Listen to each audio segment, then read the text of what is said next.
Frankenstein, or The Modern Prometheus by Mary Wollstonecraft Shelley. Letter 1 to Mrs. Seville, England. St. Petersburg, December 11, 17. You will rejoice to hear that no disaster has accompanied the commencement of an enterprise which you have regarded with such evil forebodings. I arrived here yesterday, and my first task is to assure my dear sister of my welfare and increasing confidence in the success of my undertaking. I am already far north of London, and as I walk in the streets of Petersburg, I feel a cold northern breeze play upon my cheeks, which braces my nerves and fills me with delight. Do you understand this feeling? This breeze, which has traveled from the regions towards which I am advancing, gives me a foretaste of those icy climes. Inspirited by this wind of promise, my daydreams become more fervent and vivid. I try in vain to be persuaded that the pole is the seat of frost and desolation. It ever presents itself to my imagination as the region of beauty and delight. There, Margaret, the sun is forever visible, its broad disk just skirting the horizon and diffusing a perpetual splendor. Therefore, with your leave, my sister, I will put some trust in preceding navigators. Their snow and frost are banished, and sailing over a calm sea, we may be wafted to a land surpassing in wonders and in beauty every region hitherto discovered on the habitable globe. Its productions and features may be without example, as the phenomena of the heavenly bodies undoubtedly are in those undiscovered solitudes. What may not be expected in a country of eternal light?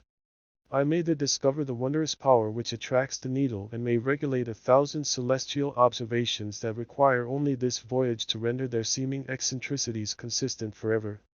I shall satiate my ardent curiosity with the sight of a part of the world never before visited, and may tread a land never before imprinted by the foot of man. These are my enticements, and they are sufficient to conquer all fear of danger or death, and to induce me to commence this laborious voyage with the joy a child feels when he embarks in a little boat, with his holiday mates, on an expedition of discovery up his native river. But supposing all these conjectures to be false, you cannot contest the inestimable benefit which I shall confer on all mankind, to the last generation, by discovering a passage near the pole to those countries, to reach which at present so many months are requisite, or by ascertaining the secret of the magnet, which, if at all possible, can only be effected by an undertaking such as mine. These reflections have dispelled the agitation with which I began my letter, and I feel my heart glow with an enthusiasm which elevates me to heaven, for nothing contributes so much to tranquilize the mind as a steady purpose, a point on which the soul may fix its intellectual eye. This expedition has been the favorite dream of my early years. I have read with ardor the accounts of the various voyages which have been made and the prospect of arriving at the North Pacific Ocean through the seas which surround the pole. You may remember that a history of all the voyages made for purposes of discovery composed the whole of our good Uncle Thomas's library. My education was neglected, yet I was passionately fond of reading. These volumes were my study day and night, and my familiarity with them increased that regret which I had felt, as a child, on learning that my father's dying injunction had forbidden my uncle to allow me to embark in a seafaring life. These visions faded when I perused, for the first time, those poets whose effusions entranced my soul and lifted it to heaven. I also became a poet, and for 1 year lived in a paradise of my own creation. I imagined that I also might obtain a niche in the temple where the names of Homer and Shakespeare are consecrated. You are well acquainted with my failure, and how heavily I bore the disappointment. But just at that time I inherited the fortune of my cousin, and my thoughts were turned into the channel of their earlier bent.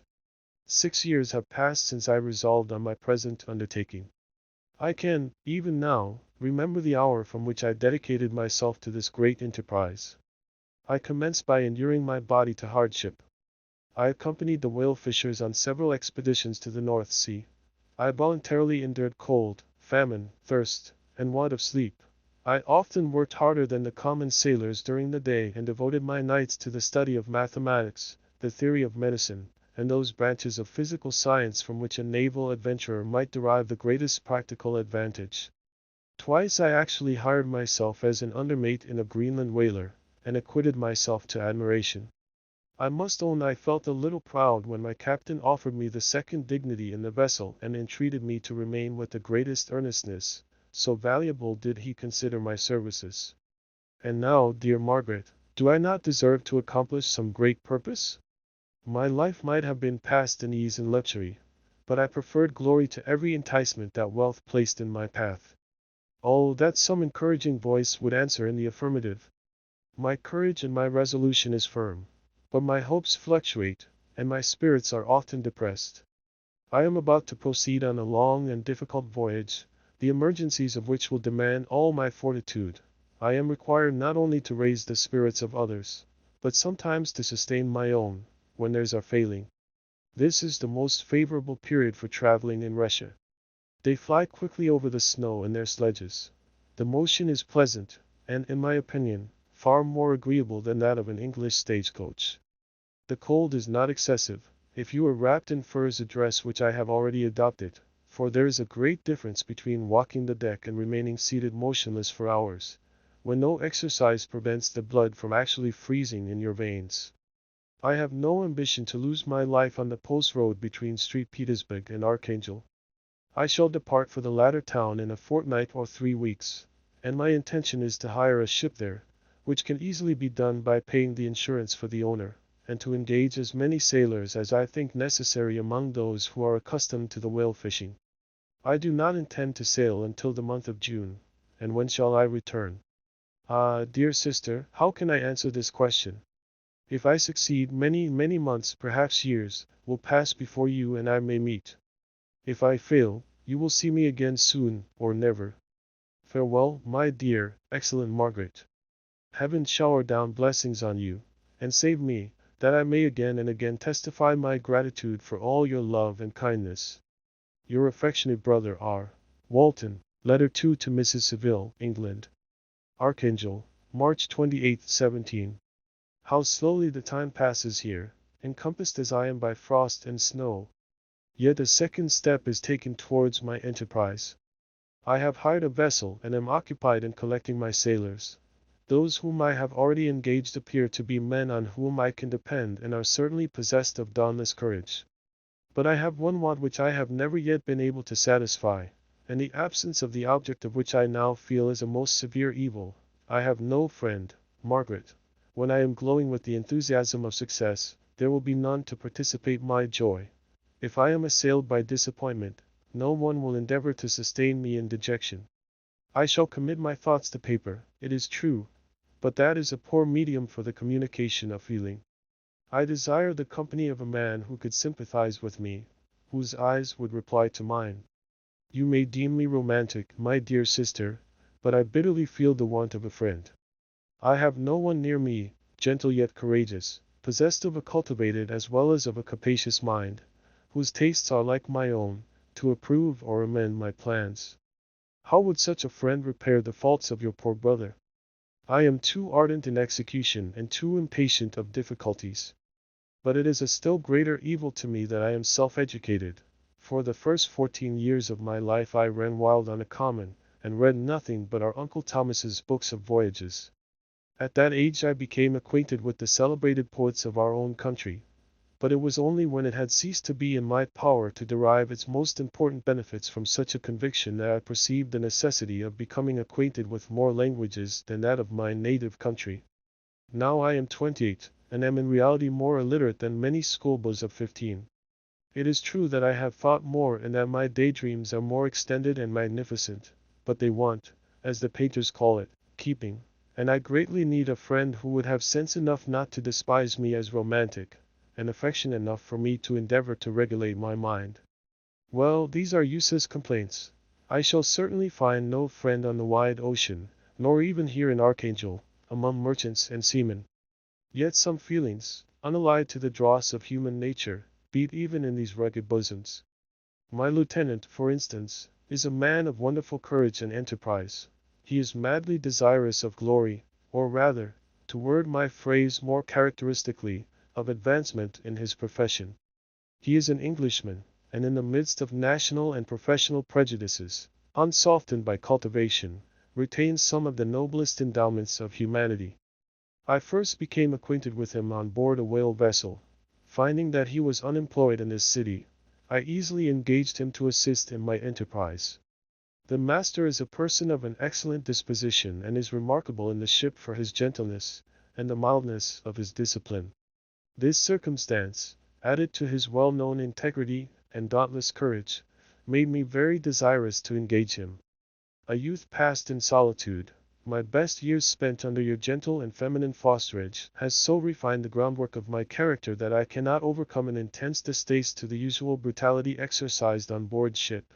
I have never believed it to be necessary, and when I heard of a mariner equally noted for his kindliness of heart, and the respect and obedience paid to him by his crew, I felt myself peculiarly fortunate in being able to secure his services. I heard of him first in rather a romantic manner, from a lady who owes to him the happiness of her life. This, briefly, is his story. Some years ago he loved a young Russian lady of moderate fortune, and having amassed a considerable sum in prize money, the father of the girl consented to the match.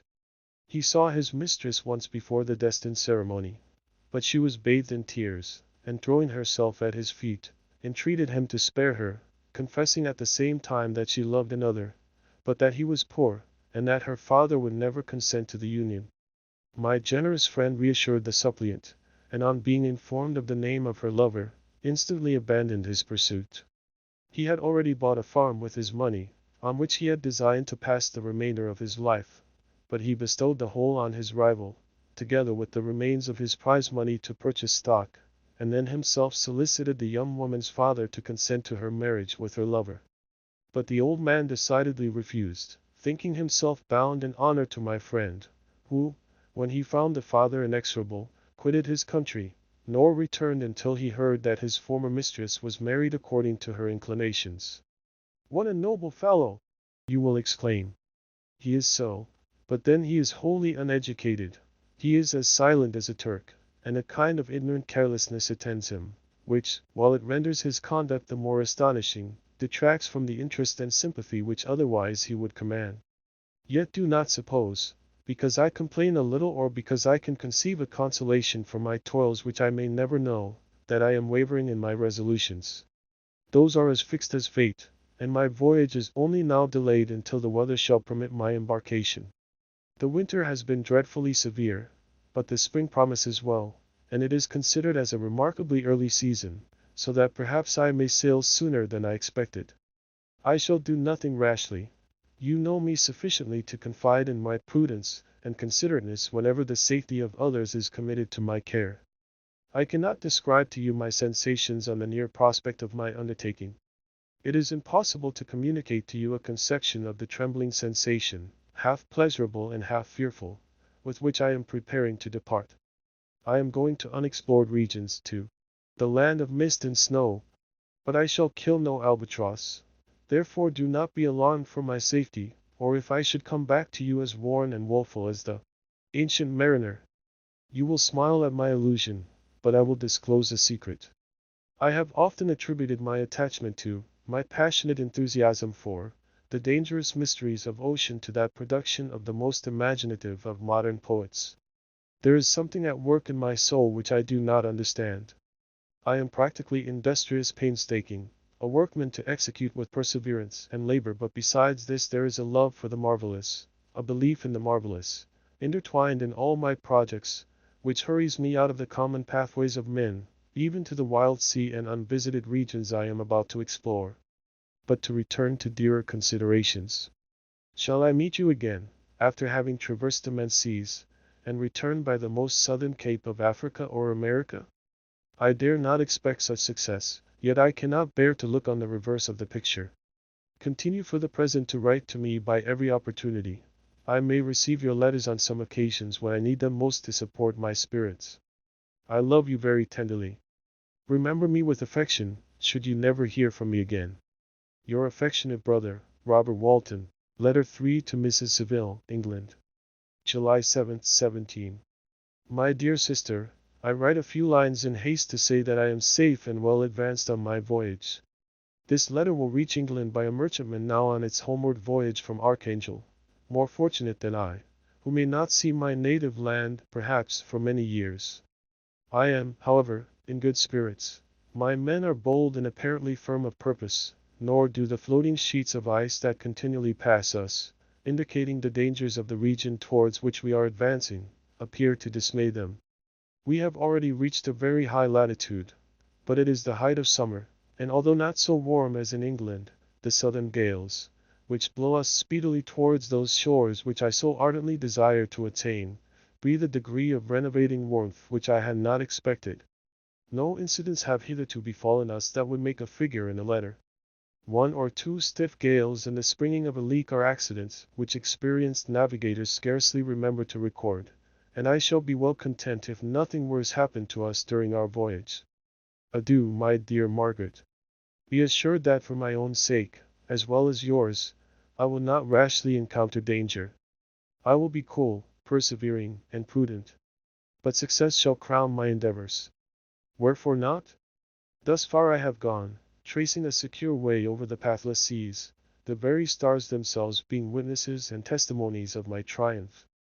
Why not still proceed over the untamed yet obedient element?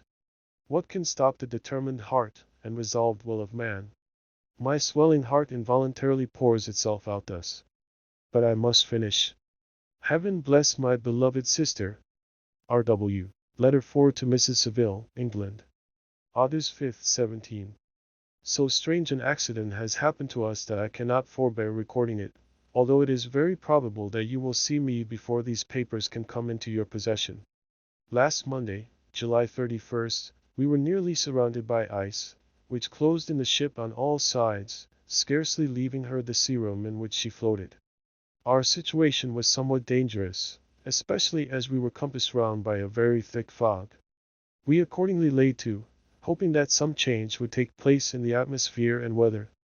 About 2 o'clock the mist cleared away, and we beheld, stretched out in every direction, vast and irregular plains of ice, which seemed to have no end.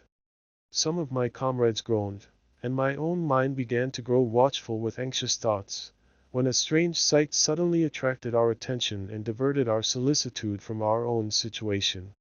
We perceived a low carriage, fixed on a sledge and drawn by dogs, pass on towards the north, at the distance of half a mile. A being which had the shape of a man, but apparently of gigantic stature, sat in the sledge and guided the dogs. We watched the rapid progress of the traveler with our telescopes until he was lost among the distant inequalities of the ice. This appearance excited our unqualified wonder.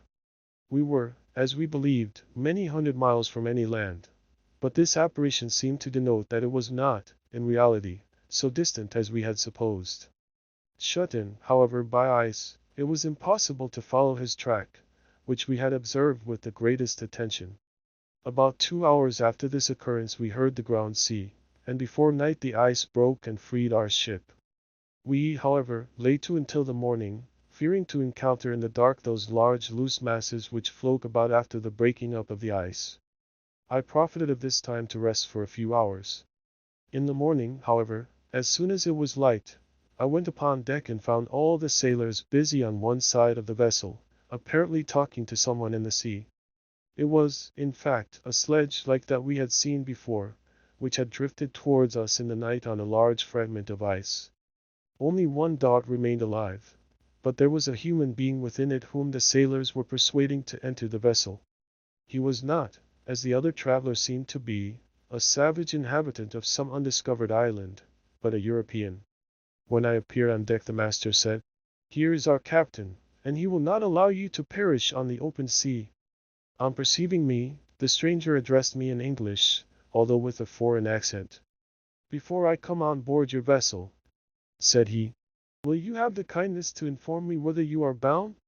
You may conceive my astonishment on hearing such a question addressed to me from a man on the brink of destruction, and to whom I should have supposed that my vessel would have been a resource which he would not have exchanged for the most precious wealth the earth can afford. I replied, however, that we were on a voyage of discovery towards the northern pole.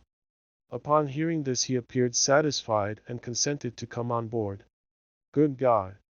Margaret, if you had seen the man who thus capitulated for his safety, your surprise would have been boundless. His limbs were nearly frozen, and his body dreadfully emaciated by fatigue and suffering. I never saw a man in so wretched a condition. We attempted to carry him into the cabin, but as soon as he had quitted the fresh air he fainted. We accordingly brought him back to the deck and restored him to animation by rubbing him with brandy and forcing him to swallow a small quantity. As soon as he showed signs of life we wrapped him up in blankets, and placed him near the chimney of the kitchen stove. By slow degrees he recovered and ate a little soup, which restored him wonderfully. 2 days passed in this manner before he was able to speak, and I often feared that his sufferings had deprived him of understanding. When he had in some measure recovered, I removed him to my own cabin and attended on him as much as my duty would permit. I never saw a more interesting creature. His eyes have generally an expression of wildness, and even madness, but there are moments when, if anyone performs an act of kindness towards him or does him any the most trifling service, his whole countenance is lighted up, as it were, with a beam of benevolence and sweetness that I never saw equaled. But he is generally melancholy and despairing, and sometimes he gnashes his teeth, as if impatient of the weight of woes that oppresses him. When my guest was a little recovered I had great trouble to keep off the men, who wished to ask him 1,000 questions, but I would not allow him to be tormented by their idle curiosity, in a state of body and mind whose restoration evidently depended upon entire repose. Once, however, the lieutenant asked why he had come so far upon the ice in so strange a vehicle. His countenance instantly assumed an aspect of the deepest gloom, and he replied, "To seek one who fled from me." "And did the man whom you pursued travel in the same fashion?" "Yes." "Then I fancy we have seen him, for the day before we picked you up we saw some dogs drawing a sledge, with a man in it, across the ice." This aroused the stranger's attention, and he asked a multitude of questions concerning the route which the demon, as he called him, had pursued. Soon after, when he was alone with me, he said, "I have, doubtless, excited your curiosity, as well as that of these good people, but you are too considerate to make inquiries." "Certainly. It would indeed be very impertinent and inhuman in me to trouble you with any inquisitiveness of mine. And yet you rescued me from a strange and perilous situation. You have benevolently restored me to life." Soon after this he inquired if I thought that the breaking up of the ice had destroyed the other sledge. I replied that I could not answer with any degree of certainty, for the ice had not broken until near midnight, and the traveler might have arrived at a place of safety before that time, but of this I could not judge. From this time a new spirit of life animated the decaying frame of the stranger. He manifested the greatest eagerness to be upon deck to watch for the sledge which had before appeared, but I have persuaded him to remain in the cabin, for he is far too weak to sustain the rawness of the atmosphere.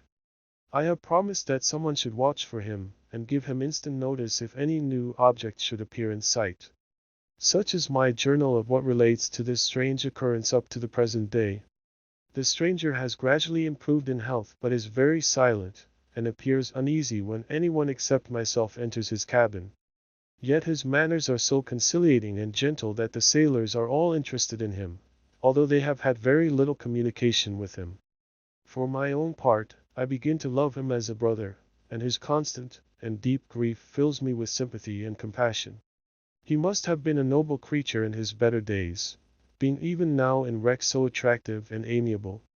I said in one of my letters, "My dear Margaret, that I should find no friend on the wide ocean, yet I have found a man who, before his spirit had been broken by misery, I should have been happy to have possessed as the brother of my heart." I shall continue my journal concerning the stranger at intervals, should I have any fresh incidents to record. August 13, 17. My affection for my guest increases every day. He excites at once my admiration and my pity to an astonishing degree. How can I see so noble a creature destroyed by misery without feeling the most poignant grief? He is so gentle, yet so wise, his mind is so cultivated, and when he speaks, although his words are culled with the choicest art, yet they flow with rapidity and unparalleled eloquence. He is now much recovered from his illness and is continually on the deck, apparently watching for the sledge that preceded his own. Yet, although unhappy, he is not so utterly occupied by his own misery, but that he interests himself deeply in the projects of others. He has frequently conversed with me on mine, which I have communicated to him without disguise. He entered attentively into all my arguments in favor of my eventual success, and into every minute detail of the measures I had taken to secure it. I was easily led by the sympathy which he evinced to use the language of my heart, to give utterance to the burning ardor of my soul, and to say, with all the fervor that warmed me, how gladly I would sacrifice my fortune, my existence, my every hope, to the furtherance of my enterprise. One man's life or death were but a small price to pay for the acquirement of the knowledge which I sought, for the dominion I should acquire and transmit over the elemental foes of our race. As I spoke, a dark gloom spread over my listener's countenance. At first I perceived that he tried to suppress his emotion. He placed his hands before his eyes, and my voice quivered and failed me as I beheld tears trickle fast from between his fingers. A groan burst from his heaving breast. I paused. At length he spoke in broken accents. "Unhappy man! Do you share my madness? Have you drunk also of the intoxicating draught? Hear me. Let me reveal my tale, and you will dash the cup from your lips." Such words, you may imagine, strongly excited my curiosity. But the paroxysm of grief that had seized the stranger overcame his weakened powers, and many hours of repose and tranquil conversation were necessary to restore his composure. Having conquered the violence of his feelings, he appeared to despise himself for being the slave of passion, and quelling the dark tyranny of despair, he led me again to converse concerning myself personally. He asked me the history of my earlier years. The tale was quickly told, but it awakened various trains of reflection. I spoke of my desire of finding a friend, of my thirst for a more intimate sympathy with a fellow mind than had ever fallen to my lot, and expressed my conviction that a man could boast of little happiness who did not enjoy this blessing. "I agree with you," replied the stranger. "We are unfashioned creatures, but half made up. If one wiser, better, dearer than ourselves such a friend ought to be, do not lend his aid to perfectionate our weak and faulty natures. I once had a friend, the most noble of human creatures, and am entitled, therefore, to judge respecting friendship. You have hope, and the world before you, and have no cause for despair. But I have lost everything and cannot begin life anew." As he said this, his countenance became expressive of a calm, settled grief that touched me to the heart.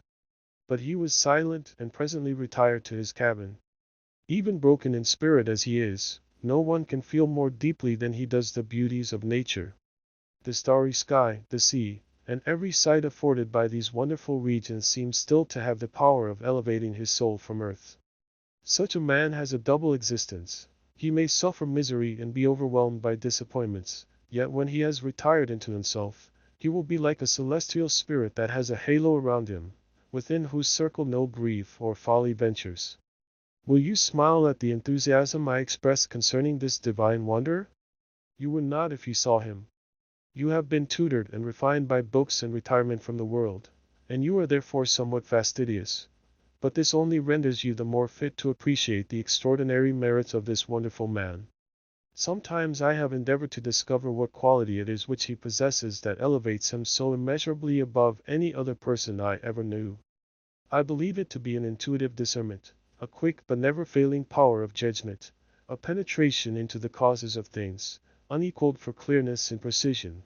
Add to this a facility of expression and a voice whose varied intonations are soul-subduing music. August 19, 17. Yesterday the stranger said to me, "You may easily perceive, Captain Walton, that I have suffered great and unparalleled misfortunes. I had determined at one time that the memory of these evils should die with me, but you have won me to alter my determination. You seek for knowledge and wisdom, as I once did, and I ardently hope that the gratification of your wishes may not be a serpent to sting you, as mine has been. I do not know that the relation of my disasters will be useful to you, yet, when I reflect that you are pursuing the same course, exposing yourself to the same dangers which have rendered me what I am, I imagine that you may deduce an apt moral from my tale, one that may direct you if you succeed in your undertaking and counsel you in case of failure. Prepare to hear of occurrences which are usually deemed marvelous. Were we among the tamer scenes of nature, I might fear to encounter your unbelief, perhaps your ridicule. But many things will appear possible in these wild and mysterious regions which would provoke the laughter of those unacquainted with the ever-varied powers of nature. Nor can I doubt but that my tale conveys in its series internal evidence of the truth of the events of which it is composed. You may easily imagine that I was much gratified by the offered communication, yet I could not endure that he should renew his grief by a recital of his misfortunes. I felt the greatest eagerness to hear the promised narrative, partly from curiosity and partly from a strong desire to ameliorate his fate if it were in my power. I expressed these feelings in my answer. "I thank you," he replied, "for your sympathy, but it is useless. My fate is nearly fulfilled. I wait but for one event, and then I shall repose in peace." "I understand your feeling," continued he, perceiving that I wished to interrupt him. "But you are mistaken, my friend. If thus you will allow me to name you, nothing can alter my destiny. Listen to my history, and you will perceive how irrevocably it is determined." He then told me that he would commence his narrative the next day when I should be at leisure. This promise drew from me the warmest thanks. I have resolved every night, when I am not imperatively occupied by my duties, to record, as nearly as possible in his own words, what he has related during the day. If I should be engaged, I will at least make notes.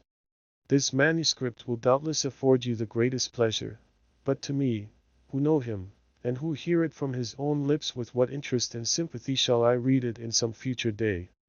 Even now, as I commence my task, his full-toned voice swells in my ears, his lustrous eyes dwell on me with all their melancholy sweetness.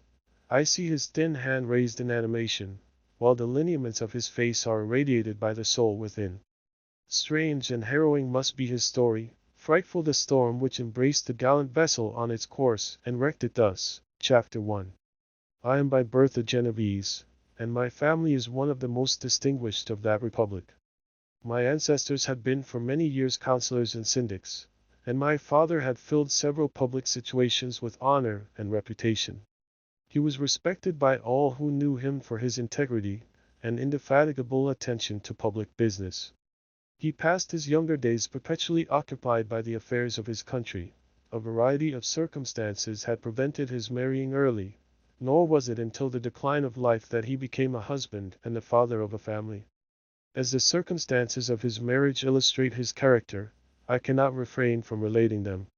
One of his most intimate friends was a merchant who, from a flourishing state, fell, through numerous mischances, into poverty. This man, whose name was Beaufort, was of a proud and unbending disposition, and could not bear to live in poverty and oblivion in the same country where he had formerly been distinguished for his rank and magnificence. Having paid his debts, therefore, in the most honorable manner, he retreated with his daughter to the town of Lucerne, where he lived unknown and in wretchedness. My father loved Beaufort with the truest friendship and was deeply grieved by his retreat in these unfortunate circumstances. He bitterly deplored the false pride which led his friend to a conduct so little worthy of the affection that united them. He lost no time in endeavoring to seek him out, with the hope of persuading him to begin the world again through his credit and assistance. Beaufort had taken effectual measures to conceal himself, and it was 10 months before my father discovered his abode. Overjoyed at this discovery, he hastened to the house, which was situated in a main street near the Rus. But when he entered, misery and despair alone welcomed him. Beaufort had saved but a very small sum of money from the wreck of his fortunes, but it was sufficient to provide him with sustenance for some months, and in the meantime he hoped to procure some respectable employment in a merchant's house. The interval was, consequently, spent in inaction. His grief only became more deep and rankling when he had leisure for reflection, and at length it took so fast hold of his mind that at the end of 3 months he lay on a bed of sickness, incapable of any exertion. His daughter attended him with the greatest tenderness, but she saw with despair that their little fund was rapidly decreasing and that there was no other prospect of support. But Caroline Beaufort possessed a mind of an uncommon mold, and her courage rose to support her in her adversity. She procured plain work. She plaited straw and by various means contrived to earn a pittance scarcely sufficient to support life. Several months passed in this manner. Her father grew worse. Her time was more entirely occupied in attending him.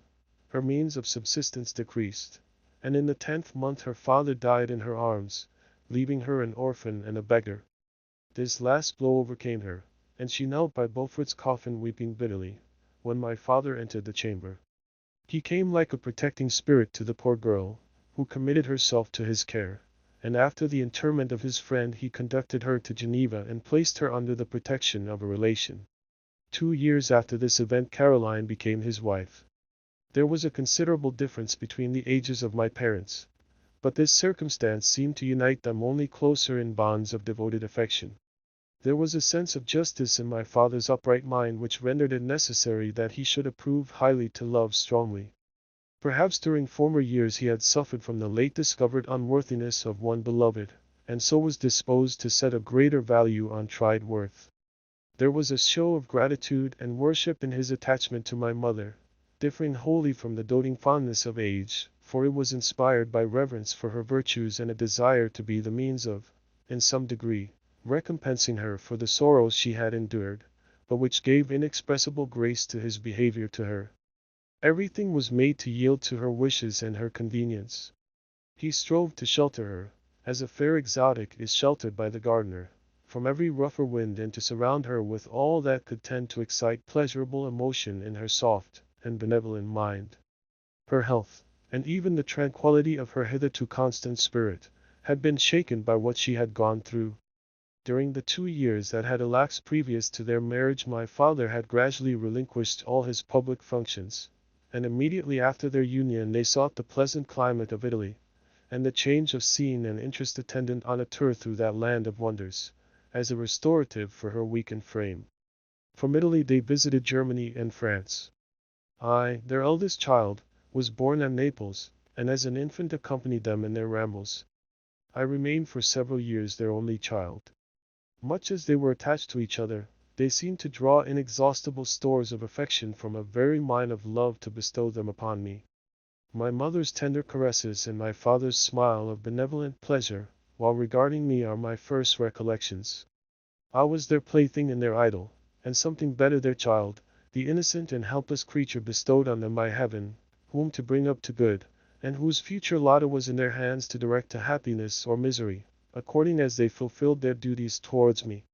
With this deep consciousness of what they owed towards the being to which they had given life, added to the active spirit of tenderness that animated both, it may be imagined that while during every hour of my infant life I received a lesson of patience, of charity, and of self-control, I was so guided by a silken cord that all seemed but one train of enjoyment to me. For a long time I was their only care. My mother had much desired to have a daughter, but I continued their single offspring. When I was about 5 years old, while making an excursion beyond the frontiers of Italy, they passed a week on the shores of the Lake of Como. Their benevolent disposition often made them enter the cottages of the poor. This, to my mother, was more than a duty. It was a necessity, a passion, remembering what she had suffered, and how she had been relieved for her to act in her turn the guardian angel to the afflicted. During one of their walks a poor cot in the foldings of a veil attracted their notice as being singularly disconsolate, while the number of half-clothed children gathered about it spoke of penury in its worst shape. One day, when my father had gone by himself to Milan, my mother, accompanied by me, visited this abode. She found a peasant and his wife, hard-working, bent down by care and labor, distributing a scanty meal to 5 hungry babes. Among these there was one which attracted my mother far above all the rest. She appeared of a different stock. The 4 others were dark-eyed, hardy little vagrants. This child was thin and very fair. Her hair was the brightest living gold, and despite the poverty of her clothing, seemed to set a crown of distinction on her head. Her brow was clear and ample, her blue eyes cloudless, and her lips and the molding of her face so expressive of sensibility and sweetness that none could behold her without looking on her as of a distinct species, a being heaven sent, and bearing a celestial stamp in all her features. The peasant woman, perceiving that my mother fixed eyes of wonder and admiration on this lovely girl, eagerly communicated her history. She was not her child, but the daughter of a Milanese nobleman. Her mother was a German, and had died on giving her birth. The infant had been placed with these good people to nurse. They were better off then. They had not been long married, and their eldest child was but just born. The father of their charge was one of those Italians nursed in the memory of the antique glory of Italy, one among the schiavi Abner Fermenti, who exerted himself to obtain the liberty of his country. He became the victim of its weakness. Whether he had died or still lingered in the dungeons of Austria was not known. His property was confiscated. His child became an orphan and a beggar. She continued with her foster parents and bloomed in their rude abode, fairer than a garden rose among dark-leaved brambles. When my father returned from Milan, he found playing with me in the hall of our villa a child fairer than pictured cherub, a creature who seemed to shed radiance from her looks and whose form and motions were lighter than the chamois of the hills. The apparition was soon explained. With his permission my mother prevailed on her rustic guardians to yield their charge to her. They were fond of the sweet orphan. Her presence had seemed a blessing to them, but it would be unfair to her to keep her in poverty and want when Providence afforded her such powerful protection. They consulted their village priest, and the result was that Elizabeth Lavenza became the inmate of my parents' house, my more than sister, the beautiful and adored companion of all my occupations and my pleasures. Everyone loved Elizabeth. The passionate and almost reverential attachment with which all regarded her became, while I shared it, my pride and my delight. On the evening previous to her being brought to my home, my mother had said playfully, "I have a pretty present for my Victor, tomorrow he shall have it." And when, on the morrow, she presented Elizabeth to me as her promised gift, I, with childish seriousness, interpreted her words literally and looked upon Elizabeth as mine to protect, love, and cherish. All praises bestowed on her I received as made to a possession of my own. We called each other familiarly by the name of cousin. No word, no expression could body forth the kind of relation in which she stood to me, my more than sister, since till death she was to be mine only. Chapter 2. We were brought up together. There was not quite a year difference in our ages. I need not say that we were strangers to any species of disunion or dispute. Harmony was the soul of our companionship, and the diversity and contrast that subsisted in our characters drew us nearer together. Elizabeth was of a calmer and more concentrated disposition, but with all my ardor, I was capable of a more intense application and was more deeply smitten with the thirst for knowledge. She busied herself with following the aerial creations of the poets, and in the majestic and wondrous scenes which surrounded our Swiss home, the sublime shapes of the mountains, the changes of the seasons, tempest and calm, the silence of winter, and the life and turbulence of our Alpine summers, she found ample scope for admiration and delight. While my companion contemplated with a serious and satisfied spirit the magnificent appearances of things, I delighted in investigating their causes. The world was to me a secret which I desired to divine. Curiosity, earnest research to learn the hidden laws of nature, gladness akin to rapture, as they were unfolded to me, are among the earliest sensations I can remember. On the birth of a second son, my junior by 7 years, my parents gave up entirely their wandering life and fixed themselves in their native country. We possessed a house in Geneva, and a campaign on Belrive, the eastern shore of the lake, at the distance of rather more than a league from the city. We resided principally in the latter, and the lives of my parents were passed in considerable seclusion. It was my temper to avoid a crowd and to attach myself fervently to a few. I was indifferent, therefore, to my schoolfellows in general, but I united myself in the bonds of the closest friendship to one among them. Henry Clerval was the son of a merchant of Geneva. He was a boy of singular talent and fancy. He loved enterprise, hardship, and even danger for its own sake. He was deeply read in books of chivalry and romance. He composed heroic songs and began to write many a tale of enchantment and knightly adventure. He tried to make US act plays and to enter into masquerades, in which the characters were drawn from the heroes of Roncesvalles, of the Round Table of King Arthur, and the chivalrous train who shed their blood to redeem the Holy Sepulchre from the hands of the infidels. No human being could have passed a happier childhood than myself. My parents were possessed by the very spirit of kindness and indulgence. We felt that they were not the tyrants to rule our lot according to their caprice, but the agents and creators of all the many delights which we enjoyed. When I mingled with other families I distinctly discerned how peculiarly fortunate my lot was, and gratitude assisted the development of filial love.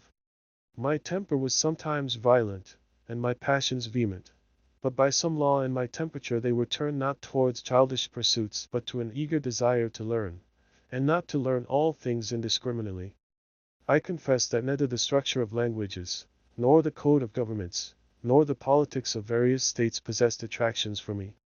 It was the secrets of heaven and earth that I desired to learn, and whether it was the outward substance of things or the inner spirit of nature and the mysterious soul of man that occupied me, still my inquiries were directed to the metaphysical, or in its highest sense, the physical secrets of the world. Meanwhile Clerval occupied himself, so to speak, with the moral relations of things. The busy stage of life, the virtues of heroes, and the actions of men were his theme, and his hope and his dream was to become one among those whose names are recorded in story as the gallant and adventurous benefactors of our species. The saintly soul of Elizabeth shone like a shrine-dedicated lamp in our peaceful home. Her sympathy was ours. Her smile, her soft voice, the sweet glance of her celestial eyes, were ever there to bless and animate us. She was the living spirit of love to soften and attract. I might have become sullen in my study, rough through the ardor of my nature, but that she was there to subdue me to a semblance of her own gentleness. And Clerval could aught ill entrench on the noble spirit of Clerval? Yet he might not have been so perfectly humane, so thoughtful in his generosity, so full of kindness and tenderness amidst his passion for adventurous exploit, had she not unfolded to him the real loveliness of beneficence, and made the doing good the end and aim of his soaring ambition. I feel exquisite pleasure in dwelling on the recollections of childhood, before misfortune had tainted my mind and changed its bright visions of extensive usefulness into gloomy and narrow reflections upon self. Besides, in drawing the picture of my early days I also record those events which led, by insensible steps, to my after tale of misery, for when I would account to myself for the birth of that passion which afterwards ruled my destiny I find it arise, like a mountain river, from ignoble and almost forgotten sources. But swelling as it proceeded, it became the torrent which, in its course, has swept away all my hopes and joys. Natural philosophy is the genius that has regulated my fate. I desire, therefore, in this narration, to state those facts which led to my predilection for that science. When I was 13 years of age we all went on a party of pleasure to the baths near the Onon. The inclemency of the weather obliged us to remain a day confined to the inn.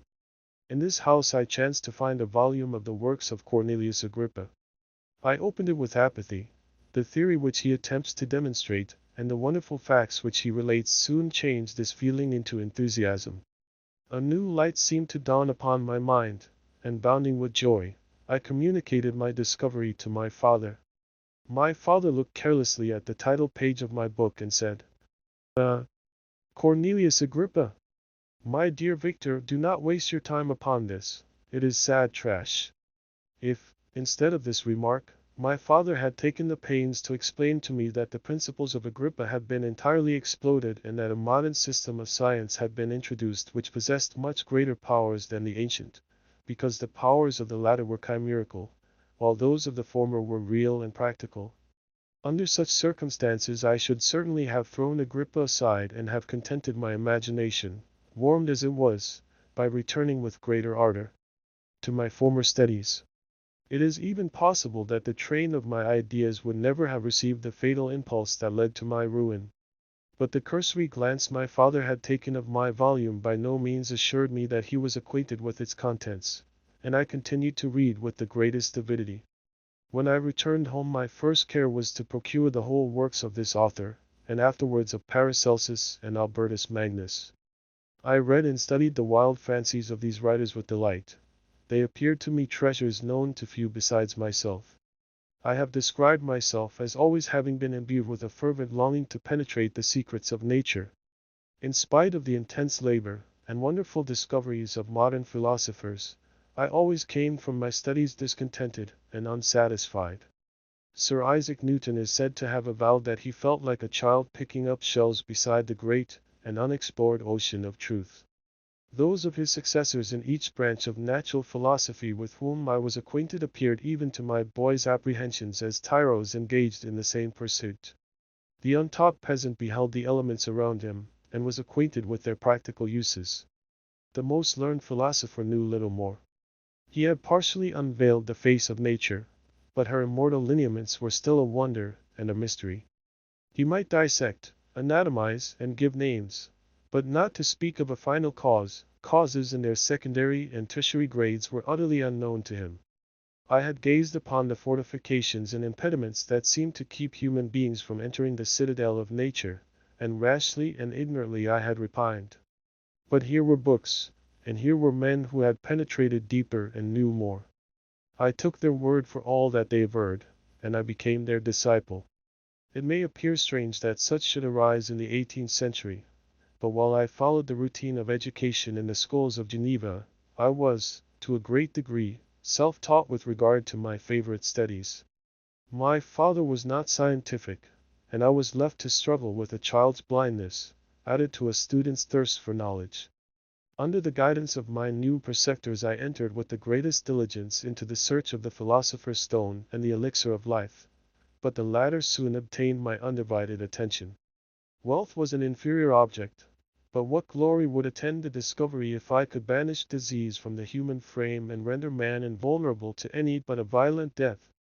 Nor were these my only visions. The raising of ghosts or devils was a promise liberally accorded by my favorite authors, the fulfillment of which I most eagerly sought, and if my incantations were always unsuccessful, I attributed the failure rather to my own inexperience and mistake than to a want of skill or fidelity in my instructors. And thus for a time I was occupied by exploded systems, mingling, like an unadept, 1,000 contradictory theories and floundering desperately in a very slough of multifarious knowledge, guided by an ardent imagination and childish reasoning, till an accident again changed the current of my ideas. When I was about 15 years old we had retired to our house near Belrive, when we witnessed a most violent and terrible thunderstorm. It advanced from behind the mountains of Jura, and the thunder burst at once with frightful loudness from various quarters of the heavens. I remained, while the storm lasted, watching its progress with curiosity and delight. As I stood at the door, on a sudden I beheld a stream of fire issue from an old and beautiful oak which stood about 20 yards from our house, and so soon as the dazzling light vanished, the oak had disappeared, and nothing remained but a blasted stump. When we visited it the next morning, we found the tree shattered in a singular manner. It was not splintered by the shock, but entirely reduced to thin ribbons of wood. I never beheld anything so utterly destroyed. Before this I was not unacquainted with the more obvious laws of electricity. On this occasion a man of great research in natural philosophy was with us, and excited by this catastrophe, he entered on the explanation of a theory which he had formed on the subject of electricity and galvanism, which was at once new and astonishing to me. All that he said threw greatly into the shade Cornelius Agrippa, Albertus Magnus, and Paracelsus, the lords of my imagination, but by some fatality the overthrow of these men disinclined me to pursue my accustomed studies. It seemed to me as if nothing would or could ever be known. All that had so long engaged my attention suddenly grew despicable. By one of those caprices of the mind which we are perhaps most subject to in early youth, I at once gave up my former occupations, set down natural history and all its progeny as a deformed and abortive creation, and entertained the greatest disdain for a would-be science which can never even step within the threshold of real knowledge. In this mood of mind I betook myself to the mathematics and the branches of study appertaining to that science, as being built upon secure foundations, and so worthy of my consideration. Thus strangely are our souls constructed, and by such slight ligaments are we bound to prosperity or ruin. When I look back, it seems to me as if this almost miraculous change of inclination and what was the immediate suggestion of the guardian angel of my life the last effort made by the spirit of preservation to avert the storm that was even then hanging in the stars and ready to envelop me. Her victory was announced by an unusual tranquillity and gladness of soul which followed the relinquishing of my ancient and latterly tormenting studies. It was thus that I was to be taught to associate evil with their prosecution, happiness with their disregard. It was a strong effort of the spirit of good, but it was ineffectual. Destiny was too potent, and her immutable laws had decreed my utter and terrible destruction. Chapter 3. When I had attained the age of 17, my parents resolved that I should become a student at the University of Ingolstadt. I had hitherto attended the schools of Geneva, but my father thought it necessary for the completion of my education that I should be made acquainted with other customs than those of my native country.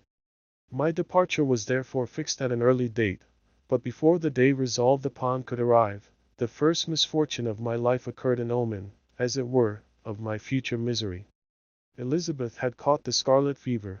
Her illness was severe, and she was in the greatest danger. During her illness many arguments had been urged to persuade my mother to refrain from attending upon her. She had at first yielded to our entreaties, but when she heard that the life of her favorite was menaced, she could no longer control her anxiety. She attended her sickbed. Her watchful attentions triumphed over the malignity of the distemper. Elizabeth was saved, but the consequences of this imprudence were fatal to her preserver. On the third day my mother sickened. Her fever was accompanied by the most alarming symptoms, and the looks of her medical attendants prognosticated the worst event. On her deathbed the fortitude and benignity of this best of women did not desert her. She joined the hands of Elizabeth and myself. "My children," she said, "my firmest hopes of future happiness were placed on the prospect of your union. This expectation will now be the consolation of your father. Elizabeth, my love, you must supply my place to my younger children. Alas! I regret that I am taken from you, and happy and beloved as I have been, is it not hard to quit you all? But these are not thoughts befitting me. I will endeavor to resign myself cheerfully to death, and will indulge a hope of meeting you in another world." She died calmly, and her countenance expressed affection even in death. I need not describe the feelings of those whose dearest ties are rent by that most irreparable evil, the void that presents itself to the soul, and the despair that is exhibited on the countenance. It is so long before the mind can persuade itself that she whom we saw every day and whose very existence appeared a part of our own can have departed forever, that the brightness of a beloved eye can have been extinguished, and the sound of a voice so familiar and dear to the ear can be hushed, never more to be heard. These are the reflections of the first days. But when the lapse of time proves the reality of the evil, then the actual bitterness of grief commences. Yet from whom has not that rude hand rent away some dear connection? And why should I describe a sorrow which all have felt, and must feel? The time at length arrives when grief is rather an indulgence than a necessity, and the smile that plays upon the lips, although it may be deemed a sacrilege, is not banished. My mother was dead, but we had still duties which we ought to perform. We must continue our course with the rest and learn to think ourselves fortunate whilst one remains whom the spoiler has not seized. My departure for Ingolstadt, which had been deferred by these events, was now again determined upon. I obtained from my father a respite of some weeks. It appeared to me sacrilege so soon to leave the repose, akin to death, of the house of mourning and to rush into the thick of life. I was new to sorrow, but it did not the less alarm me. I was unwilling to quit the sight of those that remained to me, and above all, I desired to see my sweet Elizabeth in some degree consoled. She indeed veiled her grief and strove to act a comforter to us all. She looked steadily on life and assumed its duties with courage and zeal. She devoted herself to those whom she had been taught to call her uncle and cousins. Never was she so enchanting as at this time, when she recalled the sunshine of her smiles and spent them upon us. She forgot even her own regret in her endeavors to make us forget. The day of my departure at length arrived. Clerval spent the last evening with us. He had endeavored to persuade his father to permit him to accompany me and to become my fellow student, but in vain. His father was a narrow-minded trader, and saw idleness and ruin in the aspirations and ambition of his son. Henry deeply felt the misfortune of being debarred from a liberal education. He said little, but when he spoke I read in his kindling eye and in his animated glance a restrained but firm resolve not to be chained to the miserable details of commerce. We sat late. We could not tear ourselves away from each other nor persuade ourselves to say the word farewell. It was said, and we retired under the pretense of seeking repose, each fancying that the other was deceived. But when at morning's dawn I descended to the carriage which was to convey me away, they were all there, my father again to bless me, Clerval to press my hand once more, my Elizabeth to renew her entreaties that I would write often and to bestow the last feminine attentions on her playmate and friend. I threw myself into the chaise that was to convey me away and indulged in the most melancholy reflections. I, who had ever been surrounded by amiable companions, continually engaged in endeavoring to bestow mutual pleasure, I was now alone. In the university whither I was going I must form my own friends and be my own protector. My life had hitherto been remarkably secluded and domestic, and this had given me invincible repugnance to new countenances. I loved my brothers, Elizabeth and Clerval. These were old familiar faces, but I believed myself totally unfitted for the company of strangers. Such were my reflections as I commenced my journey, but as I proceeded, my spirits and hopes rose. I ardently desired the acquisition of knowledge. I had often, when at home, thought it hard to remain during my youth cooped up in one place and had longed to enter the world and take my station among other human beings. Now my desires were complied with, and it would, indeed, have been folly to repent. I had sufficient leisure for these and many other reflections during my journey to Ingolstadt, which was long and fatiguing. At length the high white steeple of the town met my eyes. I alighted and was conducted to my solitary apartment to spend the evening as I pleased. The next morning I delivered my letters of introduction and paid a visit to some of the principal professors. Chance, or rather the evil influence, the angel of destruction, which asserted omnipotent sway over me from the moment I turned my reluctant steps from my father's door, led me first to M. Krempe, professor of natural philosophy. He was an uncouth man, but deeply imbued in the secrets of his science. He asked me several questions concerning my progress in the different branches of science appertaining to natural philosophy. I replied carelessly, and partly in contempt, mentioned the names of my alchemists as the principal authors I had studied. The professor stared. "Have you," he said, "really spent your time in studying such nonsense?" I replied in the affirmative. "Every minute," continued M. Krempe with warmth, "every instant that you have wasted on those books is utterly and entirely lost.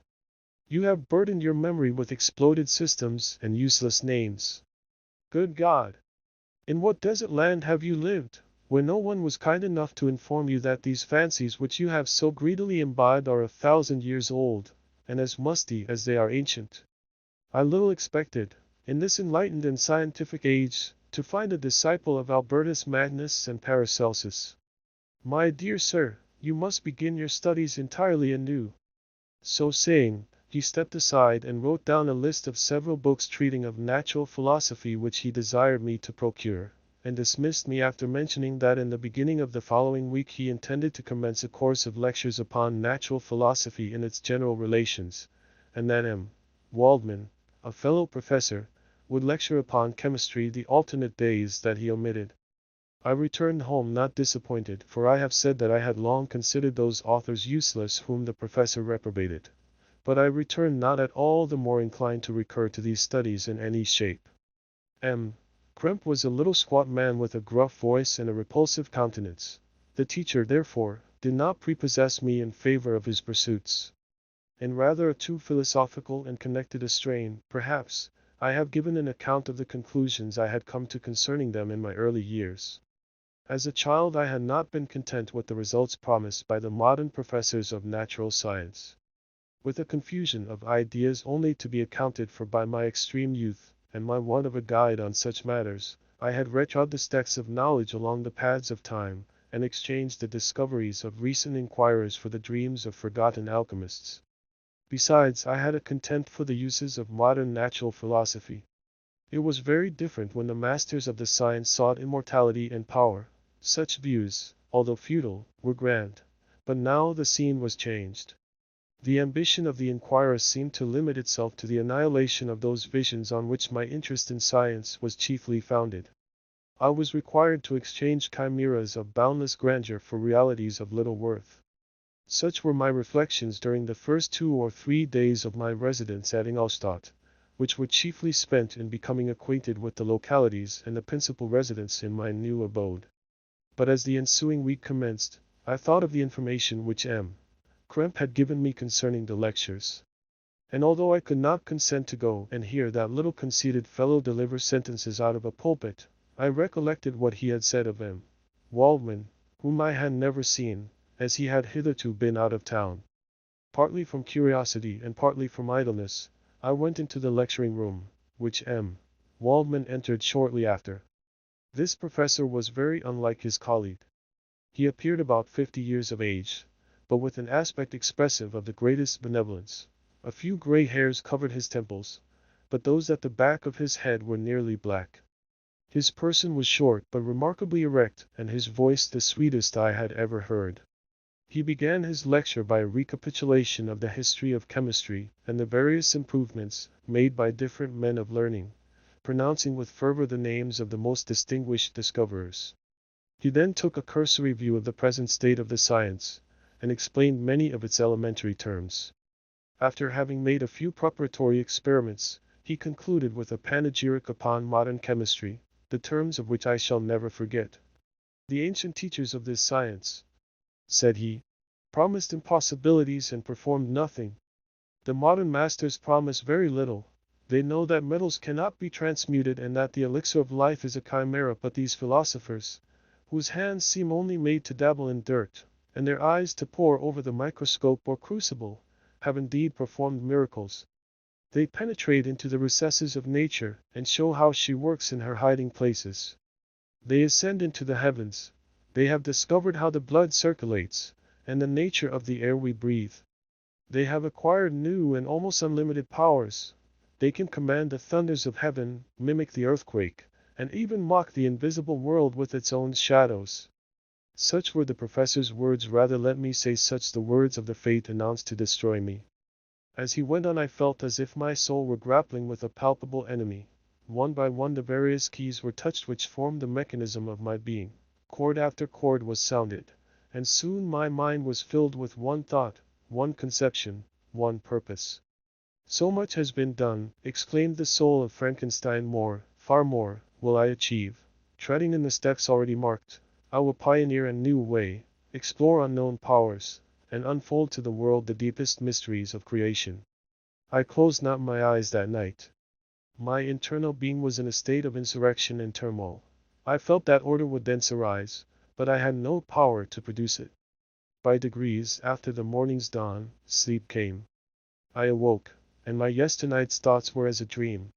There only remained a resolution to return to my ancient studies and to devote myself to a science for which I believed myself to possess a natural talent. On the same day I paid him, Waldman, a visit. His manners in private were even more mild and attractive than in public, for there was a certain dignity in his mien during his lecture which in his own house was replaced by the greatest affability and kindness. I gave him pretty nearly the same account of my former pursuits as I had given to his fellow professor. He heard with attention the little narration concerning my studies and smiled at the names of Cornelius Agrippa and Paracelsus, but without the contempt that M. Krempe had exhibited. He said that these were men to whose indefatigable zeal modern philosophers were indebted for most of the foundations of their knowledge. They had left to us, as an easier task, to give new names and arrange in connected classifications the facts which they in a great degree had been the instruments of bringing to light. The labors of men of genius, however erroneously directed, scarcely ever fail in ultimately turning to the solid advantage of mankind. I listened to his statement, which was delivered without any presumption or affectation, and then added that his lecture had removed my prejudices against modern chemists. I expressed myself in measured terms, with the modesty and deference due from a youth to his instructor, without letting escape. Inexperience in life would have made me ashamed, any of the enthusiasm which stimulated my intended labors. I requested his advice concerning the books I ought to procure. I am happy, said M. Waldman, to have gained a disciple, and if your application equals your ability, I have no doubt of your success. Chemistry is that branch of natural philosophy in which the greatest improvements have been and may be made. It is on that account that I have made it my peculiar study, but at the same time, I have not neglected the other branches of science. A man would make but a very sorry chemist if he attended to that department of human knowledge alone. If your wish is to become really a man of science, and not merely a petty experimentalist, I should advise you to apply to every branch of natural philosophy, including mathematics. He then took me into his laboratory and explained to me the uses of his various machines, instructing me as to what I ought to procure and promising me the use of his own when I should have advanced far enough in the science not to derange their mechanism. He also gave me the list of books which I had requested, and I took my leave. Thus ended a day memorable to me. it decided my future destiny. Chapter 4. From this day natural philosophy, and particularly chemistry, in the most comprehensive sense of the term, became nearly my sole occupation. I read with ardor those works, so full of genius and discrimination, which modern inquirers have written on these subjects. I attended the lectures and cultivated the acquaintance of the men of science of the university, and I found even in M. Krempe a great deal of sound sense and real information, combined, it is true, with a repulsive physiognomy and manners, but not on that account the less valuable. In M. Waldman I found a true friend. His gentleness was never tinged by dogmatism, and his instructions were given with an air of frankness and good nature that banished every idea of pedantry. In 1,000 ways he smoothed for me the path of knowledge and made the most abstruse inquiries clear and facile to my apprehension. My application was at first fluctuating and uncertain. It gained strength as I proceeded, and soon became so ardent and eager that the stars often disappeared in the light of morning whilst I was yet engaged in my laboratory. As I applied so closely, it may be easily conceived that my progress was rapid. My ardor was indeed the astonishment of the students, and my proficiency that of the masters. Professor Krempe often asked me, with a sly smile, how Cornelius Agrippa went on, whilst M. Waldman expressed the most heartfelt exultation in my progress. 2 years passed in this manner, during which I paid no visit to Geneva, but was engaged, heart and soul, in the pursuit of some discoveries which I hoped to make. None but those who have experienced them can conceive of the enticements of science. In other studies you go as far as others have gone before you, and there is nothing more to know, but in a scientific pursuit there is continual food for discovery and wonder. A mind of moderate capacity which closely pursues one study must infallibly arrive at great proficiency in that study, and I, who continually sought the attainment of one object of pursuit, and was solely wrapped up in this, improved so rapidly that at the end of 2 years I made some discoveries in the improvement of some chemical instruments, which procured me great esteem and admiration at the university. When I had arrived at this point and had become as well acquainted with the theory and practice of natural philosophy as depended on the lessons of any of the professors at Ingolstadt, my residence there being no longer conducive to my improvements, I thought of returning to my friends in my native town, when an incident happened that protracted my stay. One of the phenomena which had peculiarly attracted my attention was the structure of the human frame, and indeed, any animal endued with life. Whence I often asked myself, did the principle of life proceed? It was a bold question, and one which has ever been considered as a mystery. Yet with how many things are we upon the brink of becoming acquainted, if cowardice or carelessness did not restrain our inquiries. I revolved these circumstances in my mind and determined thenceforth to apply myself more particularly to those branches of natural philosophy which relate to physiology. Unless I had been animated by an almost supernatural enthusiasm, my application to this study would have been irksome and almost intolerable. To examine the causes of life, we must first have recourse to death. I became acquainted with the science of anatomy, but this was not sufficient. I must also observe the natural decay and corruption of the human body. In my education my father had taken the greatest precautions that my mind should be impressed with no supernatural horrors. I do not ever remember to have trembled at a tale of superstition, or to have feared the apparition of a spirit. Darkness had no effect upon my fancy, and the churchyard was to me merely the receptacle of bodies deprived of life, which, from being the seat of beauty and strength, had become food for the worm. Now I was led to examine the cause and progress of this decay and forced to spend days and nights in vaults and charnel houses. My attention was fixed upon every object the most insupportable to the delicacy of the human feelings. I saw how the fine form of man was degraded and wasted. I beheld the corruption of death succeed to the blooming cheek of life. I saw how the worm inherited the wonders of the eye and brain. I paused, examining and analyzing all the minutiae of causation, as exemplified in the change from life to death, and death to life, until from the midst of this darkness a sudden light broke in upon me, a light so brilliant and wondrous, yet so simple, that while I became dizzy with the immensity of the prospect which it illustrated, I was surprised that among so many men of genius who had directed their inquiries towards the same science, that I alone should be reserved to discover so astonishing a secret. Remember, I am not recording the vision of a man, and the sun does not more certainly shine in the heavens than that which I now affirm is true. Some miracle might have produced it, yet the stages of the discovery were distinct and probable. After days and nights of incredible labor and fatigue, I succeeded in discovering the cause of generation and life. Nay, more, I became myself capable of bestowing animation upon lifeless matter. The astonishment which I had at first experienced on this discovery soon gave place to delight and rapture. After so much time spent in painful labor, to arrive at once at the summit of my desires was the most gratifying consummation of my toils. But this discovery was so great and overwhelming that all the steps by which I had been progressively led to it were obliterated, and I beheld only the result. What had been the study and desire of the wisest men since the creation of the world was now within my grasp. Not that, like a magic scene, it all opened upon me at once. The information I had obtained was of a nature rather to direct my endeavors so soon as I should point them towards the object of my search than to exhibit that object already accomplished. I was like the Arabian who had been buried with the dead and found a passage to life, aided only by one glimmering and seemingly ineffectual light. I see by your eagerness and the wonder and hope which your eyes express, my friend, that you expect to be informed of the secret with which I am acquainted. That cannot be. Listen patiently until the end of my story, and you will easily perceive why I am reserved upon that subject. I will not lead you on, unguarded and ardent as I then was, to your destruction and infallible misery.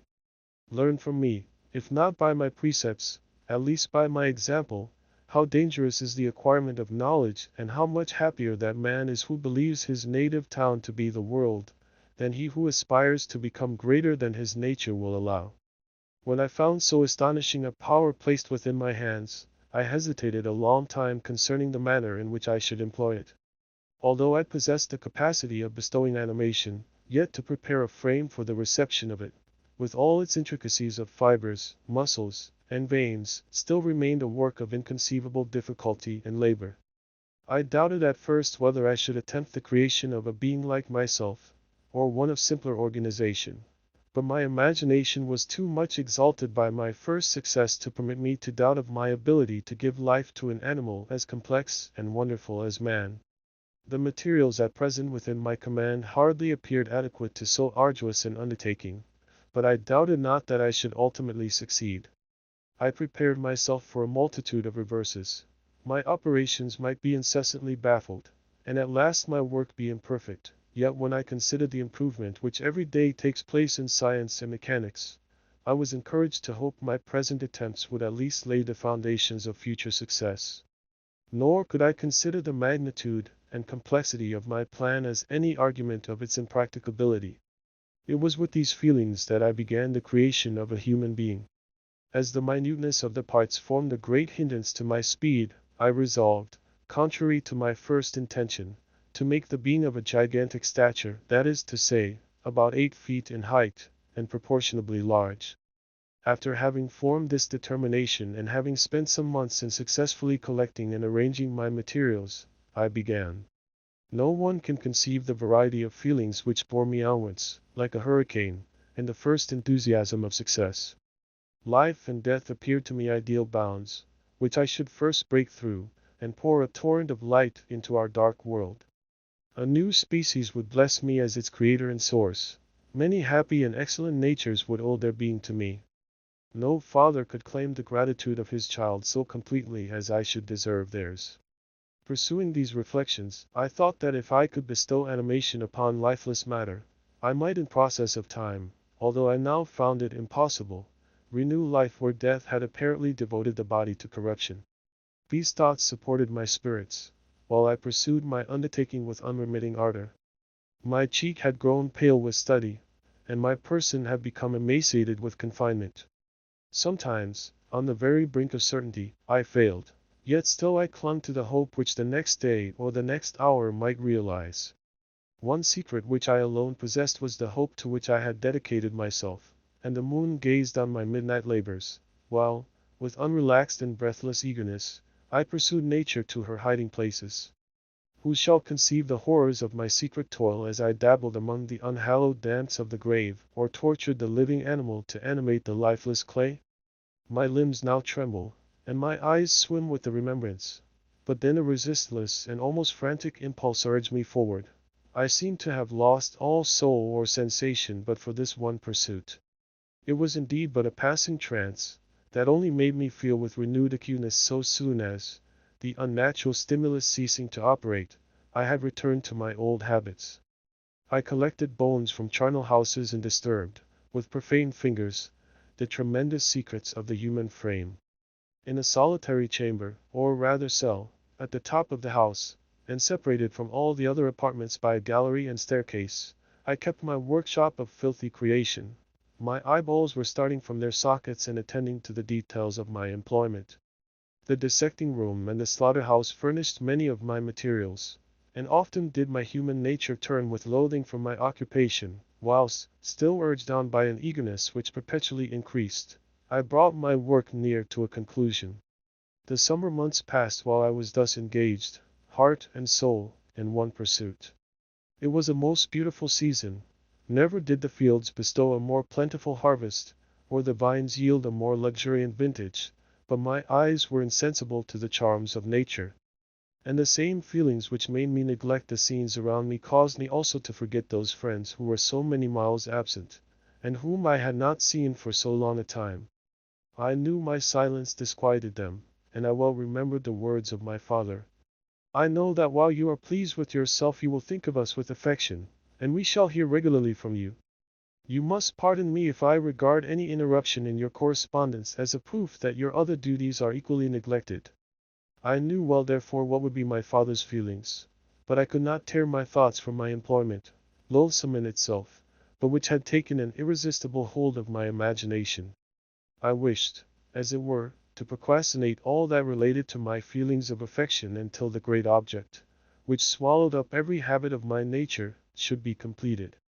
I then thought that my father would be unjust if he ascribed my neglect to vice or faultiness on my part, but I am now convinced that he was justified in conceiving that I should not be altogether free from blame. A human being in perfection ought always to preserve a calm and peaceful mind and never to allow passion or a transitory desire to disturb his tranquillity. I do not think that the pursuit of knowledge is an exception to this rule. If the study to which you apply yourself has a tendency to weaken your affections and to destroy your taste for those simple pleasures in which no alloy can possibly mix, then that study is certainly unlawful, that is to say, not befitting the human mind. If this rule were always observed, if no man allowed any pursuit whatsoever to interfere with the tranquillity of his domestic affections, Greece had not been enslaved, Caesar would have spared his country, America would have been discovered more gradually, and the empires of Mexico and Peru had not been destroyed. But I forget that I am moralizing in the most interesting part of my tale, and your looks remind me to proceed.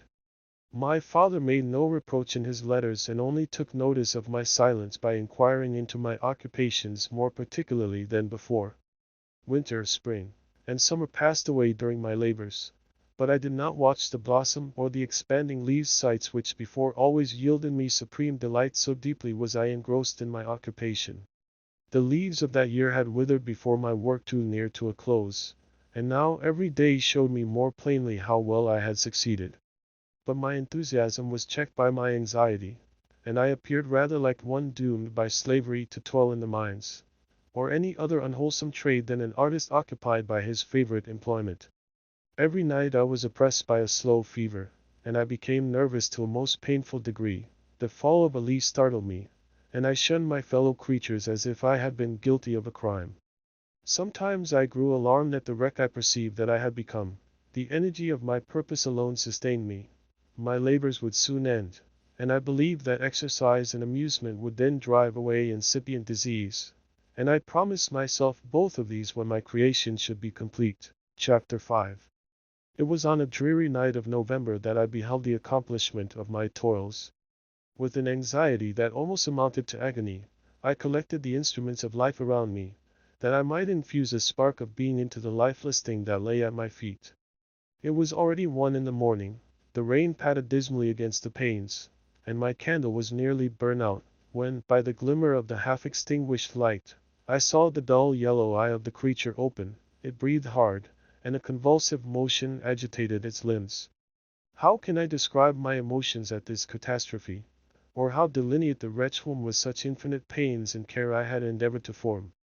His limbs were in proportion, and I had selected his features as beautiful. Beautiful! Great God! His yellow skin scarcely covered the work of muscles and arteries beneath. His hair was of a lustrous black, and flowing, his teeth of a pearly whiteness. But these luxuriances only formed a more horrid contrast with his watery eyes, that seemed almost of the same color as the dun-white sockets in which they were set, his shriveled complexion and straight black lips. The different accidents of life are not so changeable as the feelings of human nature. I had worked hard for nearly 2 years, for the sole purpose of infusing life into an inanimate body. For this I had deprived myself of rest and health. I had desired it with an ardor that far exceeded moderation. But now that I had finished, the beauty of the dream vanished, and breathless horror and disgust filled my heart. Unable to endure the aspect of the being I had created, I rushed out of the room and continued a long time traversing my bedchamber, unable to compose my mind to sleep. At length lassitude succeeded to the tumult I had before endured, and I threw myself on the bed in my clothes, endeavoring to seek a few moments of forgetfulness. But it was in vain. I slept, indeed, but I was disturbed by the wildest dreams. I thought I saw Elizabeth, in the bloom of health, walking in the streets of Ingolstadt. Delighted and surprised I embraced her, but as I imprinted the first kiss on her lips, they became livid with the hue of death. Her features appeared to change, and I thought that I held the corpse of my dead mother in my arms. A shroud enveloped her form, and I saw the graveworms crawling in the folds of the flannel. I started from my sleep with horror. A cold dew covered my forehead, my teeth chattered, and every limb became convulsed, when, by the dim and yellow light of the moon, as it forced its way through the window shutters, I beheld the wretch, the miserable monster whom I had created. He held up the curtain of the bed, and his eyes, if eyes they may be called, were fixed on me. His jaws opened, and he muttered some inarticulate sounds, while a grin wrinkled his cheeks. He might have spoken, but I did not hear. One hand was stretched out, seemingly to detain me, but I escaped and rushed downstairs. I took refuge in the courtyard belonging to the house which I inhabited, where I remained during the rest of the night, walking up and down in the greatest agitation, listening attentively, catching and fearing each sound as if it were to announce the approach of the demoniacal corpse to which I had so miserably given life. No mortal could support the horror of that countenance. A mummy again endued with animation could not be so hideous as that wretch. I had gazed on him while unfinished. He was ugly then, but when those muscles and joints were rendered capable of motion, it became a thing such as even Dante could not have conceived. I passed the night wretchedly. Sometimes my pulse beat so quickly and hardly that I felt the palpitation of every artery. At others, I nearly sank to the ground through languor and extreme weakness. Mingled with this horror, I felt the bitterness of disappointment. Dreams that had been my food and pleasant rest for so long a space were now become a hell to me, and the change was so rapid, the overthrow so complete. Morning, dismal and wet, at length dawned and discovered to my sleepless and aching eyes the church of Ingolstadt, its white steeple and clock, which indicated the 6th hour. The porter opened the gates of the court, which had that night been my asylum, and I issued into the streets, pacing them with quick steps, as if I sought to avoid the wretch whom I feared every turning of the street would present to my view. I did not dare return to the apartment which I inhabited, but felt impelled to hurry on, although drenched by the rain which poured from a black and comfortless sky. I continued walking in this manner for some time, endeavoring by bodily exercise to ease the load that weighed upon my mind. I traversed the streets without any clear conception of where I was or what I was doing. My heart palpitated in the sickness of fear, and I hurried on with irregular steps, not daring to look about me, like one who, on a lonely road, doth walk in fear and dread, and having once turned round, walks on, and turns no more his head, because he knows a frightful fiend doth close behind him tread. Coleridge's Ancient Mariner. Continuing thus, I came at length opposite to the inn at which the various diligences and carriages usually stopped. Here I paused, I knew not why, but I remained some minutes with my eyes fixed on a coach that was coming towards me from the other end of the street. As it drew nearer I observed that it was the Swiss diligence. It stopped just where I was standing, and on the door being opened, I perceived Henry Clerval, who, on seeing me, instantly sprung out. "My dear Frankenstein," exclaimed he, "how glad I am to see you! How fortunate that ye should be here at the very moment of my alighting!" Nothing could equal my delight on seeing Clerval. His presence brought back to my thoughts my father, Elizabeth, and all those scenes of home so dear to my recollection. I grasped his hand, and in a moment forgot my horror and misfortune. I felt suddenly, and for the first time during many months, calm and serene joy. I welcomed my friend, therefore, in the most cordial manner, and we walked towards my college. Clerval continued talking for some time about our mutual friends and his own good fortune in being permitted to come to Ingolstadt.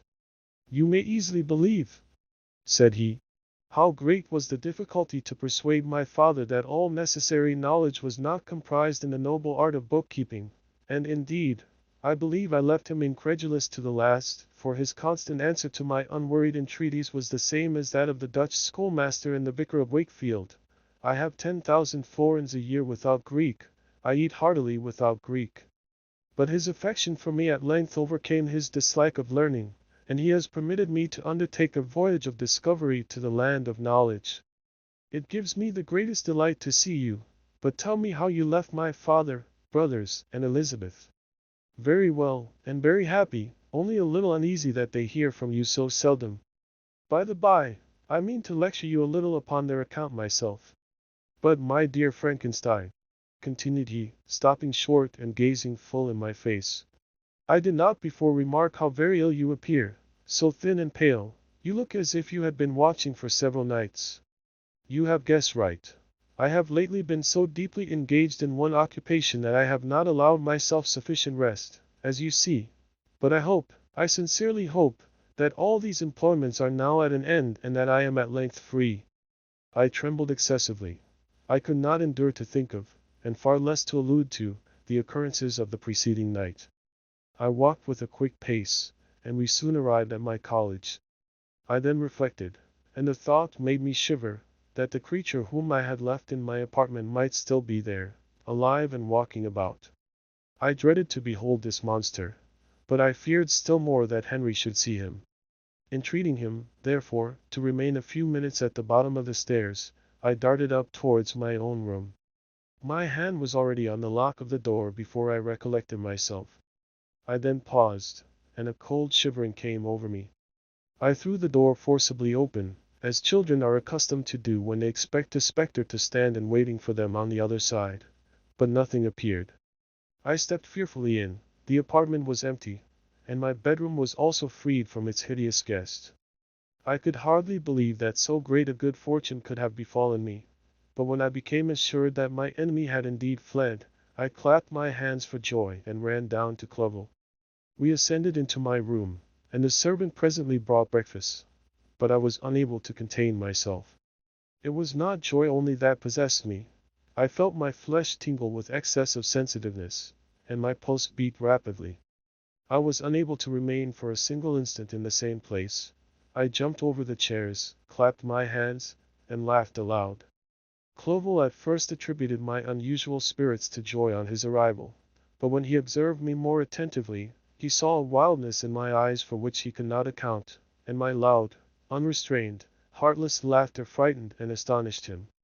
"My dear Victor," cried he, "what, for God's sake, is the matter? Do not laugh in that manner. How ill you are! What is the cause of all this?" "Do not ask me," cried I, putting my hands before my eyes, for I thought I saw the dreaded spectre glide into the room. "He can tell. Oh, save me! Save me!" I imagined that the monster seized me. I struggled furiously and fell down in a fit. Poor Clerval! What must have been his feelings? A meeting, which he anticipated with such joy, so strangely turned to bitterness. But I was not the witness of his grief, for I was lifeless and did not recover my senses for a long, long time. This was the commencement of a nervous fever which confined me for several months. During all that time Henry was my only nurse. I afterwards learned that, knowing my father's advanced age and unfitness for so long a journey, and how wretched my sickness would make Elizabeth, he spared them this grief by concealing the extent of my disorder. He knew that I could not have a more kind and attentive nurse than himself, and firm in the hope he felt of my recovery, he did not doubt that, instead of doing harm, he performed the kindest action that he could towards them. But I was in reality very ill, and surely nothing but the unbounded and unremitting attentions of my friend could have restored me to life. The form of the monster on whom I had bestowed existence was forever before my eyes, and I raved incessantly concerning him. Doubtless my words surprised Henry. He at first believed them to be the wanderings of my disturbed imagination, but the pertinacity with which I continually recurred to the same subject persuaded him that my disorder indeed owed its origin to some uncommon and terrible event. By very slow degrees, and with frequent relapses that alarmed and grieved my friend, I recovered. I remember the first time I became capable of observing outward objects with any kind of pleasure. I perceived that the fallen leaves had disappeared and that the young buds were shooting forth from the trees that shaded my window. It was a divine spring, and the season contributed greatly to my convalescence. I felt also sentiments of joy and affection revive in my bosom. My gloom disappeared, and in a short time I became as cheerful as before I was attacked by the fatal passion. "Dearest Clerval," exclaimed I, "how kind, how very good you are to me! This whole winter, instead of being spent in study, as you promise yourself, has been consumed in my sick room. How shall I ever repay you? I feel the greatest remorse for the disappointment of which I have been the occasion, but you will forgive me. You will repay me entirely if you do not discompose yourself, but get well as fast as you can, and since you appear in such good spirits, I may speak to you on one subject, may I not?" I trembled. One subject? What could it be? Could he allude to an object on whom I dared not even think? "Compose yourself," said Clerval, who observed my change of color. "I will not mention it if it agitates you, but your father and cousin would be very happy if they received a letter from you in your own handwriting. They hardly know how ill you have been and are uneasy at your long silence. Is that all, my dear Henry? How could you suppose that my first thought would not fly towards those dear friends whom I love and who are so deserving of my love? If this is your present temper, my friend, you will perhaps be glad to see a letter that has been lying here some days for you. It is from your cousin, I believe." Chapter 6. Clerval then put the following letter into my hands. It was from my own Elizabeth.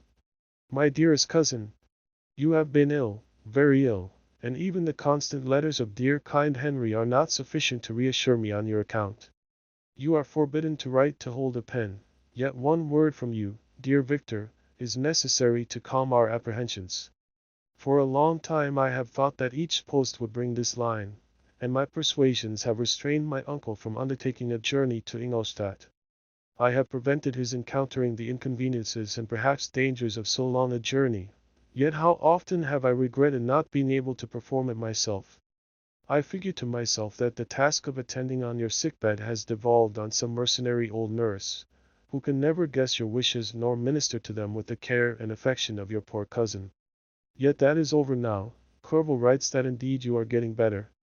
I eagerly hope that you will confirm this intelligence soon in your own handwriting.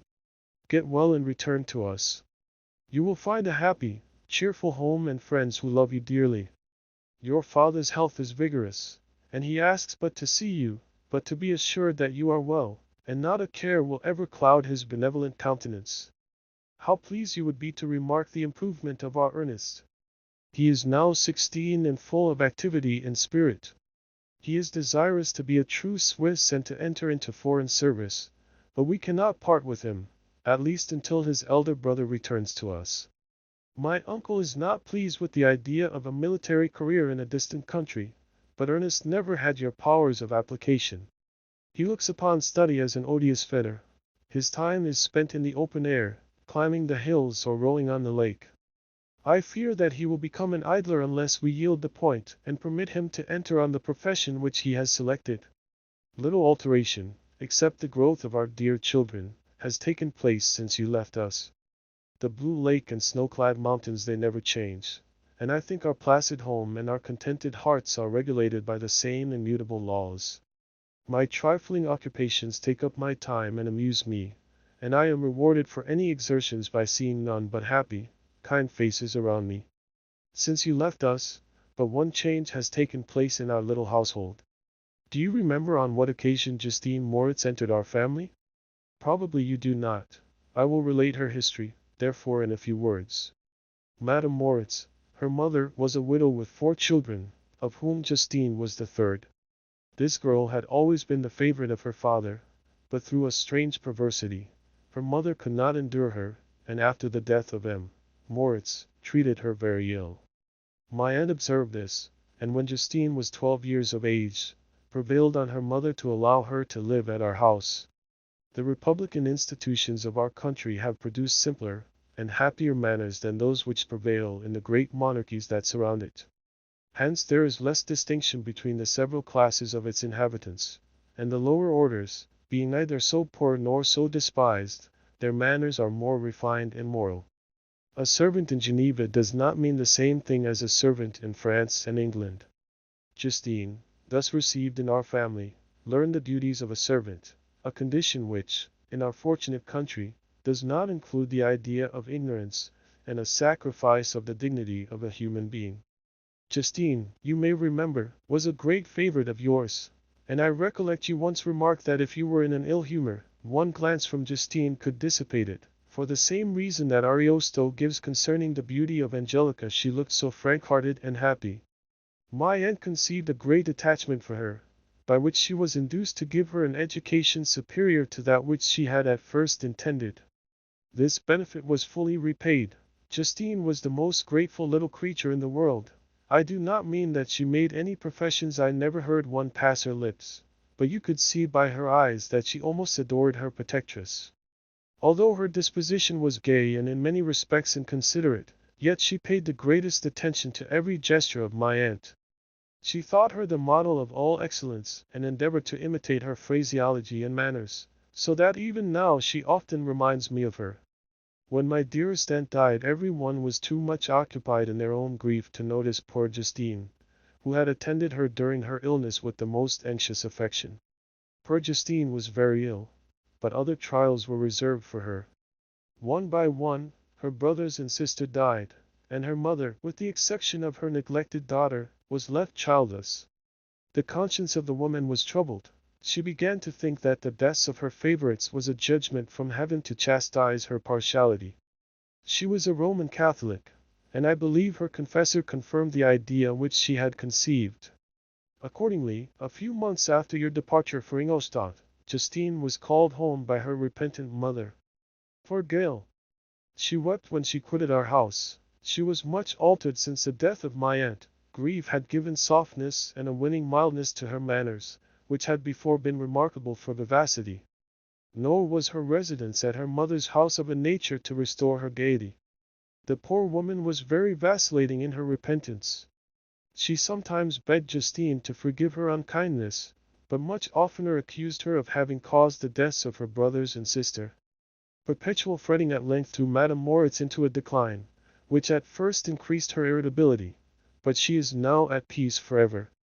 She died on the first approach of cold weather, at the beginning of this last winter. Justine has just returned to us, and I assure you I love her tenderly. She is very clever and gentle, and extremely pretty. As I mentioned before, her mien and her expression continually remind me of my dear aunt. I must say also a few words to you, my dear cousin, of little darling William. I wish you could see him.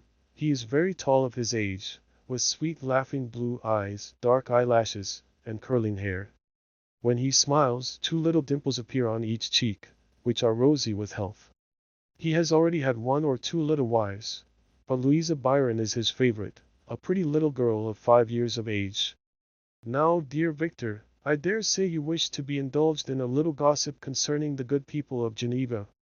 The pretty Miss Mansfield has already received the congratulatory visits on her approaching marriage with a young Englishman, John Melbourne. Esq. Her ugly sister, Manon, married M. de Villard, the rich banker, last autumn. Your favorite schoolfellow, Louis Manoir, has suffered several misfortunes since the departure of Clerval from Geneva. But he has already recovered his spirits, and is reported to be on the point of marrying a lively pretty Frenchwoman, Madame Tavernier. She is a widow, and much older than Manoir, but she is very much admired, and a favorite with everybody. I have written myself into better spirits, dear cousin, but my anxiety returns upon me as I conclude. Write, dearest Victor, one line, one word will be a blessing to us. 10,000 thanks to Henry for his kindness, his affection, and his many letters. We are sincerely grateful. Adieu. My cousin, take care of yourself, and I entreat you, write. Elizabeth Lavenza. Geneva, March 18, 17. Dear, dear Elizabeth, I exclaimed, when I had read her letter, I will write instantly and relieve them from the anxiety they must feel. I wrote, and this exertion greatly fatigued me, but my convalescence had commenced, and proceeded regularly. In another fortnight I was able to leave my chamber. One of my first duties on my recovery was to introduce Clerval to the several professors of the university. In doing this, I underwent a kind of rough usage ill befitting the wounds that my mind had sustained. Ever since the fatal night, the end of my labors, and the beginning of my misfortunes, I had conceived a violent antipathy even to the name of natural philosophy. When I was otherwise quite restored to health, the sight of a chemical instrument would renew all the agony of my nervous symptoms. Henry saw this, and had removed all my apparatus from my view. He had also changed my apartment, for he perceived that I had acquired a dislike for the room which had previously been my laboratory. But these cares of Clerval were made of no avail when I visited the professors. M. Waldman inflicted torture when he praised, with kindness and warmth, the astonishing progress I had made in the sciences. He soon perceived that I disliked the subject, but not guessing the real cause, he attributed my feelings to modesty, and changed the subject from my improvement to the science itself, with a desire, as I evidently saw, of drawing me out. What could I do? He meant to please, and he tormented me. I felt as if he had placed carefully, one by one, in my view those instruments which were to be afterwards used in putting me to a slow and cruel death. I writhed under his words, yet dared not exhibit the pain I felt. Clerval, whose eyes and feelings were always quick in discerning the sensations of others, declined the subject, alleging, in excuse, his total ignorance, and the conversation took a more general turn. I thanked my friend from my heart, but I did not speak.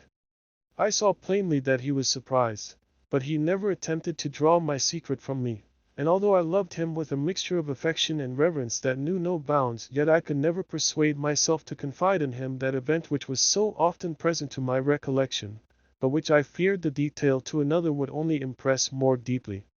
M. Krempe was not equally docile, and in my condition at that time, of almost insupportable sensitiveness, his harsh blunt encomiums gave me even more pain than the benevolent approbation of M. Waldman. "D.N. the fellow!" cried he. "Why, M. Clerval, I assure you he has outstripped us all. I stare if you please, but it is nevertheless true. A youngster who, but a few years ago, believed in Cornelius Agrippa as firmly as in the Gospel, has now set himself at the head of the university, and if he is not soon pulled down, we shall all be out of countenance. Ay, continued he, observing my face expressive of suffering. M. Frankenstein is modest, an excellent quality in a young man. Young men should be different of themselves, you know, M. Clerval. I was myself when young, but that wears out in a very short time." M. Krempe had now commenced an eulogy on himself, which happily turned the conversation from a subject that was so annoying to me. Clerval had never sympathized in my tastes for natural science, and his literary pursuits differed wholly from those which had occupied me. He came to the university with the design of making himself complete master of the Oriental languages, and thus he should open a field for the plan of life he had marked out for himself. Resolved to pursue no inglorious career, he turned his eyes toward the east, as affording scope for his spirit of enterprise. The Persian, Arabic, and Sanskrit languages engaged his attention, and I was easily induced to enter on the same studies. Idleness had ever been irksome to me, and now that I wished to fly from reflection, and hated my former studies, I felt great relief in being the fellow pupil with my friend, and found not only instruction but consolation in the works of the Orientalists. I did not, like him, attempt a critical knowledge of their dialects, for I did not contemplate making any other use of them than temporary amusement. I read merely to understand their meaning, and they well repaid my labors. Their melancholy is soothing, and their joy elevating, to a degree I never experienced in studying the authors of any other country. When you read their writings, life appears to consist in a warm sun and a garden of roses, in the smiles and frowns of a fair enemy, and the fire that consumes your own heart. How different from the manly and heroical poetry of Greece and Rome! Summer passed away in these occupations, and my return to Geneva was fixed for the latter end of autumn, but being delayed by several accidents, winter and snow arrived, the roads were deemed impassable, and my journey was retarded until the ensuing spring. I felt this delay very bitterly, for I longed to see my native town and my beloved France. My return had only been delayed so long, from an unwillingness to leave Clerval in a strange place, before he had become acquainted with any of its inhabitants. The winter, however, was spent cheerfully, and although the spring was uncommonly late, when it came its beauty compensated for its dilatoriness. The month of May had already commenced, and I expected the letter daily which was to fix the date of my departure, when Henry proposed a pedestrian tour in the environs of Ingolstadt, that I might bid a personal farewell to the country I had so long inhabited. I acceded with pleasure to this proposition. I was fond of exercise, and Clerval had always been my favorite companion in the ramble of this nature that I had taken among the scenes of my native country. We passed a fortnight in these perambulations. My health and spirits had long been restored, and they gained additional strength from the salubrious air I breathed, the natural incidents of our progress, and the conversation of my friend. Study had before secluded me from the intercourse of my fellow creatures, and rendered me unsocial, but Clerval called forth the better feelings of my heart. He again taught me to love the aspect of nature, and the cheerful faces of children. Excellent friend!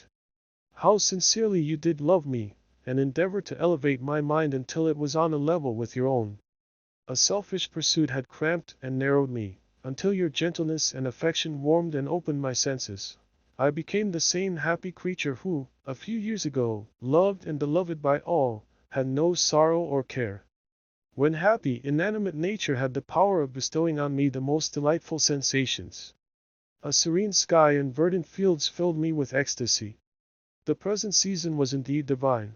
The flowers of spring bloomed in the hedges, while those of summer were already in bud. I was undisturbed by thoughts which during the preceding year had pressed upon me, notwithstanding my endeavors to throw them off, with an invincible burden. Henry rejoiced in my gaiety, and sincerely sympathized in my feelings. He exerted himself to amuse me, while he expressed the sensations that filled his soul. The resources of his mind on this occasion were truly astonishing. His conversation was full of imagination, and very often, in imitation of the Persian and Arabic writers, he invented tales of wonderful fancy and passion. At other times he repeated my favorite poems, or drew me out into arguments, which he supported with great ingenuity. We returned to our college on a Sunday afternoon. The peasants were dancing, and every one we met appeared gay and happy. My own spirits were high, and I bounded along with feelings of unbridled joy and hilarity. Chapter 7. On my return, I found the following letter from my father. My dear Victor, you have probably waited impatiently for a letter to fix the date of your return to us, and I was at first tempted to write only a few lines, merely mentioning the day on which I should expect you. But that would be a cruel kindness, and I dare not do it. What would be your surprise, my son, when you expected a happy and glad welcome, to behold, on the contrary, tears and wretchedness? And how, Victor, can I relate our misfortune? Absence cannot have rendered you callous to our joys and griefs, and how shall I inflict pain on my long absent son? I wish to prepare you for the woeful news, but I know it is impossible. Even now your eye schemes over the page to seek the words which are to convey to you the horrible tidings. William is dead! That sweet child, whose smiles delighted and warmed my heart, who was so gentle yet so gay. Victor, he is murdered! I will not attempt to console you, but will simply relate the circumstances of the transaction. Last Thursday, May 7th, I, my niece, and your 2 brothers, went to walk in Plainpalais. The evening was warm and serene, and we prolonged our walk farther than usual. It was already dusk before we thought of returning, and then we discovered that William and Ernest, who had gone on before, were not to be found. We accordingly rested on a seat until they should return. Presently Ernest came, and inquired if we had seen his brother. He said that he had been playing with him, that William had run away to hide himself, and that he vainly sought for him, and afterwards waited for a long time, but that he did not return. This account rather alarmed us, and we continued to search for him until night fell, when Elizabeth conjectured that he might have returned to the house. He was not there. We returned again, with torches, for I could not rest, when I thought that my sweet boy had lost himself, and was exposed to all the damps and dews of night. Elizabeth also suffered extreme anguish. About 5 in the morning I discovered my lovely boy, whom the night before I had seen blooming and active in health, stretched on the grass livid and motionless. The print of the murderer's finger was on his neck. He was conveyed home, and the anguish that was visible in my countenance betrayed the secret to Elizabeth. She was very earnest to see the corpse. At first I attempted to prevent her, but she persisted, and entering the room where it lay, hastily examined the neck of the victim, and clasping her hands exclaimed, "O God! I have murdered my darling child!" She fainted, and was restored with extreme difficulty. When she again lived, it was only to weep and sigh. She told me that same evening William had teased her to let him wear a very valuable miniature that she possessed of your mother. This picture is gone, and was doubtless the temptation which urged the murderer to the deed. We have no trace of him at present, although our exertions to discover him are unremitted, but they will not restore my beloved William. Come, dearest Victor, you alone can console Elizabeth. She weeps continually, and accuses herself unjustly as the cause of his death. Her words pierce my heart. We are all unhappy, but will not that be an additional motive for you, my son, to return and be our comforter?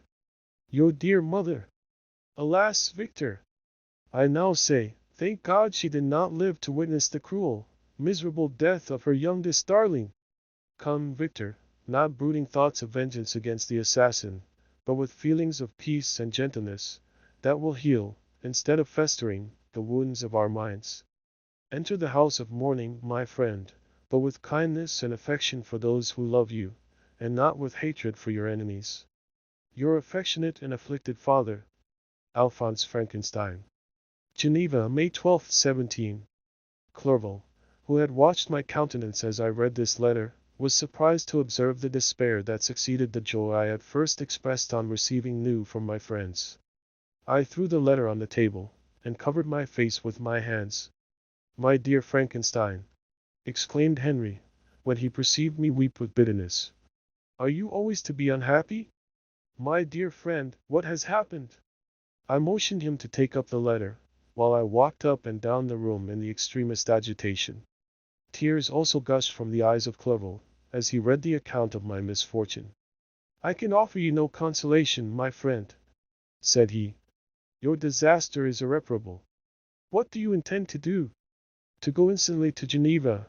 Come with me, Henry, to order the horses. During our walk, Clerval endeavored to say a few words of consolation. He could only express his heartfelt sympathy. Poor William, said he. Dear lovely child, he now sleeps with his angel mother, who that had seen him bright and joyous in his young beauty, but must weep over his untimely loss. To die so miserably, to feel the murderer's grasp. How much more a murder that could destroy radiant innocence. Poor little fellow! What only consolation have we? His friends mourn and weep, but he is at rest. The pang is over, his sufferings at an end forever. A sod covers his gentle form, and he knows no pain. He can no longer be a subject for pity. We must reserve that for his miserable survivors. Clovel spoke thus as we hurried through the streets. The words impressed themselves on my mind, and I remembered them afterwards in solitude. But now, as soon as the horses arrived, I hurried into a cabriolet, and bade farewell to my friend. My journey was very melancholy. At first I wished to hurry on, for I longed to console and sympathize with my loved and sorrowing friends, but when I drew near my native town, I slackened my progress. I could hardly sustain the multitude of feelings that crowded into my mind. I passed through scenes familiar to my youth, but which I had not seen for nearly 6 years. How altered everything might be during that time! One sudden and desolating change had taken place, but 1,000 little circumstances might have by degrees worked other alterations, which, although they were done more tranquilly, might not be the less decisive. Fear overcame me. I dared no advance, dreading 1,000 nameless evils that made me tremble, although I was unable to define them. I remained 2 days at Lausanne, in this painful state of mind. I contemplated the lake. The waters were placid, all around was calm, and the snowy mountains, the palaces of nature, were not changed. By degrees the calm and heavenly scene restored me, and I continued my journey towards Geneva.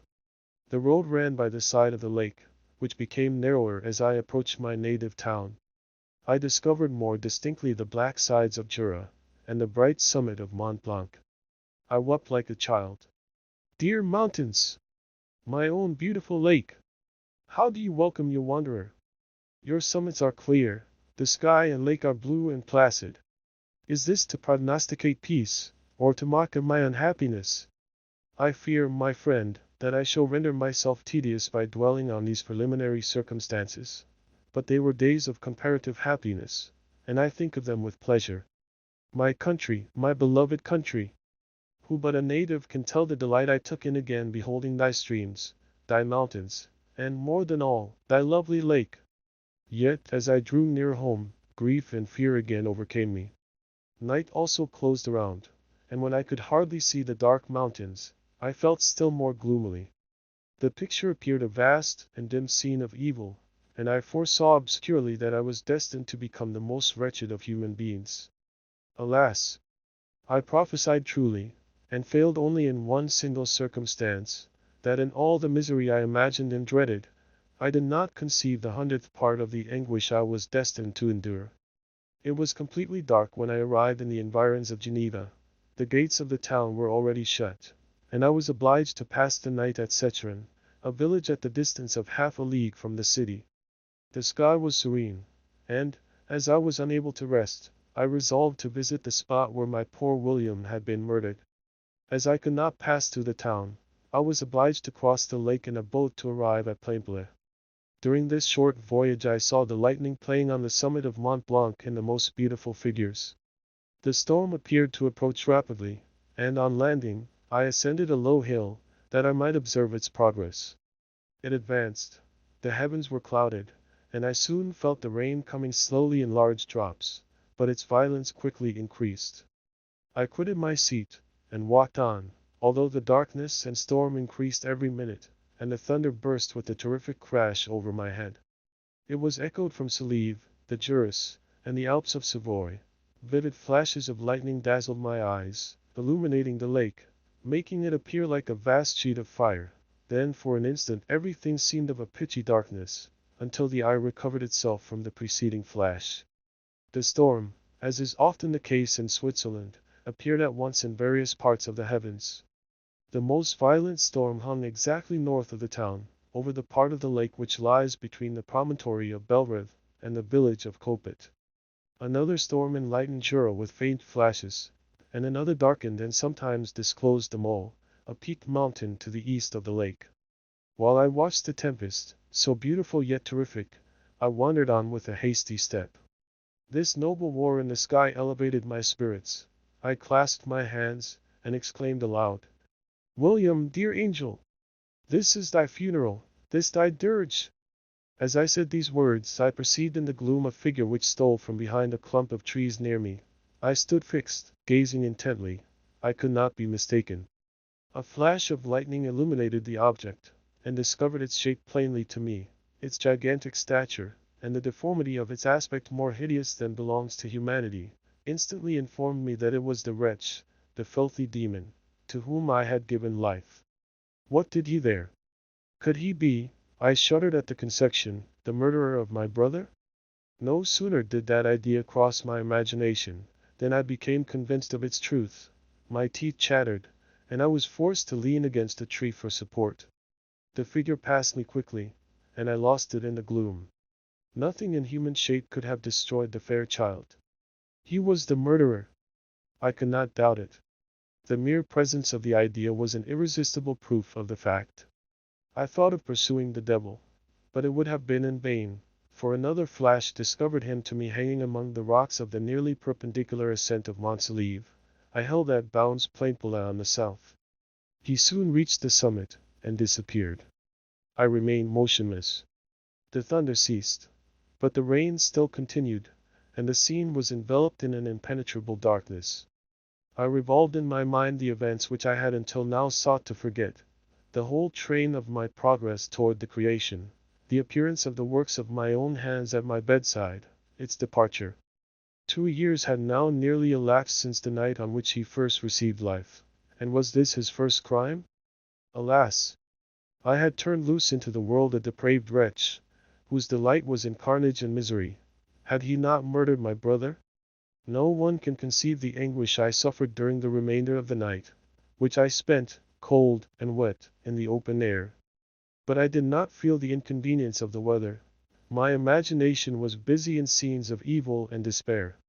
I considered the being whom I had cast among mankind, and endowed with the will and power to effect purposes of horror, such as the deed which he had now done, nearly in the light of my own vampire, my own spirit let loose from the grave, and forced to destroy all that was dear to me. Day dawned, and I directed my steps towards the town. The gates were open, and I hastened to my father's house. My first thought was to discover what I knew of the murderer, and cause instant pursuit to be made. But I paused when I reflected on the story that I had to tell.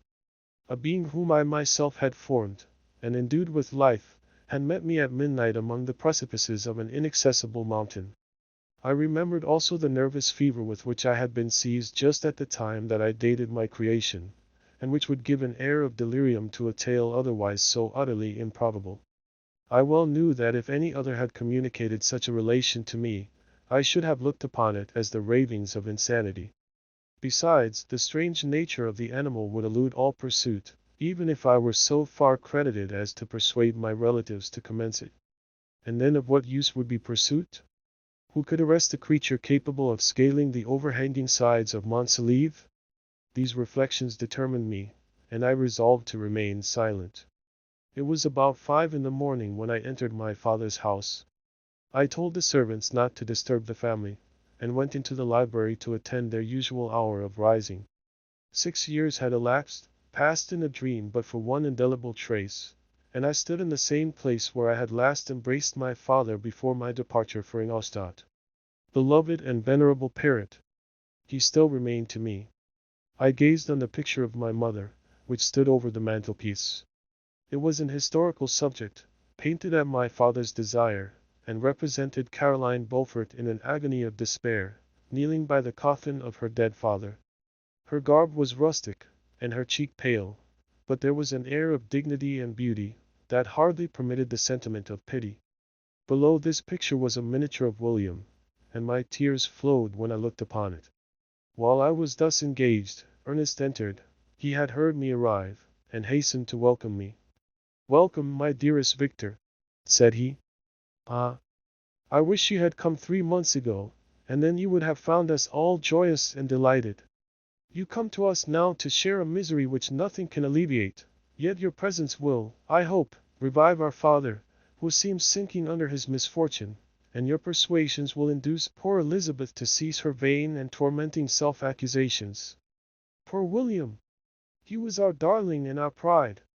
Tears, unrestrained, fell from my brother's eyes. A sense of mortal agony crept over my frame.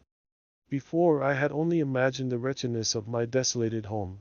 The reality came on me as a new, and a not less terrible, disaster. I tried to calm Ernest. I inquired more minutely concerning my father, and here I named my cousin. She most of all.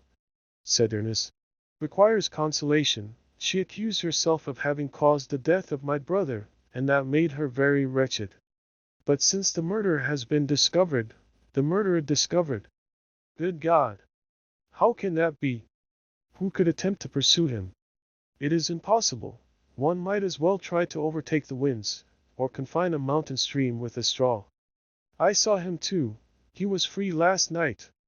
I do not know what you mean, replied my brother in accents of wonder.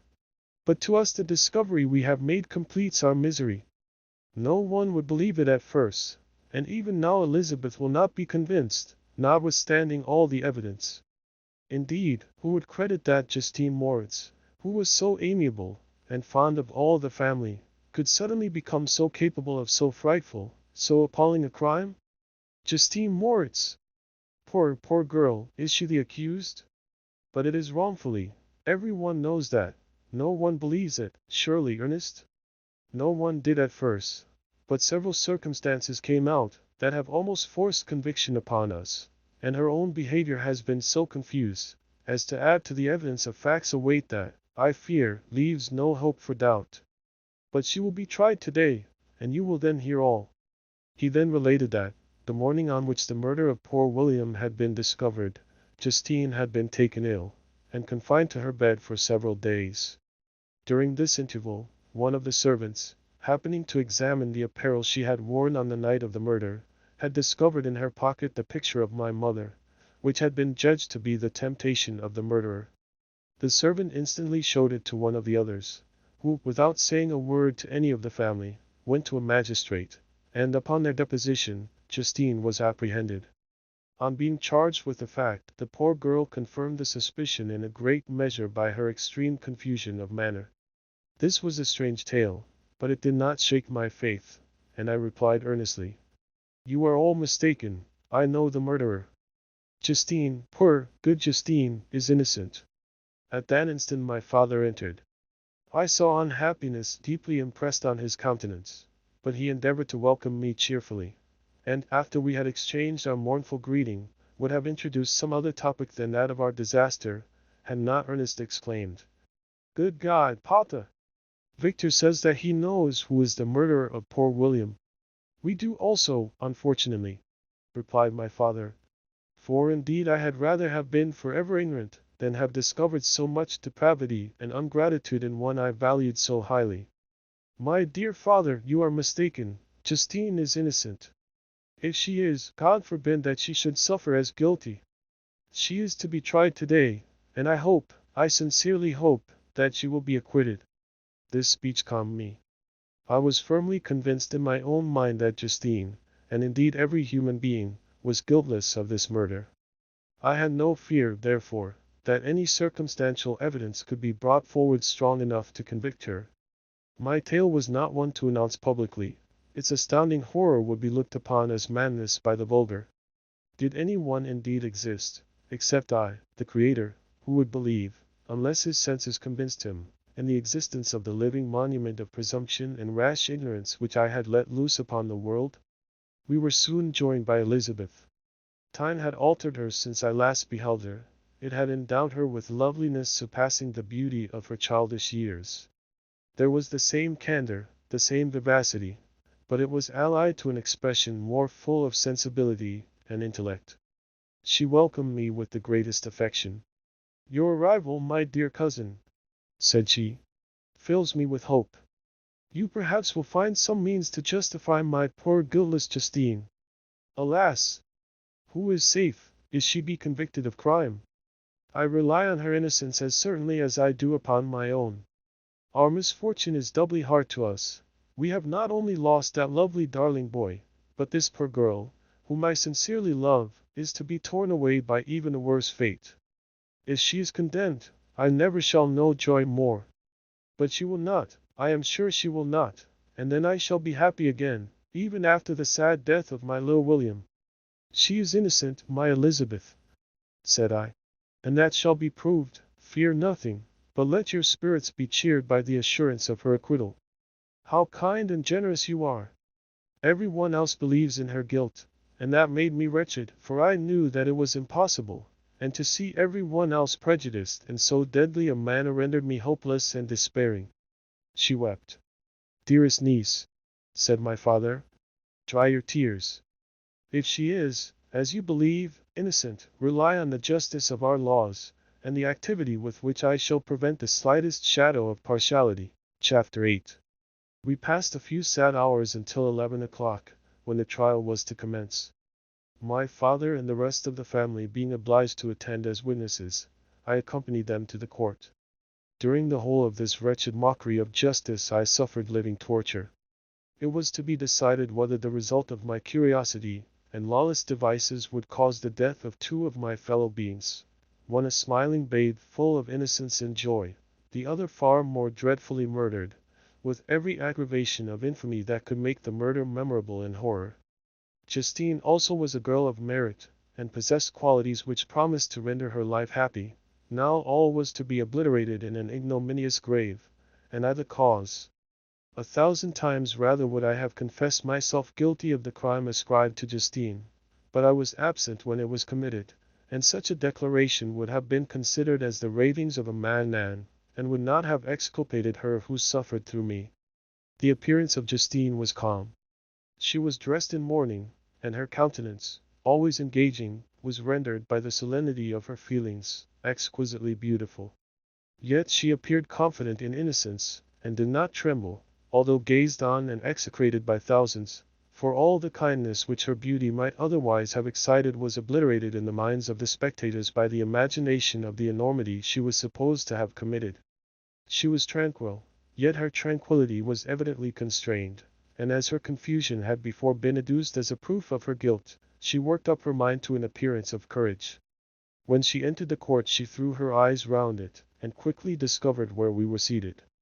A tear seemed to dim her eye when she saw us, but she quickly recovered herself, and a look of sorrowful affection seemed to attest her utter guiltlessness. The trial began, and after the advocate against her had stated the charge, several witnesses were called. Several strange facts combined against her, which might have staggered anyone who had not such proof of her innocence as I had.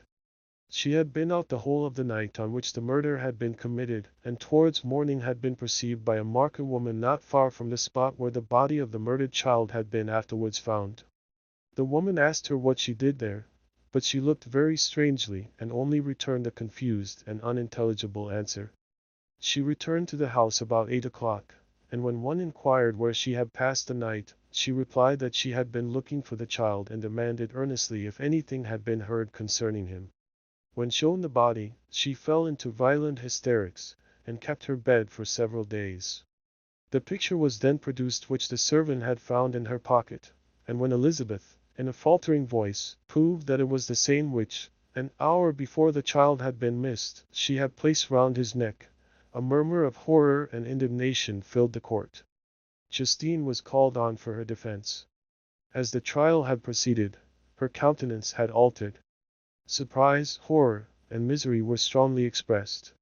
Sometimes she struggled with her tears, but when she was desired to plead, she collected her powers and spoke in an audible although variable voice. God knows, she said, how entirely I am innocent. But I do not pretend that my protestation should acquit me. I rest my innocence on a plain and simple explanation of the facts which have been adduced against me, and I hope the character I have always borne will incline my judges to a favorable interpretation where any circumstance appears doubtful or suspicious.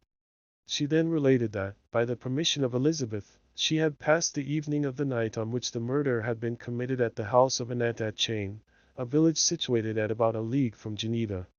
On her return, at about 9 o'clock, she met a man who asked her if she had seen anything of the child who was lost. She was alarmed by this account, and passed several hours in looking for him, when the gates of Geneva were shut, and she was forced to remain several hours of the night in a barn belonging to a cottage, being unwilling to call up the inhabitants, to whom she was well known. Most of the night she spent here watching.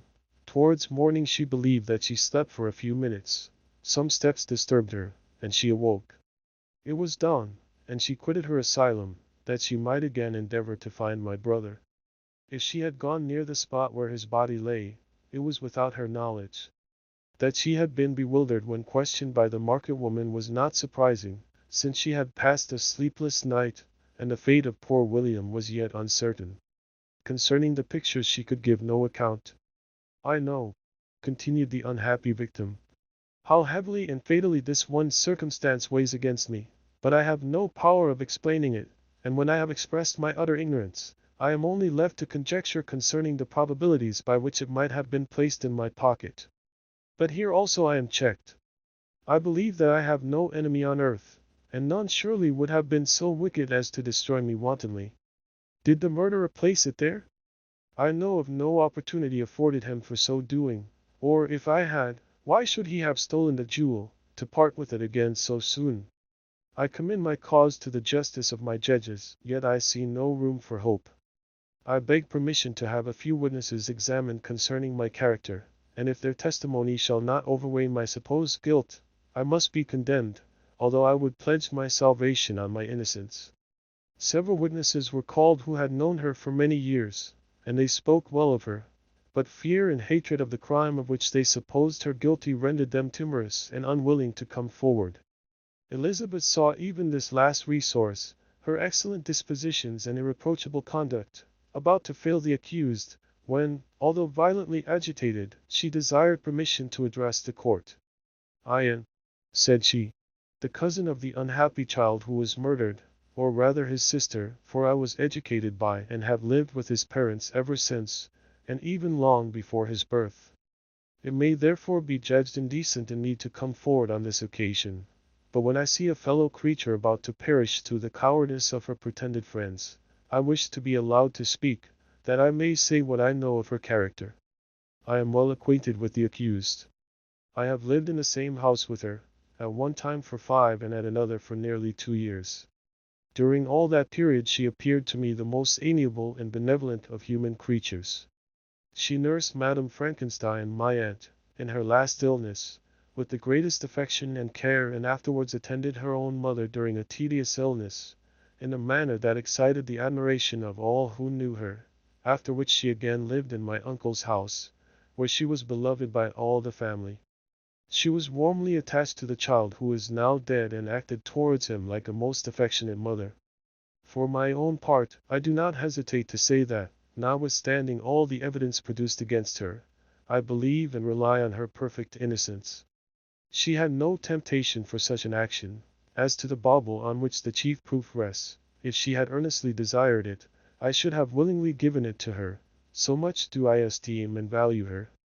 A murmur of approbation followed Elizabeth's simple and powerful appeal, but it was excited by her generous interference, and not in favor of poor Justine, on whom the public indignation was turned with renewed violence, charging her with the blackest ingratitude.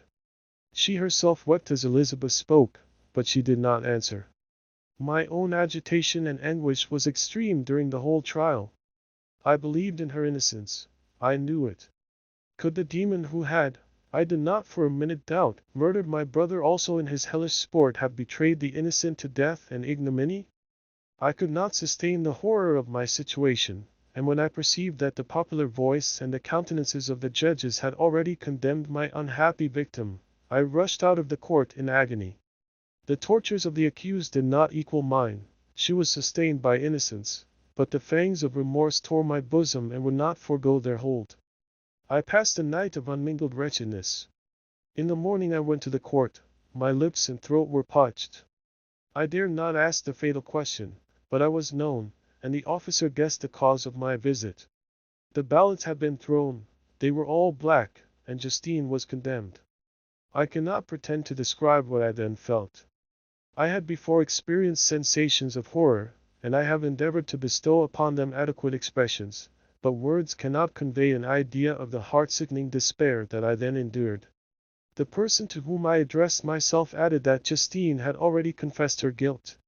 That evidence, he observed, was hardly required in so glaring a case, but I am glad of it, and indeed, none of our judges like to condemn a criminal upon circumstantial evidence, be it ever so decisive. This was strange and unexpected intelligence. What could it mean? Had my eyes deceived me? And was I really as mad as the whole world would believe me to be if I disclosed the object of my suspicions? I hastened to return home, and Elizabeth eagerly demanded the result.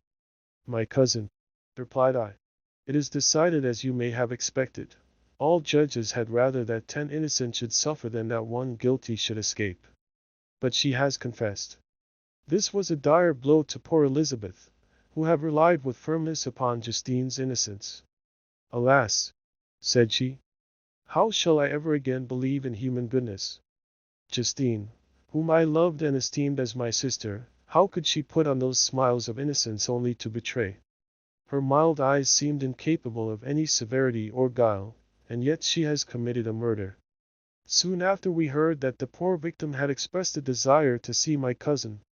My father wished her not to go, but said that he left it to her own judgment and feelings to decide. Yes, said Elizabeth, I will go, although she is guilty, and you, Victor, shall accompany me. I cannot go alone. The idea of this visit was torture to me, yet I could not refuse.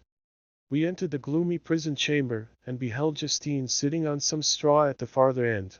Her hands were manacled, and her head rested on her knees. She rose on seeing us enter, and when we were left alone with her, she threw herself at the feet of Elizabeth, weeping bitterly. My cousin wept also.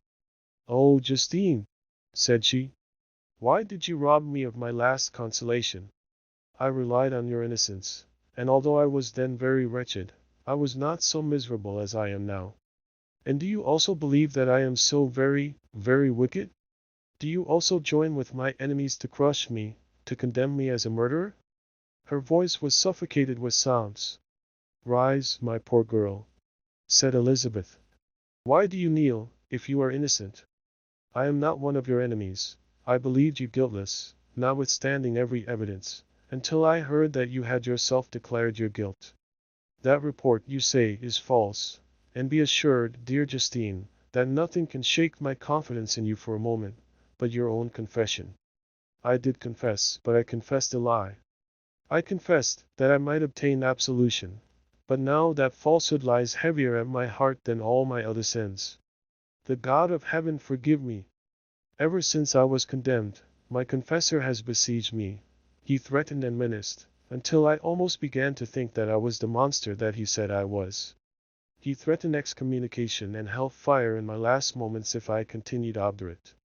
Dear lady, I had none to support me. All looked on me as a wretch doomed to ignominy and perdition. What could I do? In an evil hour I subscribed to a lie, and now only am I truly miserable. She paused, weeping, and then continued. I thought with horror, my sweet lady, that you should believe your Justine, whom your blessed aunt had so highly honored, and whom you loved, was a creature capable of a crime which none but the devil himself could have perpetrated. Dear William, dearest blessed child, I soon shall see you again in heaven, where we shall all be happy, and that consoles me, going as I am to suffer ignominy and death. Oh, Justine! Forgive me for having for one moment distrusted you. Why did you confess? But do not mourn, dear girl. Do not fear. I will proclaim, I will prove your innocence. I will melt the stony hearts of your enemies by my tears and prayers. You shall not die. You, my playfellow, my companion, my sister, perish on the scaffold. No, no, I never could survive so horrible a misfortune. Justine shook her head mournfully. I do not fear to die, she said. That pang is past. God raises my weakness and gives me courage to endure the worst. I leave a sad and bitter world, and if you remember me and think of me as of one unjustly condemned, I am resigned to the fate awaiting me. Learn from me, dear lady, to submit in patience to the will of heaven. During this conversation I had retired to a corner of the prison room, where I could conceal the horrid anguish that possessed me. Despair! Who dared talk of that? The poor victim, who on the morrow was to pass the awful boundary between life and death, felt not, as I did, such deep and bitter agony. I gnashed my teeth and ground them together, uttering a groan that came from my inmost soul. Justine started. When she saw who it was, she approached me and said, Dear sir, you are very kind to visit me. You, I hope, do not believe that I am guilty? I could not answer. No, Justine, said Elizabeth. He is more convinced of your innocence than I was, for even when he heard that you had confessed, he did not credit it. I truly thank him. In these last moments I feel the sincerest gratitude towards those who think of me with kindness. How sweet is the affection of others to such a wretch as I am. It removes more than half my misfortune, and I feel as if I could die in peace now that my innocence is acknowledged by you, dear lady, and your cousin. Thus the poor sufferer tried to comfort others and herself. She indeed gained the resignation she desired. But I, the true murderer, felt the never-dying worm alive in my bosom, which allowed of no hope or consolation. Elizabeth also wept and was unhappy, but hers also was the misery of innocence, which, like a cloud that passes over the fair moon, for a while hides but cannot tarnish its brightness. Anguish and despair had penetrated into the core of my heart. I bore a hell within me which nothing could extinguish. We stayed several hours with Justine, and it was with great difficulty that Elizabeth could tear herself away. I wish, cried she, that I were to die with you. I cannot live in this world of misery. Justine assumed an air of cheerfulness, while she with difficulty repressed her bitter tears. She embraced Elizabeth and said in a voice of half-suppressed emotion, "Farewell, sweet lady, dearest Elizabeth, my beloved and only friend. May heaven, in its bounty, bless and preserve you. May this be the last misfortune that you will ever suffer. Live, and be happy, and make others so." And on the morrow Justine died. Elizabeth's heart-rending eloquence failed to move the judges from their settled conviction in the criminality of the saintly sufferer. My passionate and indignant appeals were lost upon them. And when I received their cold answers and heard the harsh, unfeeling reasoning of these men, my purposed avowal died away on my lips.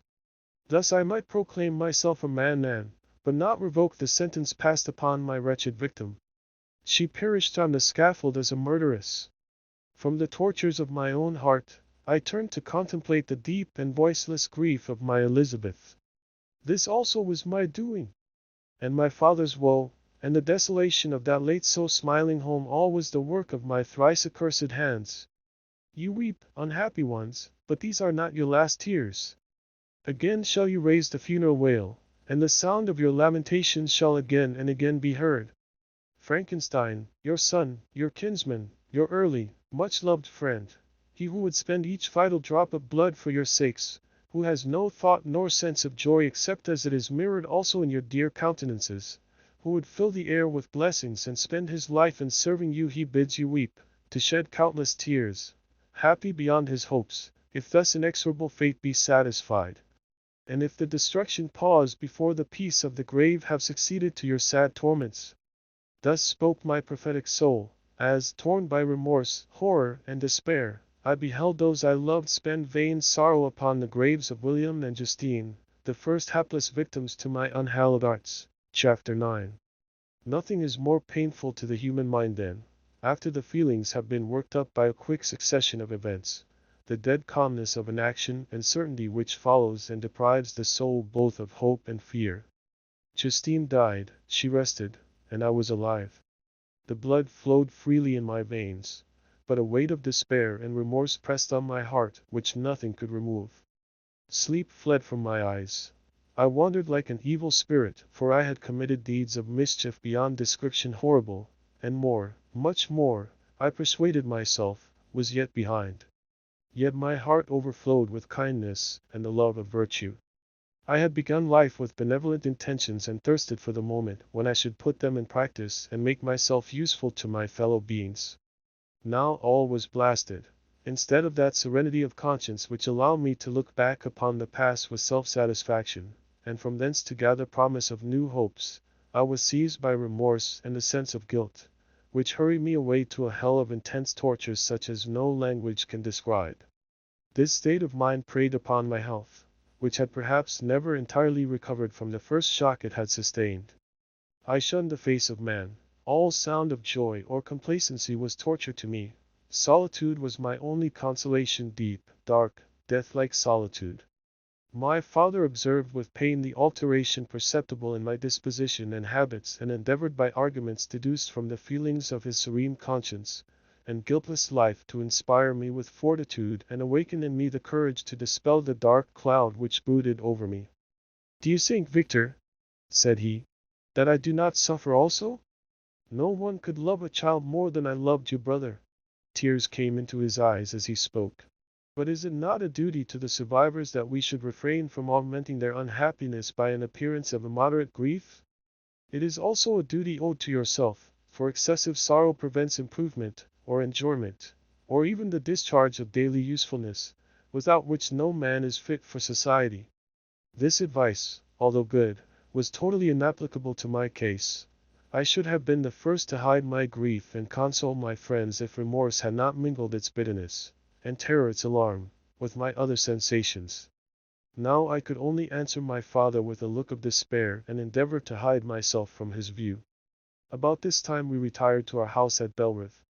This change was particularly agreeable to me. The shutting of the gates regularly at 10 o'clock and the impossibility of remaining on the lake after that hour had rendered our residence within the walls of Geneva very irksome to me. I was now free. Often, after the rest of the family had retired for the night, I took the boat and passed many hours upon the water. Sometimes, with my sails set, I was carried by the wind, and sometimes, after rowing into the middle of the lake, I left the boat to pursue its own course and gave way to my own miserable reflections. I was often tempted, when all was at peace around me, and I the only unquiet thing that wandered restless in a scene so beautiful and heavenly, if I except some bat, or the frogs, whose harsh and interrupted croaking was heard only when I approached the shore. Often, I say, I was tempted to plunge into the silent lake, that the waters might close over me and my calamities forever. But I was restrained, when I thought of the heroic and suffering Elizabeth, whom I tenderly loved, and whose existence was bound up in mine. I thought also of my father and surviving brother. Should I by my base desertion leave them exposed and unprotected to the malice of the fiend whom I had let loose among them? At these moments I wept bitterly and wished that peace would revisit my mind, only that I might afford them consolation and happiness. But that could not be. Remorse extinguished every hope. I had been the author of unalterable evils, and I lived in daily fear lest the monster whom I had created should perpetrate some new wickedness. I had an obscure feeling that all was not over and that he would still commit some signal crime, which by its enormity should almost efface the recollection of the past. There was always scope for fear so long as anything I loved remained behind. My abhorrence of this fiend cannot be conceived. When I thought of him I gnashed my teeth, my eyes became inflamed, and I ardently wished to extinguish that life which I had so thoughtlessly bestowed. When I reflected on his crimes and malice, my hatred and revenge burst all bounds of moderation. I would have made a pilgrimage to the highest peak of the Andes, could I, when there, have precipitated him to their base. I wished to see him again, that I might wreak the utmost extent of abhorrence on his head, and avenge the deaths of William and Justine. Our house was the house of mourning. My father's health was deeply shaken by the horror of the recent events. Elizabeth was sad and desponding. She no longer took delight in her ordinary occupations. All pleasure seemed to her sacrilege toward the dead. Eternal woe and tears she then thought was the just tribute she should pay to innocence so blasted and destroyed. She was no longer that happy creature who in earlier youth wandered with me on the banks of the lake and talked with ecstasy of our future prospects. The first of those sorrows which are sent to wean us from the earth had visited her, and its dimming influence quenched her dearest smiles. "When I reflect, my dear cousin," said she, "on the miserable death of Justine Moritz, I no longer see the world and its works as they before appeared to me. Before, I looked upon the accounts of vice and injustice that I read in books or heard from others as tales of ancient days or imaginary evils. At least they were remote and more familiar to reason than to the imagination. But now misery has come home, and men appear to me as monsters thirsting for each other's blood. Yet I am certainly unjust. Everybody believed that poor girl to be guilty, and if she could have committed the crime for which she suffered, assuredly she would have been the most depraved of human creatures. For the sake of a few jewels, to have murdered the son of her benefactor and friend, a child whom she had nursed from its birth, and appeared to love as if it had been her own. I could not consent to the death of any human being, but certainly I should have thought such a creature unfit to remain in the society of men. But she was innocent. I know, I feel she was innocent. You are of the same opinion, and that confirms me. Alas, Victor, when falsehood can look so like the truth, who can assure themselves of certain happiness? I feel as if I were walking on the edge of a precipice, towards which thousands are crowding and endeavoring to plunge me into the abyss. William and Justine were assassinated, and the murderer escapes. He walks about the world free, and perhaps respected. But even if I were condemned to suffer on the scaffold for the same crimes, I would not change places with such a wretch. I listened to this discourse with the extremest agony. I, not indeed, but in effect, was the true murderer. Elizabeth read my anguish in my countenance, and kindly taking my hand said, "My dearest friend, you must calm yourself. These events have affected me, God knows how deeply, but I am not so wretched as you are. There is an expression of despair, and sometimes of revenge, in your countenance that makes me tremble. Dear Victor, banish these dark passions. Remember the friends around you, who center all their hopes in you. Have we lost the power of rendering you happy? Ah! While we love, while we are true to each other, here in this land of peace and beauty, your native country, we may reap every tranquil blessing what can disturb our peace. And cannot such words from her whom I fondly prize before every other gift of fortune suffice to chase away the fiend that lurked in my heart?" Even as she spoke I drew near to her, as if in terror, lest at that very moment the destroyer had been near to rob me of her. Thus not the tenderness of friendship, nor the beauty of earth, nor of heaven, could redeem my soul from woe. The very accents of love were ineffectual. I was encompassed by a cloud which no beneficial influence could penetrate. The wounded deer dragging its fainting limbs to some untrodden brake, there to gaze upon the arrow which had pierced it, and to die, was but a type of me. Sometimes I could cope with the sullen despair that overwhelmed me, but sometimes the whirlwind passions of my soul drove me to seek, by bodily exercise and by change of place, some relief from my intolerable sensations. It was during an access of this kind that I suddenly left my home, and bending my steps towards the near alpine valleys, sought in the magnificence, the eternity of such scenes, to forget myself and my ephemeral, because human, sorrows. My wanderings were directed towards the valley of Chamonix. I had visited it frequently during my boyhood. 6 years had passed since then. I was a wreck, but naught had changed in those savage and enduring scenes. I performed the first part of my journey on horseback. I afterwards hired a mule, as the more sure-footed and least liable to receive injury on these rugged roads. The weather was fine. It was about the middle of the month of August, nearly 2 months after the death of Justine, that miserable epoch from which I dated all my woe. The weight upon my spirit was sensibly lightened as I plunged yet deeper in the ravine of Arve. The immense mountains and precipices that overhung me on every side, the sound of the river raging among the rocks, and the dashing of the waterfalls around spoke of a power mighty as omnipotence, and I ceased to fear or to bend before any being less almighty than that which had created and ruled the elements, here displayed in their most terrific guise. Still, as I ascended higher, the valley assumed a more magnificent and astonishing character. Ruined castles hanging on the precipices of piny mountains, the impetuous Arve, and cottages every here and there peeping forth from among the trees formed a scene of singular beauty.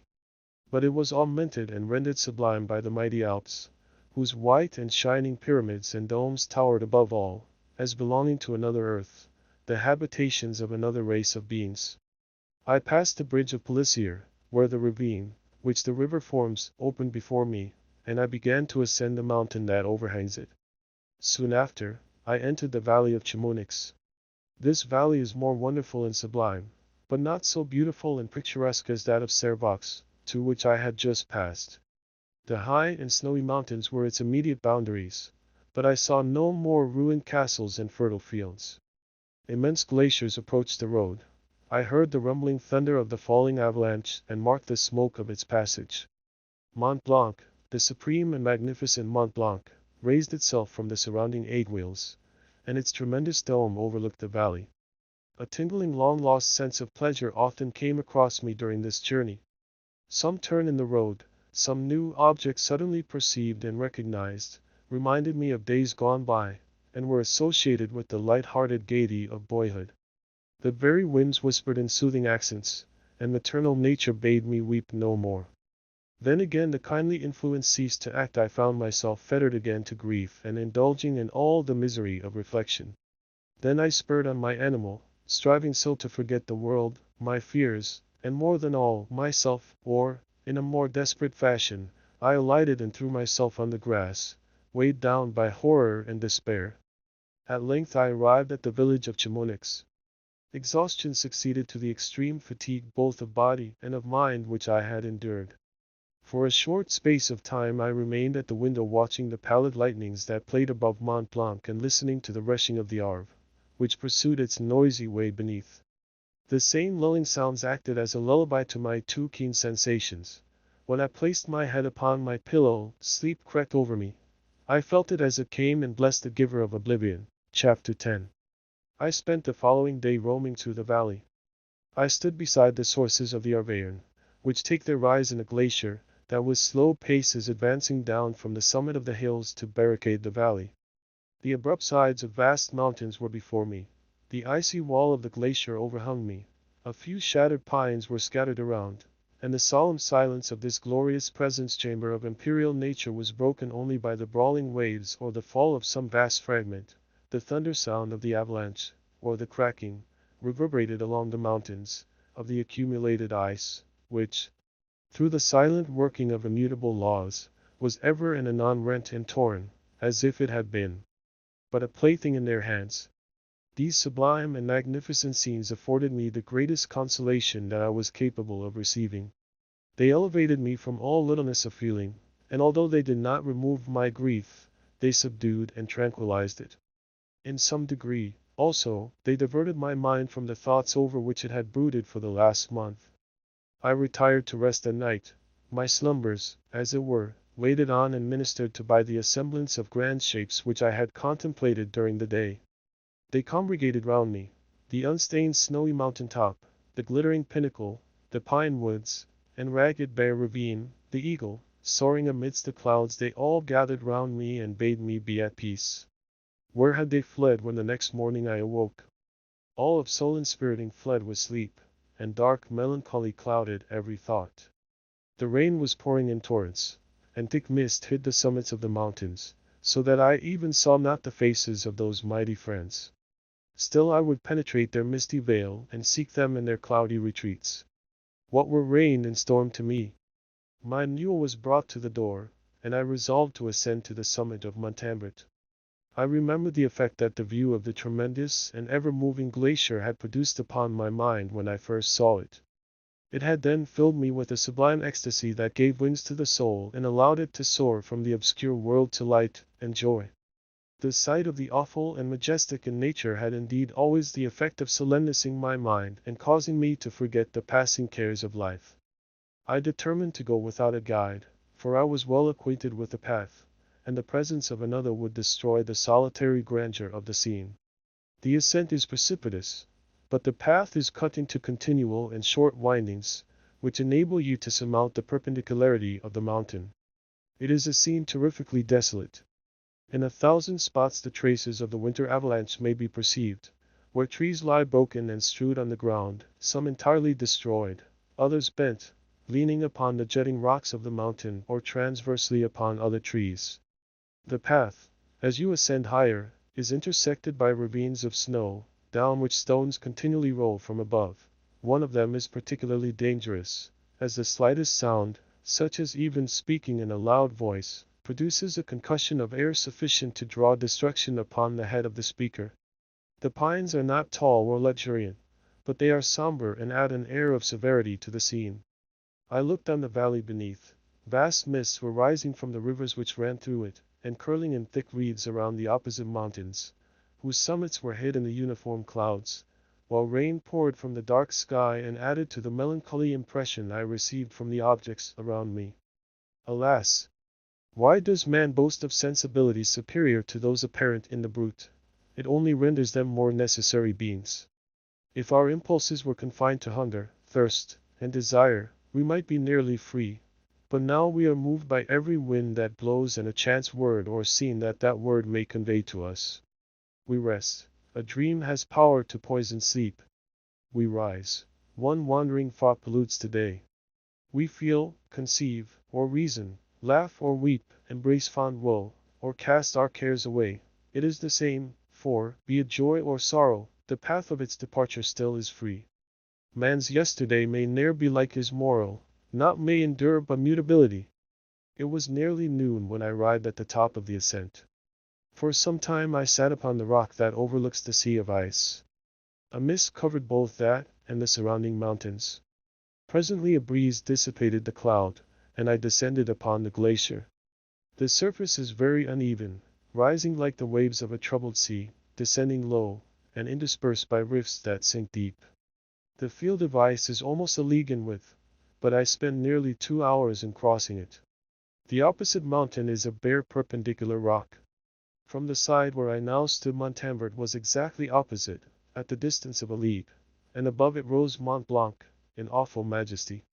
I remained in a recess of the rock, gazing on this wonderful and stupendous scene. The sea, or rather the vast river of ice, wound among its dependent mountains, whose aerial summits hung over its recesses. Their icy and glittering peaks shone in the sunlight over the clouds. My heart, which was before sorrowful, now swelled with something like joy.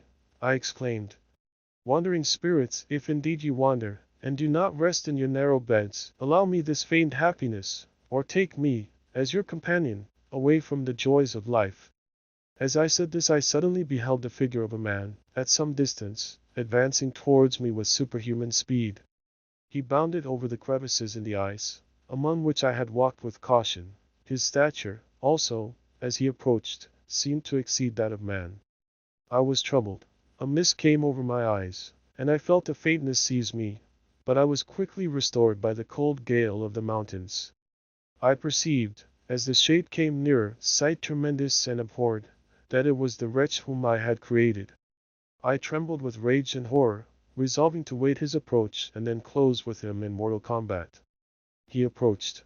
His countenance bespoke bitter anguish, combined with disdain and malignity, while its unearthly ugliness rendered it almost too horrible for human eyes. But I scarcely observed this. Rage and hatred had at first deprived me of utterance, and I recovered only to overwhelm him with words expressive of furious detestation and contempt. "Devil!" I exclaimed. "Do you dare approach me? And do not you fear the fierce vengeance of my arm wreaked on your miserable head? Begone, vile insect! Or rather stay, that I may trample you to dust. And oh, that I could, with the extinction of your miserable existence, restore those victims whom you have so diabolically murdered." "I expected this resection," said the demon. "All men hate the wretched. How, then, must I be hated, who am miserable beyond all living things? Yet you, my creator, detest and spurn me, that creature, to whom thou art bound by ties only dissoluble by the annihilation of one of us. You purpose to kill me. How dare you sport thus with life? Do your duty towards me, and I will do mine towards you and the rest of mankind. If you will comply with my conditions, I will leave them and you at peace, but if you refuse, I will glut the maw of death, until it be satiated with the blood of your remaining friends. Abhorred monster! Fiend that thou art! The tortures of hell are too mild a vengeance for thy crimes. Wretched devil! You reproach me with your creation. Come on, then, that I may extinguish the spark which I so negligently bestowed." My rage was without bounds. I sprang on him, impelled by all the feelings which can arm one being against the existence of another. He easily eluded me and said, "Be calm. I entreat you to hear me before you give vent to your hatred on my devoted head. Have I not suffered enough, that you seek to increase my misery? Life, although it may only be an accumulation of anguish, is dear to me, and I will defend it. Remember, thou hast made me more powerful than thyself. My height is superior to thine, my joints more supple. But I will not be tempted to set myself in opposition to thee. I am thy creature, and I will be even mild and docile to my natural lord and king if thou wilt also perform that part, the which thou owest me. O Frankenstein, be not equitable to every other and trample upon me alone, to whom thy justice, and even thy clemency and affection, is most due. Remember that I am thy creature. I ought to be thy Adam, but I am rather the fallen angel, whom thou drivest from joy for no misdeed. Everywhere I see bliss, from which I alone am irrevocably excluded. I was benevolent and good, misery made me a fiend. Make me happy, and I shall again be virtuous. Begone! I will not hear you. There can be no community between you and me. We are enemies. Begone, or let us try our strength in a fight, in which one must fall. How can I move thee? Will no entreaties cause thee to turn a favorable eye upon that creature, who implores thy goodness and compassion? Believe me, Frankenstein, I was benevolent. My soul glowed with love and humanity. But am I not alone, miserably alone? You, my creator, abhor me. What hope can I gather from your fellow creatures, who owe me nothing? They spurn and hate me. The desert mountains and dreary glaciers are my refuge. I have wandered here many days. The caves of ice, which I only do not fear, are a dwelling to me, and the only one which man does not grudge. These bleak skies I hail, for they are kinder to me than your fellow beings. If the multitude of mankind knew of my existence, they would do as you do, and arm themselves for my destruction. Shall I not then hate them who abhor me? I will keep no terms with my enemies. I am miserable, and they shall share my wretchedness. Yet it is in your power to recompense me, and deliver them from an evil which it only remains for you to make so great, that not only you and your family, but thousands of others, shall be swallowed up in the whirlwinds of its rage. Let your compassion be moved, and do not disdain me. Listen to my tale. When you have heard that, abandon or commiserate me, as you shall judge that I deserve. But hear me. The guilty are allowed, by human laws, bloody as they are, to speak in their own defense before they are condemned. Listen to me, Frankenstein. You accuse me of murder, and yet you would, with a satisfied conscience, destroy your own creature. Oh, praise the eternal justice of man! Yet I ask you not to spare me. Listen to me, and then, if you can, and if you will, destroy the work of your hands. Why do you call to my remembrance? I rejoined. Circumstances of which I shudder to reflect, that I have been the miserable origin and author? Cursed be the day, abhorred devil, in which ye first saw light. Cursed, although I curse myself, be the hands that formed you. You have made me wretched beyond expression. You have left me no power to consider whether I am just to you or not. Begone! Relieve me from the sight of your detested form. Thus I relieve thee, my creator, he said, and placed his hated hands before my eyes, which I flung from me with violence. This I take from thee a sight which you abhor. Still thou canst listen to me and grant me thy compassion. By the virtues that I once possessed, I demand this from you. Hear my tale. It is long and strange, and the temperature of this place is not fitting to your fine sensations. Come to the hut upon the mountain. The sun is yet high in the heavens. Before it descends to hide itself behind your snowy precipices and illuminate another world, you will have heard my story and can decide. On you it rests, whether I quit forever the neighborhood of man and lead a harmless life, or become the scourge of your fellow creatures and the author of your own speedy ruin. As he said this, he led the way across the ice. I followed. My heart was full, and I did not answer him, but as I proceeded, I weighed the various arguments that he had used and determined at least to listen to his tale. I was partly urged by curiosity, and compassion confirmed my resolution. I had hitherto supposed him to be the murderer of my brother, and I eagerly sought a confirmation or denial of this opinion. For the first time, also, I felt what the duties of a creator towards his creature were, and that I ought to render him happy before I complained of his wickedness. These motives urged me to comply with his demand. We crossed the ice, therefore, and ascended the opposite rock. The air was cold, and the rain again began to descend. We entered the hut, the fiend with an air of exultation, I with a heavy heart and depressed spirits. But I consented to listen, and seating myself by the fire which my odious companion had lighted, he thus began his tale. Chapter 11. It is with considerable difficulty that I remember the original era of my being, All the events of that period appear confused and indistinct. A strange multiplicity of sensations seized me, and I saw, felt, heard, and smelt at the same time, and it was, indeed, a long time before I learned to distinguish between the operations of my various senses. By degrees, I remember, a stronger light pressed upon my nerves so that I was obliged to shut my eyes. Darkness then came over me and troubled me, but hardly had I felt this when, by opening my eyes, as I now suppose, the light poured in upon me again. I walked, and I believe, descended, but I presently found a great alteration in my sensations. Before, dark and opaque bodies had surrounded me, impervious to my touch or sight, but I now found that I could wander on at liberty, with no obstacles which I could not either surmount or avoid. The light became more and more oppressive to me, and the heat wearying me as I walked, I sought a place where I could receive shade. This was the forest nearing Ostad, and here I lay by the side of a brook resting from my fatigue, until I felt tormented by hunger and thirst. This roused me from my nearly dormant state, and I ate some berries which I found hanging on the trees or lying on the ground. I slaked my thirst at the brook, and then lying down, was overcome by sleep. It was dark when I awoke. I felt cold also, and half frightened, as it were, instinctively, finding myself so desolate. Before I had quitted your apartment, on a sensation of cold, I had covered myself with some clothes, but these were insufficient to secure me from the dews of night. I was a poor, helpless, miserable wretch. I knew, and could distinguish, nothing, but feeling pain invade me on all sides, I sat down and wept. Soon a gentle light stole over the heavens and gave me a sensation of pleasure. I started up and beheld a radiant form rise from among the trees. The moon, I gazed with a kind of wonder. It moved slowly, but it enlightened my path, and I again went out in search of berries. I was still cold when under one of the trees I found a huge cloak, with which I covered myself, and sat down upon the ground.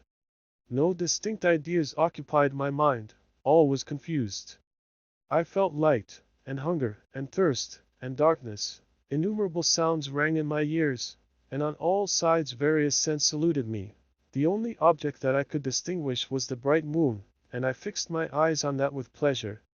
Several changes of day and night passed, and the orb of night had greatly lessened, when I began to distinguish my sensations from each other. I gradually saw plainly the clear stream that supplied me with drink, and the trees that shaded me with their foliage. I was delighted when I first discovered that a pleasant sound, which often saluted my ears, proceeded from the throats of the little winged animals who had often intercepted the light from my eyes. I began also to observe, with greater accuracy, the forms that surrounded me and to perceive the boundaries of the radiant roof of light which canopied me. Sometimes I tried to imitate the pleasant songs of the birds but was unable. Sometimes I wished to express my sensations in my own mode, but the uncouth and inarticulate sounds which broke from me frightened me into silence again. The moon had disappeared from the night, and again, with a lessened form, showed itself, while I still remained in the forest. My sensations had by this time become distinct, and my mind received every day additional ideas. My eyes became accustomed to the light and to perceive objects in their right forms. I distinguished the insect from the herb, and by degrees one herb from another. I found that the sparrow uttered none but harsh notes, whilst those of the blackbird and thrush were sweet and enticing. One day, when I was oppressed by cold, I found a fire which had been left by some wandering beggars, and was overcome with delight at the warmth I experienced from it. In my joy I thrust my hand into the live embers, but quickly drew it out again with a cry of pain. How strange, I thought, that the same cause should produce such opposite effects. I examined the materials of the fire, and to my joy found it to be composed of wood. I quickly collected some branches, but they were wet and would not burn. I was pained at this and sat still watching the operation of the fire. The wet wood which I had placed near the heat dried and itself became inflamed. I reflected on this, and by touching the various branches, I discovered the cause and busied myself in collecting a great quantity of wood, that I might dry it and have a plentiful supply of fire. When night came on and brought sleep with it, I was in the greatest fear lest my fire should be extinguished. I covered it carefully with dry wood and leaves and placed wet branches upon it, and then, spreading my cloak, I lay on the ground and sank into sleep. It was morning when I awoke, and my first care was to visit the fire. I uncovered it, and a gentle breeze quickly fanned it into a flame. I observed this also and contrived a fan of branches, which roused the embers when they were nearly extinguished. When night came again I found, with pleasure, that the fire gave light as well as heat, and that the discovery of this element was useful to me in my food, for I found some of the offals that the travelers had left had been roasted, and tasted much more savory than the berries I gathered from the trees. I tried, therefore, to dress my food in the same manner, placing it on the live embers. I found that the berries were spoiled by this operation, and the nuts and roots much improved. Food, however, became scarce, and I often spent the whole day searching in vain for a few acorns to assuage the pangs of hunger. When I found this, I resolved to quit the place that I had hitherto inhabited, to seek for one where the few wants I experienced would be more easily satisfied. In this emigration I exceedingly lamented the loss of the fire which I had obtained through accident, and knew not how to reproduce it. I gave several hours to the serious consideration of this difficulty, but I was obliged to relinquish all attempt to supply it, and wrapping myself up in my cloak, I struck across the wood towards the setting sun. I passed 3 days in these rambles and at length discovered the open country. A great fall of snow had taken place the night before, and the fields were of one uniform white. The appearance was disconsolate, and I found my feet chilled by the cold damp substance that covered the ground. It was about 7 in the morning, and I longed to obtain food and shelter. At length I perceived a small hut, on a rising ground, which had doubtless been built for the convenience of some shepherd. This was a new sight to me, and I examined the structure with great curiosity. Finding the door open, I entered. An old man sat in it, near a fire, over which he was preparing his breakfast. He turned on hearing a noise, and perceiving me, shrieked loudly, and quitting the hut, ran across the fields with a speed of which his debilitated form hardly appeared capable. His appearance, different from any I had ever before seen, and his flight somewhat surprised me. But I was enchanted by the appearance of the hut. Here the snow and rain could not penetrate. The ground was dry, and it presented to me then as exquisite and divine a retreat as pandemonium appeared to the demons of hell after their sufferings in the lake of fire. I greedily devoured the remnants of the shepherd's breakfast, which consisted of bread, cheese, milk, and wine. The latter, however, I did not like. Then, overcome by fatigue, I lay down among some straw and fell asleep. It was noon when I awoke, and allured by the warmth of the sun, which shone brightly on the white ground, I determined to recommence my travels, and depositing the remains of the peasant's breakfast in the wallet I found, I proceeded across the fields for several hours, until at sunset I arrived at a village. How miraculous did this appear! The huts, the neater cottages, and stately houses engaged my adoration by turns. The vegetables in the gardens, the milk and cheese that I saw placed at the windows of some of the cottages, allured my appetite. One of the best of these I entered, but I had hardly placed my foot within the door before the children shrieked, and one of the women fainted. The whole village was roused, some fled, some attacked me, until, grievously bruised by stones and many other kinds of missile weapons, I escaped to the open country and fearfully took refuge in a low hovel, quite bare, and making a wretched appearance after the palaces I had beheld in the village. This hovel, however, joined a cottage of a neat and pleasant appearance, but after my late dearly bought experience, I dared not enter it.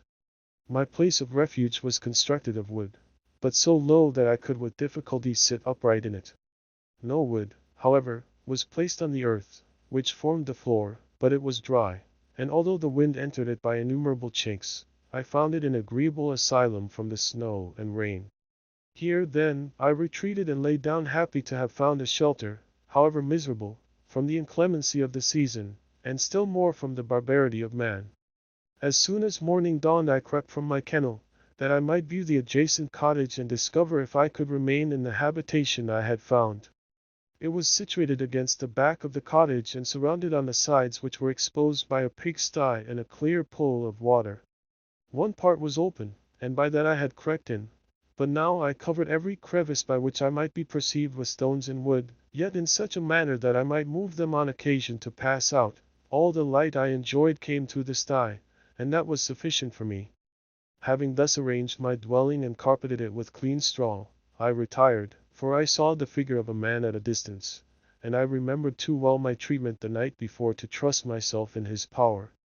I had first, however, provided for my sustenance for that day by a loaf of coarse bread, which I purloined, and a cup with which I could drink more conveniently than from my hand of the pure water which flowed by my retreat. The floor was a little raised, so that it was kept perfectly dry, and by its vicinity to the chimney of the cottage it was tolerably warm. Being thus provided, I resolved to reside in this hovel until something should occur which might alter my determination. It was indeed a paradise compared to the bleak forest, my former residence, the rain-dropping branches, and dank earth. I ate my breakfast with pleasure and was about to remove a plank to procure myself a little water when I heard a step, and looking through a small chink, I beheld a young creature, with a pail on her head, passing before my hovel. The girl was young and of gentle demeanor, unlike what I have since found cottagers and farmhouse servants to be. Yet she was meanly dressed, a coarse blue petticoat and a linen jacket being her only garb. Her fair hair was plaited but not adorned. She looked patient yet sad. I lost sight of her, and in about a quarter of an hour she returned bearing the pail, which was now partly filled with milk. As she walked along, seemingly incommoded by the burden, a young man met her, whose countenance expressed a deeper despondence. Uttering a few sounds with an air of melancholy, he took the pail from her head and bore it to the cottage himself. She followed, and they disappeared.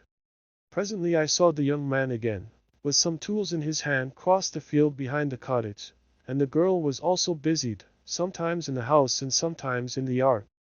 On examining my dwelling, I found that one of the windows of the cottage had formerly occupied a part of it, but the panes had been filled up with wood. In one of these was a small and almost imperceptible chink through which the eye could just penetrate. Through this crevice a small room was visible, whitewashed and clean but very bare of furniture. In one corner, near a small fire, sat an old man, leaning his head on his hands in a disconsolate attitude. The young girl was occupied in arranging the cottage, but presently she took something out of a drawer, which employed her hands, and she sat down beside the old man, who, taking up an instrument, began to play and to produce sounds sweeter than the voice of the thrush or the nightingale. It was a lovely sight, even to me, poor wretch who had never beheld aught beautiful before. The silver hair and benevolent countenance of the aged caretaker won my reverence, while the gentle manners of the girl enticed my love. He played a sweet mournful air which I perceived drew tears from the eyes of his amiable companion, of which the old man took no notice, until she sobbed audibly. He then pronounced a few sounds, and the fair creature, leaving her work, knelt at his feet. He raised her and smiled with such kindness and affection that I felt sensations of a peculiar and overpowering nature. They were a mixture of pain and pleasure, such as I had never before experienced, either from hunger or cold, warmth or food, and I withdrew from the window, unable to bear these emotions. Soon after this the young man returned, bearing on his shoulders a load of wood. The girl met him at the door, helped to relieve him of his burden, and taking some of the fuel into the cottage, placed it on the fire. Then she and the youth went apart into a nook of the cottage, and he showed her a large loaf and a piece of cheese. She seemed pleased and went into the garden for some roots and plants, which she placed in water, and then upon the fire. She afterwards continued her work, whilst the young man went into the garden and appeared busily employed in digging and pulling up roots. After he had been employed thus about an hour, the young woman joined him and they entered the cottage together. The old man had, in the meantime, been pensive, but on the appearance of his companions he assumed a more cheerful air, and they sat down to eat. The meal was quickly dispatched. The young woman was again occupied in arranging the cottage. The old man walked before the cottage in the sun for a few minutes, leaning on the arm of the youth. Nothing could exceed in beauty the contrast between these two excellent creatures. One was old, with silver hairs and a countenance beaming with benevolence and love. The younger was slight and graceful in his figure, and his features were molded with the finest symmetry, yet his eyes and attitude expressed the utmost sadness and despondency. The old man returned to the cottage, and the youth, with tools different from those he had used in the morning, directed his steps across the fields. Night quickly shut in, but to my extreme wonder, I found that the cottagers had a means of prolonging light by the use of tapers, and was delighted to find that the setting of the sun did not put an end to the pleasure I experienced in watching my human neighbors.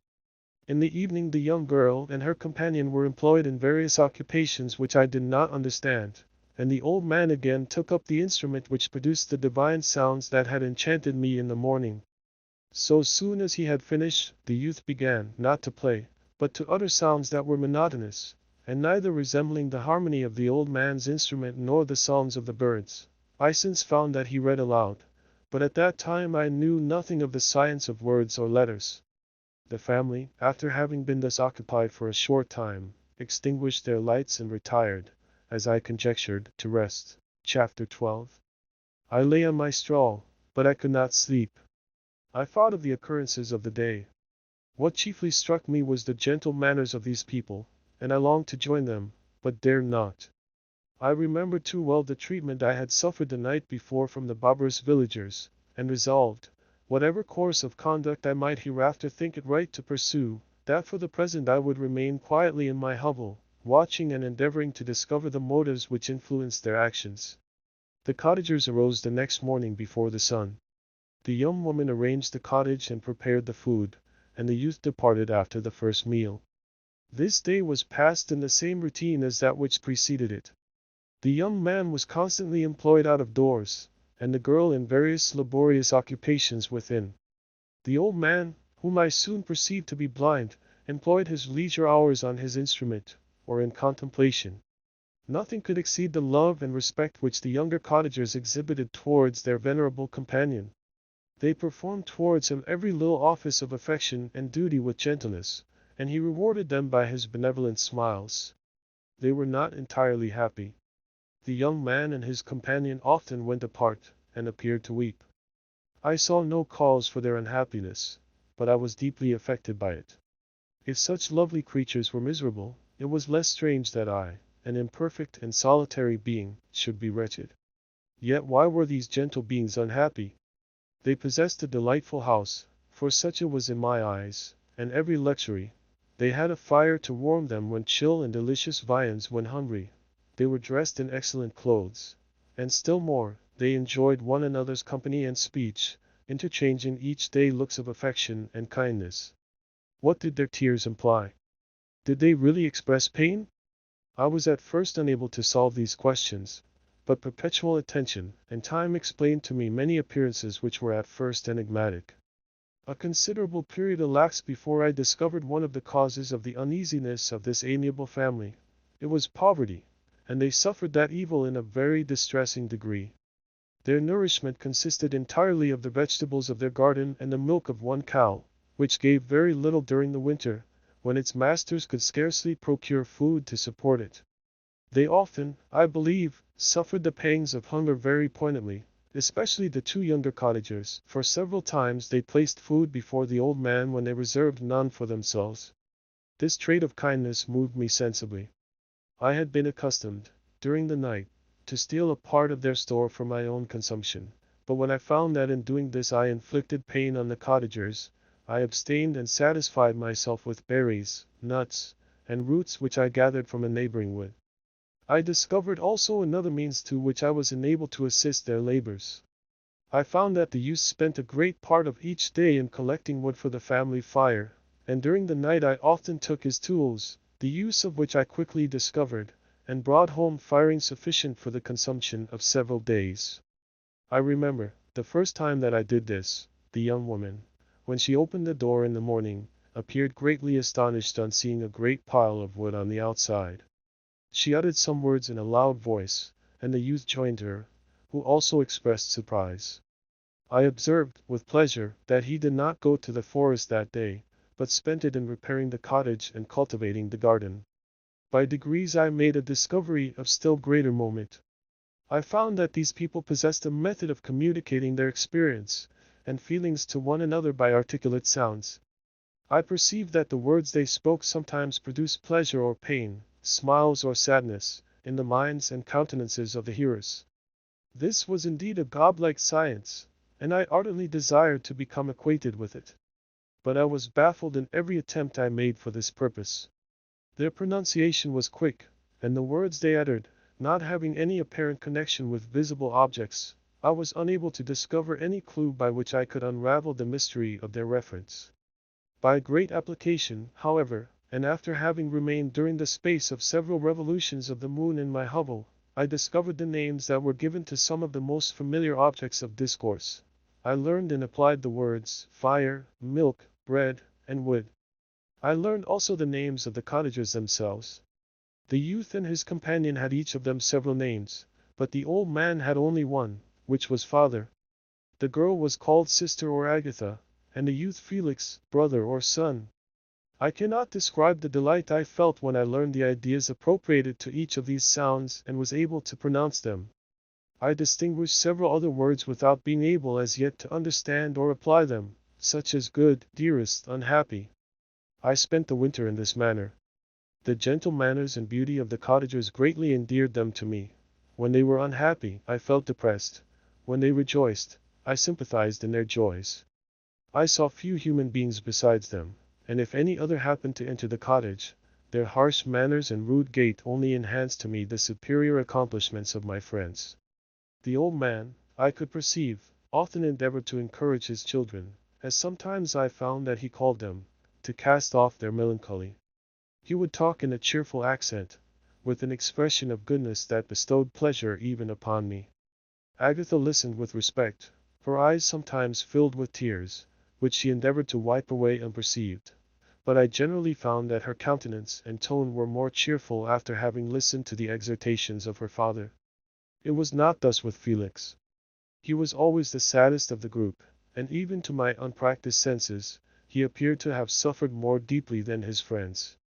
But if his countenance was more sorrowful, his voice was more cheerful than that of his sister, especially when he addressed the old man. I could mention innumerable instances which, although slight, marked the dispositions of these amiable cottagers. In the midst of poverty and want, Felix carried with pleasure to his sister the first little white flower that peeped out from beneath the snowy ground. Early in the morning, before she had risen, he cleared away the snow that obstructed her path to the milk-house, drew water from the well, and brought the wood from the outhouse, where, to his perpetual astonishment, he found his store always replenished by an invisible hand. In the day, I believe, he worked sometimes for a neighboring farmer, because he often went forth and did not return until dinner, yet brought no wood with him. At other times he worked in the garden, but as there was little to do in the frosty season, he read to the old man and Agatha. This reading had puzzled me extremely at first, but by degrees I discovered that he uttered many of the same sounds when he read as when he talked. I conjectured, therefore, that he found on the paper signs for speech which he understood, and I ardently longed to comprehend these also. But how was that possible when I did not even understand the sounds for which they stood as signs? I improved, however, sensibly in this science, but not sufficiently to follow up any kind of conversation, although I applied my whole mind to the endeavor, for I easily perceived that, although I eagerly longed to discover myself to the cottagers, I ought not to make the attempt until I had first become master of their language, which knowledge might enable me to make them overlook the deformity of my figure. For with this also the contrast perpetually presented to my eyes had made me acquainted. I had admired the perfect forms of my cottagers, their grace, beauty, and delicate complexions. But how was I terrified when I viewed myself in the transparent pool! At first I started back, unable to believe that it was indeed I who was reflected in the mirror, and when I became fully convinced that I was in reality the monster that I am, I was filled with the bitterest sensations of despondence and mortification. Alas! I do not yet entirely know the fatal effects of this miserable deformity. As the sun became warmer and the light of day longer, the snow vanished, and I beheld the bare trees and the black earth. From this time Felix was more employed, and the heart-moving indications of impending famine disappeared. Their food, as I afterwards found, was coarse, but it was wholesome, and they procured a sufficiency of it. Several new kinds of plants sprang up in the garden, which they dressed, and these signs of comfort increased daily as the season advanced. The old man, leaning on his son, walked each day at noon, when it did not rain, as I found it was called when the heavens poured forth its waters. This frequently took place, but a high wind quickly dried the earth, and the season became far more pleasant than it had been. My mode of life in my hovel was uniform. During the morning I attended the motions of the cottagers, and when they were dispersed in various occupations I slept. The remainder of the day was spent in observing my friends. When they had retired to rest, if there was any moon or the night was starlight, I went into the woods and collected my own food and fuel for the cottage. When I returned, as often as it was necessary, I cleared their path from the snow and performed those offices that I had seen done by Felix. I afterwards found that these labors, performed by an invisible hand, greatly astonished them, and once or twice I heard them, on these occasions, utter the words good spirit, wonderful, but I did not then understand the signification of these terms. My thoughts now became more active, and I longed to discover the motives and feelings of these lovely creatures. I was inquisitive to know why Felix appeared so miserable and Agatha so sad. I thought, foolish wretch, that it might be in my power to restore happiness to these deserving people. When I slept or was absent, the forms of the venerable blind father, the gentle Agatha, and the excellent Felix flitted before me. I looked upon them as superior beings who would be the arbiters of my future destiny. I formed in my imagination 1,000 pictures of presenting myself to them, and their reception of me. I imagined that they would be disgusted, until, by my gentle demeanor and conciliating words, I should first win their favor and afterwards their love. These thoughts exhilarated me and led me to apply with fresh ardor to the acquiring the art of language. My organs were indeed harsh, but supple, and although my voice was very unlike the soft music of their tones, yet I pronounced such words as I understood with tolerable ease. It was as the ass and the lapdog, yet surely the gentle ass whose intentions were affectionate, although his manners were rude, deserved better treatment than blows and execration. The pleasant showers and genial warmth of spring greatly altered the aspect of the earth. Men who before this change seemed to have been hid in caves dispersed themselves and were employed in various arts of cultivation. The birds sang in more cheerful notes, and the leaves began to bud forth on the trees. Happy, happy earth! Fit habitation for gods, which, so short a time before, was bleak, damp, and unwholesome. My spirits were elevated by the enchanting appearance of nature. The past was blotted from my memory, the present was tranquil, and the future gilded by bright rays of hope and anticipations of joy. Chapter 13. I now hasten to the more moving part of my story. I shall relate events that impressed me with feelings which, from what I had been, have made me what I am. Spring advanced rapidly. The weather became fine and the skies cloudless. It surprised me that what before was desert and gloomy should now bloom with the most beautiful flowers and verdure. My senses were gratified and refreshed by 1,000 scents of delight, and 1,000 sights of beauty. It was on one of these days, when my cottagers periodically rested from labor, the old man played on his guitar, and the children listened to him, that I observed the countenance of Felix was melancholy beyond expression. He sighed frequently, and once his father paused in his music, and I conjectured by his manner that he inquired the cause of his son's sorrow. Felix replied in a cheerful accent, and the old man was recommencing his music when someone tapped at the door. It was a lady on horseback, accompanied by a countryman as a guide. The lady was dressed in a dark suit, and covered with a thick black veil. Agatha asked a question, to which the stranger only replied by pronouncing, in a sweet accent, the name of Felix. Her voice was musical but unlike that of either of my friends. On hearing this word, Felix came up hastily to the lady, who, when she saw him, threw up her veil, and I beheld a countenance of angelic beauty and expression. Her hair of a shining raven black, and curiously braided. Her eyes were dark, but gentle, although animated. Her features of a regular proportion, and her complexion wondrously fair, each cheek tinged with a lovely pink. Felix seemed ravished with delight when he saw her. Every trait of sorrow vanished from his face, and it instantly expressed a degree of ecstatic joy, of which I could hardly have believed it capable. His eyes sparkled, as his cheek flushed with pleasure, and at that moment I thought him as beautiful as the stranger. She appeared affected by different feelings. Wiping a few tears from her lovely eyes, she held out her hand to Felix, who kissed it rapturously and called her, as well as I could distinguish, his sweet Arabian. She did not appear to understand him, but smiled. He assisted her to dismount, and dismissing her guide, conducted her into the cottage. Some conversation took place between him and his father, and the young stranger knelt at the old man's feet and would have kissed his hand, but he raised her and embraced her affectionately. I soon perceived that although the stranger uttered articulate sounds and appeared to have a language of her own, she was either understood by nor herself understood the cottagers. They made many signs which I did not comprehend, but I saw that her presence diffused gladness through the cottage, dispelling their sorrow as the sun dissipates the morning mists. Felix seemed peculiarly happy and with smiles of delight welcomed his Arabian.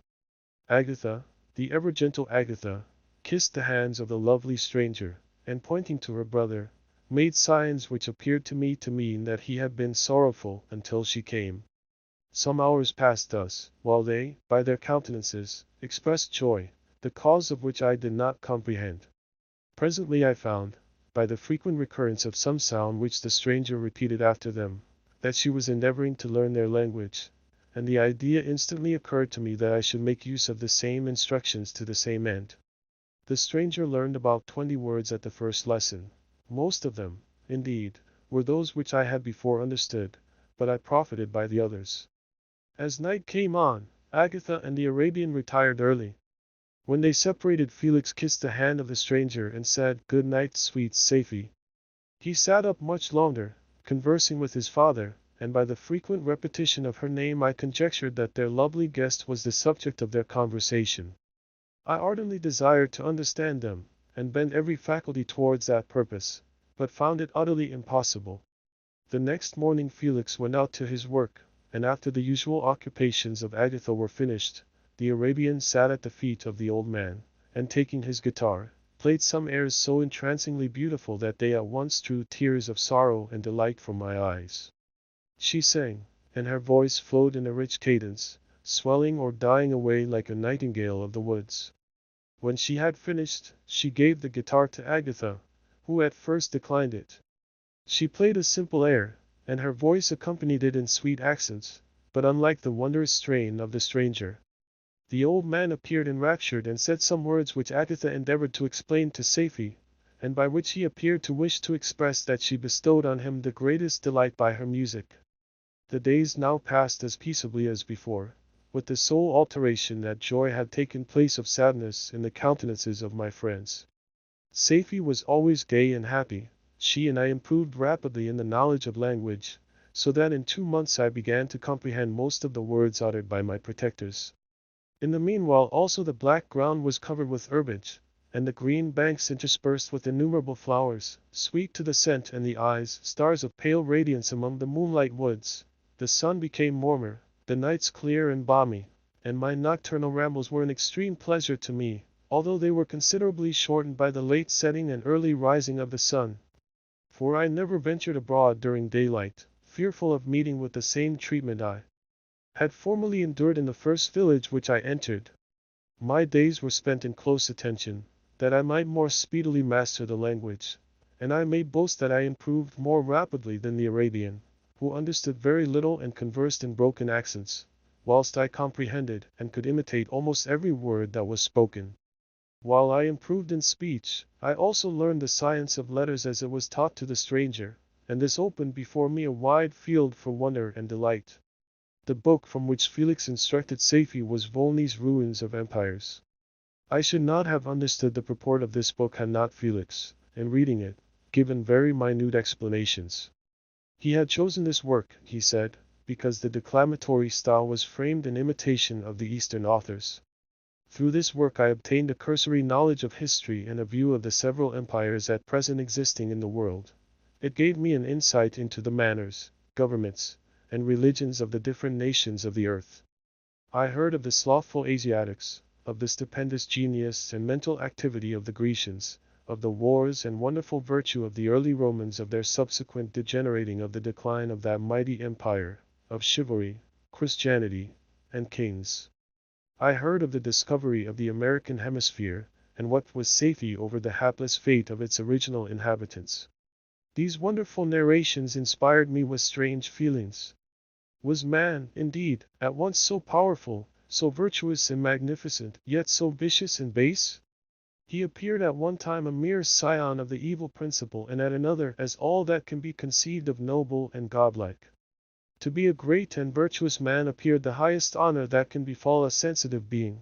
To be base and vicious, as many on record have been, appeared the lowest degradation, a condition more abject than that of the blind mole or harmless worm. For a long time I could not conceive how one man could go forth to murder his fellow, or even why there were laws and governments. But when I heard details of vice and bloodshed, my wonder ceased and I turned away with disgust and loathing. Every conversation of the cottagers now opened new wonders to me.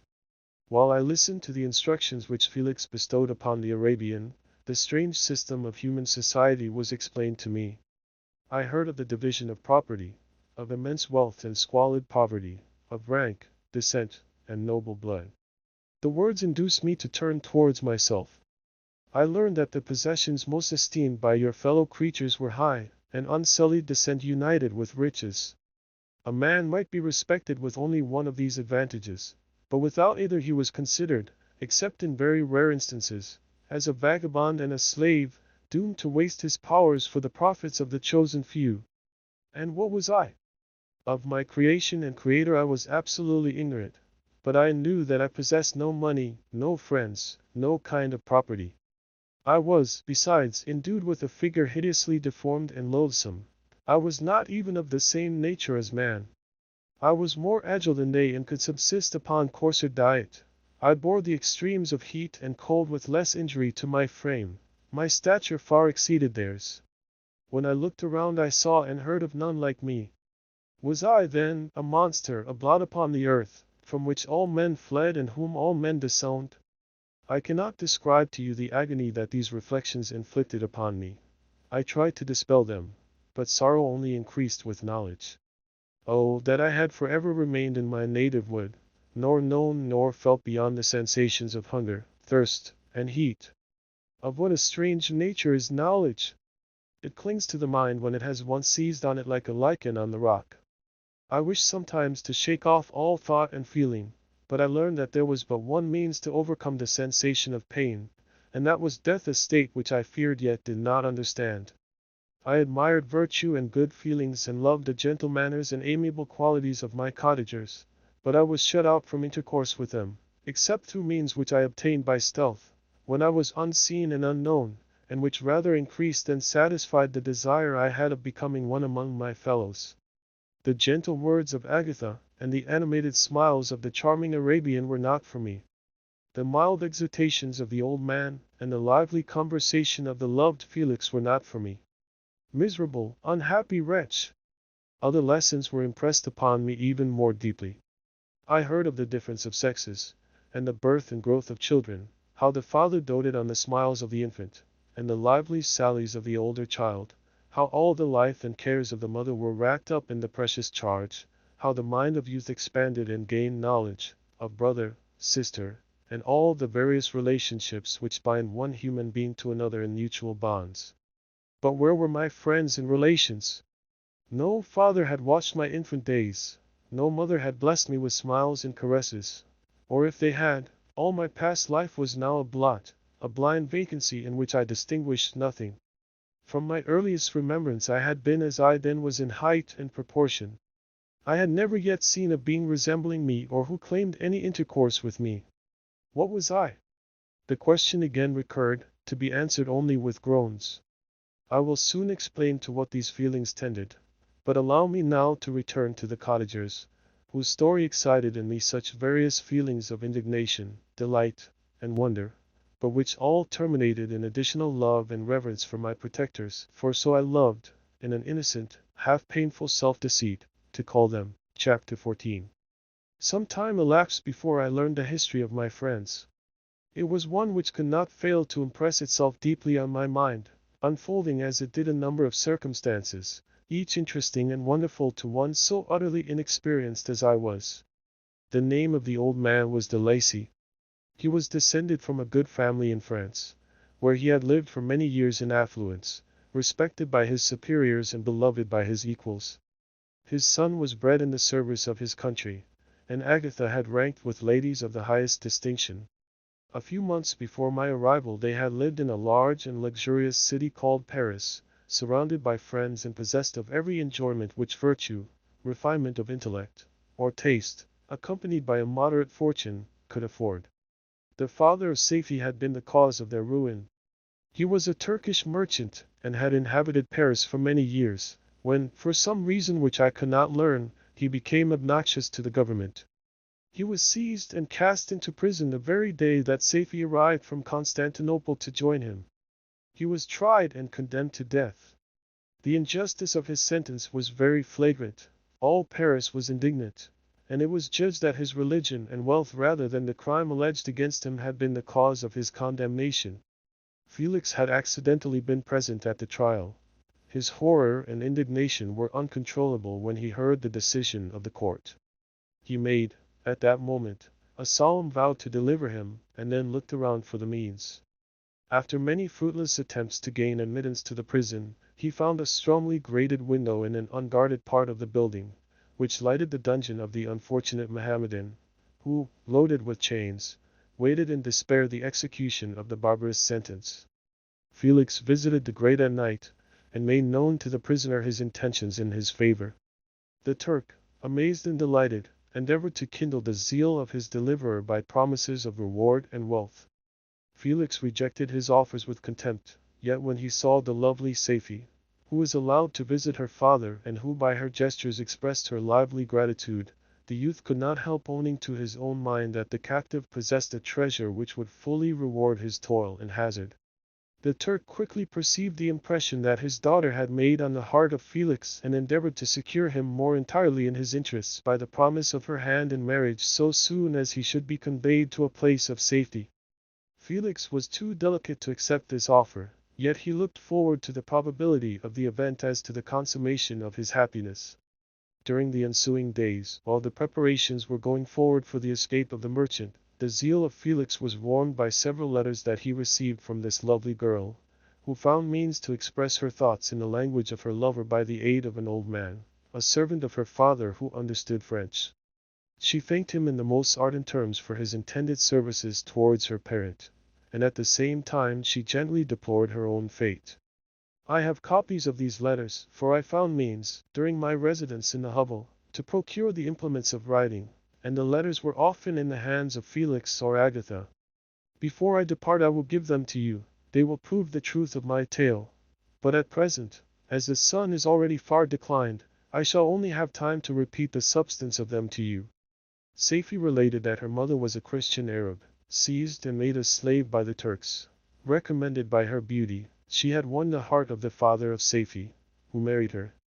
The young girl spoke in high and enthusiastic terms of her mother, who, born in freedom, spurned the bondage to which she was now reduced. She instructed her daughter in the tenets of her religion, and taught her to aspire to higher powers of intellect, and an independence of spirit forbidden to the female followers of Muhammad.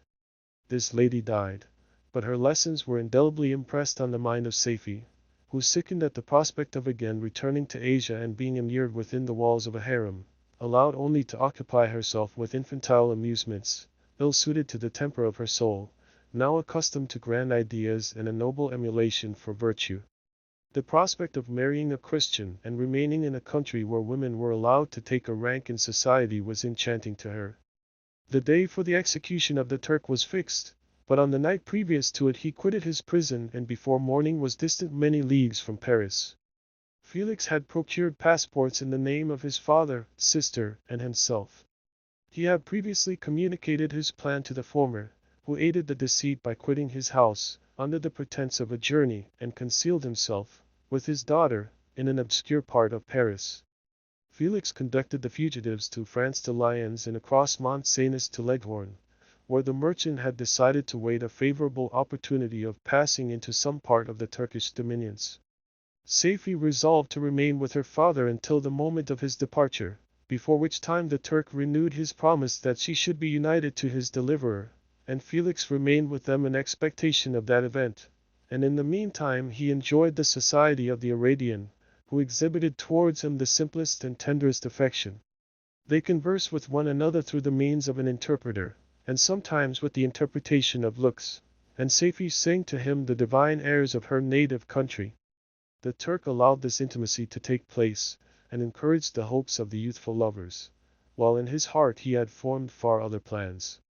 He loathed the idea that his daughter should be united to a Christian, but he feared the resentment of Felix if he should appear lukewarm, for he knew that he was still in the power of his deliverer if he should choose to betray him to the Italian state which they inhabited. He revolved 1,000 plans by which he should be enabled to prolong the deceit until it might be no longer necessary, and secretly to take his daughter with him when he departed. His plans were facilitated by the news which arrived from Paris. The government of France were greatly enraged at the escape of their victim and spared no pains to detect and punish his deliverer. The plot of Felix was quickly discovered, and de Lacy and Agatha were thrown into prison. The news reached Felix and roused him from his dream of pleasure. His blind and aged father and his gentle sister lay in a noisome dungeon, while he enjoyed the free air and the society of her whom he loved. This idea was torture to him.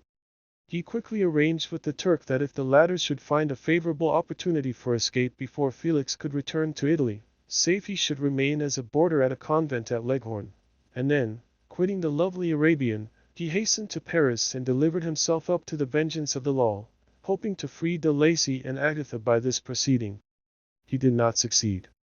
They remained confined for 5 months before the trial took place, the result of which deprived them of their fortune, and condemned them to a perpetual exile from their native country. They found a miserable asylum in a cottage in Germany, where I discovered them. Felix soon learned that the treacherous Turk, for whom he and his family endured such unheard of oppression, on discovering that his deliverer was thus reduced to poverty and ruin, became a traitor to good feeling and honor and had quitted Italy with his daughter, insultingly sending Felix a pittance of money to aid him, as he said, in some plan of future maintenance. Such were the events that preyed on the heart of Felix, and rendered him, when I first saw him, the most miserable of his family. He could have endured poverty, and while this distress had been the meed of his virtue, he gloried in it. But the ingratitude of the Turk and the loss of his beloved Safie were misfortunes more bitter and irreparable. The arrival of the Arabian now infused new life into his soul. When the news reached Leghorn that Felix was deprived of his wealth and rank, the merchant commanded his daughter to think no more of her lover, but to prepare to return to her native country. The generous nature of Safie was outraged by this command. She attempted to expostulate with her father, but he left her angrily, reiterating his tyrannical mandate. A few days after, the Turk entered his daughter's apartment, and told her hastily that he had reason to believe that his residence at Leghorn had been divulged, and that he should speedily be delivered up to the French government. He had consequently hired a vessel to convey him to Constantinople, for which city he should sail in a few hours. He intended to leave his daughter under the care of a confidential servant, to follow at her leisure with the greater part of his property, which had not yet arrived at Leghorn. When alone, Safie resolved in her own mind a plan of conduct that it would become her to pursue in this emergency. A residence in Turkey was abhorrent to her. Her religion and her feelings were alike averse to it. By some papers of her father which fell into her hands she heard of the exile of her lover and learnt the name of the spot where he then resided. She hesitated some time, but at length she formed her determination. Taking with her some jewels that belonged to her and a sum of money, she quitted Italy with an attendant, a native of Leghorn, but who understood the common language of Turkey, and departed for Germany. She arrived in safety at a town about 20 leagues from the cottage of de Lacy, when her attendant fell dangerously ill. Safie nursed her with the most devoted affection, but the poor girl died, and the Arabian was left alone, unacquainted with the language of the country and utterly ignorant of the customs of the world. She fell, however, into good hands. The Italian had mentioned the name of the spot for which they were bound, and after her death the woman of the house in which they had lived took care that Safie should arrive in safety at the cottage of her lover. Chapter 15. Such was the history of my beloved cottagers. It impressed me deeply. I learned, from the views of social life which it developed, to admire their virtues and to deprecate the vices of mankind. As yet I looked upon crime as a distant evil. Benevolence and generosity were ever present before me, inciting within me a desire to become an actor in the busy scene where so many admirable qualities were called forth and displayed. But in giving an account of the progress of my intellect, I must not omit a circumstance which occurred in the beginning of the month of August of the same year. One night during my accustomed visit to the neighboring wood where I collected my own food and brought home firing for my protectors, I found on the ground a leathern portmanteau containing several articles of dress and some books. I eagerly seized the prize and returned with it to my hovel. Fortunately the books were written in the language, the elements of which I had acquired at the cottage. They consisted of Paradise Lost, a volume of Plutarch's Lives, and the Sorrows of Werther. The possession of these treasures gave me extreme delight. I now continually studied and exercised my mind upon these histories, whilst my friends were employed in their ordinary occupations. I can hardly describe to you the effect of these books. They produced in me an infinity of new images and feelings, that sometimes raised me to ecstasy, but more frequently sunk me into the lowest dejection. In the Sorrows of Werther, besides the interest of its simple and affecting story, so many opinions are canvassed, and so many lights thrown upon what had hitherto been to me obscure subjects that I found in it a never-ending source of speculation and astonishment. The gentle and domestic manners it described, combined with lofty sentiments and feelings, which had for their object something out of self, accorded well with my experience among my protectors and with the wants which were forever alive in my own bosom. But I thought Werther himself a more divine being than I had ever beheld or imagined. His character contained no pretension, but it sank deep. The disquisitions upon death and suicide were calculated to fill me with wonder. I did not pretend to enter into the merits of the case, yet I inclined towards the opinions of the hero, whose extinction I wept, without precisely understanding it. As I read, however, I applied much personally to my own feelings and condition. I found myself similarly yet at the same time strangely unlike to the beings concerning whom I read and to whose conversation I was a listener. I sympathized with and partly understood them, but I was unformed in mind. I was dependent on none and related to none. The path of my departure was free, and there was none to lament my annihilation. My person was hideous and my stature gigantic. What did this mean? Who was I? What was I? Whence did I come? What was my destination? These questions continually recurred, but I was unable to solve them. The volume of Plutarch's Lives which I possessed contained the histories of the first founders of the ancient republics. This book had a far different effect upon me from the Sorrows of Werther. I learned from Werther's imagination's despondency and gloom, but Plutarch taught me high thoughts. He elevated me above the wretched sphere of my own reflections, to admire and love the heroes of past ages. Many things I read surpassed my understanding and experience. I had a very confused knowledge of kingdoms, wide extensive country, mighty rivers, and boundless seas. But I was perfectly unacquainted with towns and large assemblages of men. The cottage of my protectors had been the only school in which I had studied human nature, but this book developed new and mightier scenes of action. I read of men concerned in public affairs, governing or massacring their species. I felt the greatest ardor for virtue rise within me, and abhorrence for vice, as far as I understood the signification of those terms, relative as they were, as I applied them, to pleasure and pain alone. Induced by these feelings, I was of course led to admire peaceable lawgivers, Numa, Solon, and Lycurgus, in preference to Romulus and Theseus. The patriarchal lives of my protectors caused these impressions to take a firm hold on my mind. Perhaps, if my first introduction to humanity had been made by a young soldier, burning for glory and slaughter, I should have been imbued with different sensations. But Paradise Lost excited different and far deeper emotions. I read it, as I had read the other volumes which had fallen into my hands, as a true history. It moved every feeling of wonder and all that the picture of an omnipotent God warring with his creatures was capable of exciting. I often referred the several situations, as their similarity struck me, to my own. Like Adam, I was apparently united by no link to any other being in existence, but his state was far different from mine in every other respect.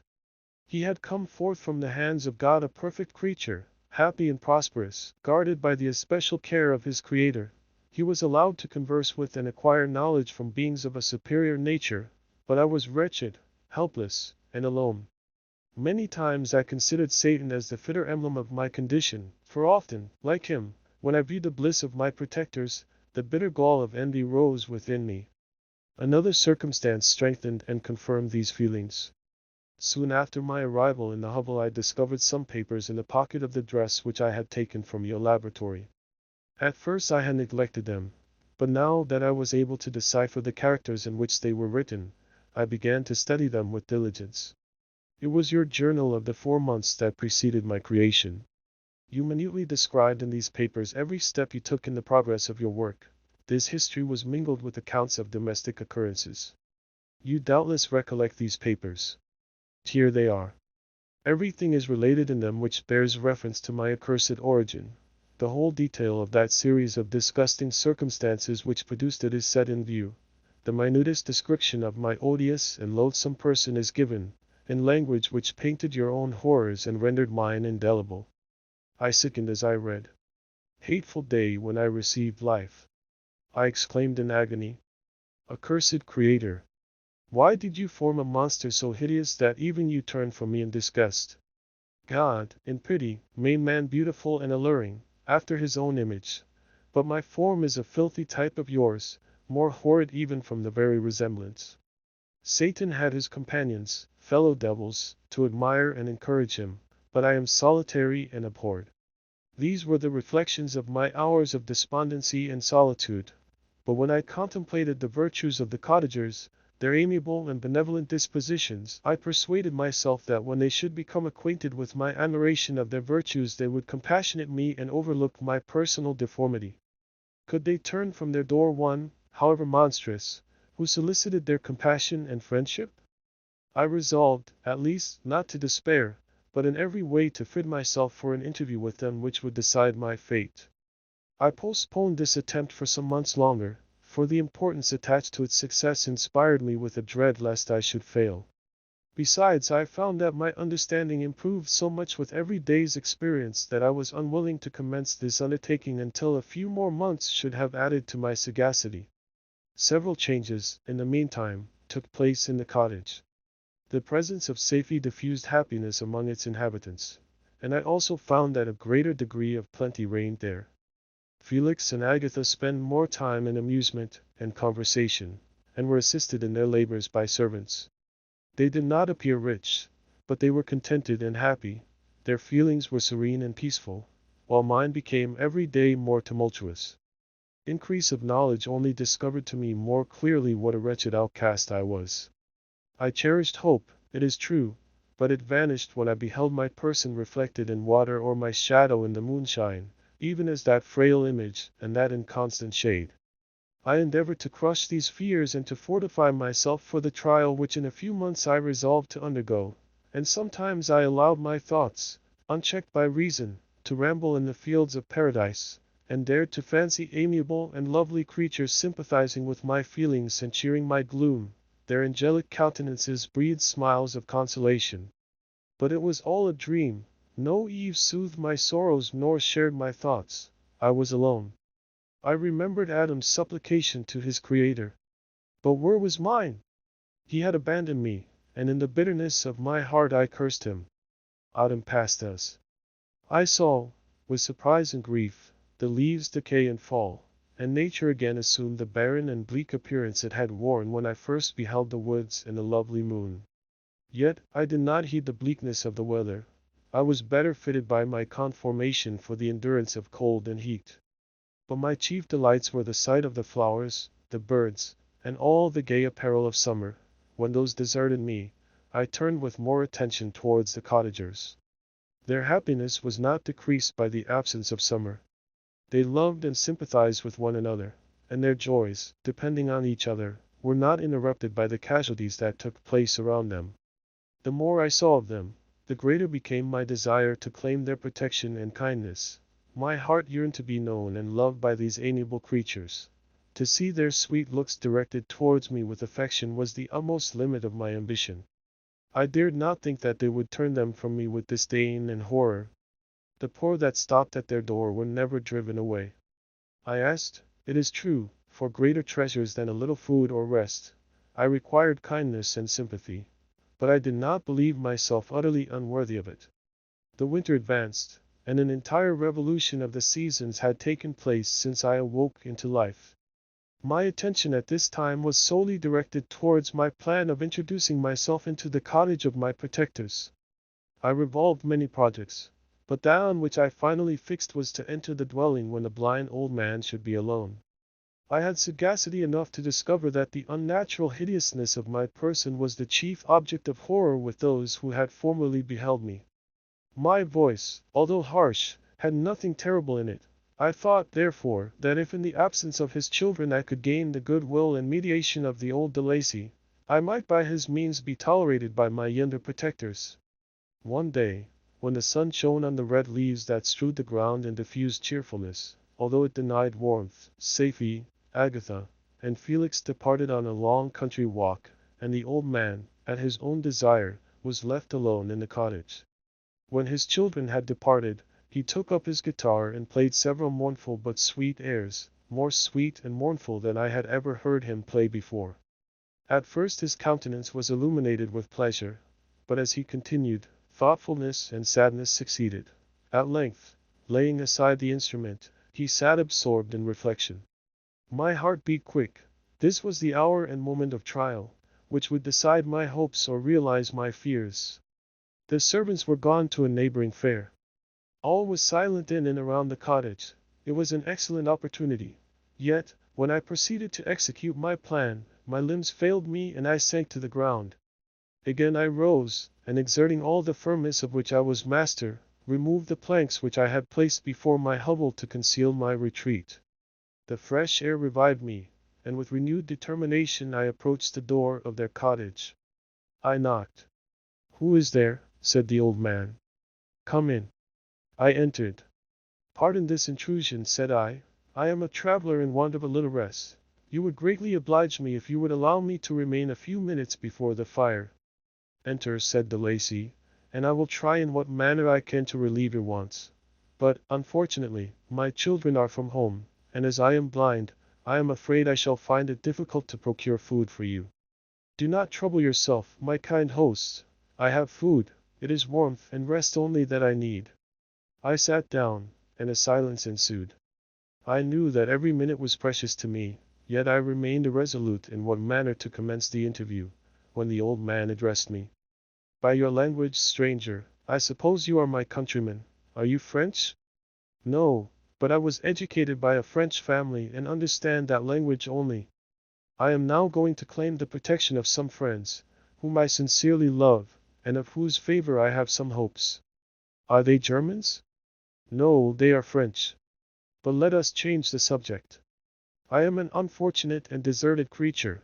I look around and I have no relation or friend upon earth. These amiable people to whom I go have never seen me and know little of me. I am full of fears, for if I fail there, I am an outcast in the world forever." "Do not despair. To be friendless is indeed to be unfortunate, but the hearts of men, when unprejudiced by any obvious self-interest, are full of brotherly love and charity. Rely, therefore, on your hopes, and if these friends are good and amiable, do not despair. They are kind, they are the most excellent creatures in the world, but, unfortunately, they are prejudiced against me.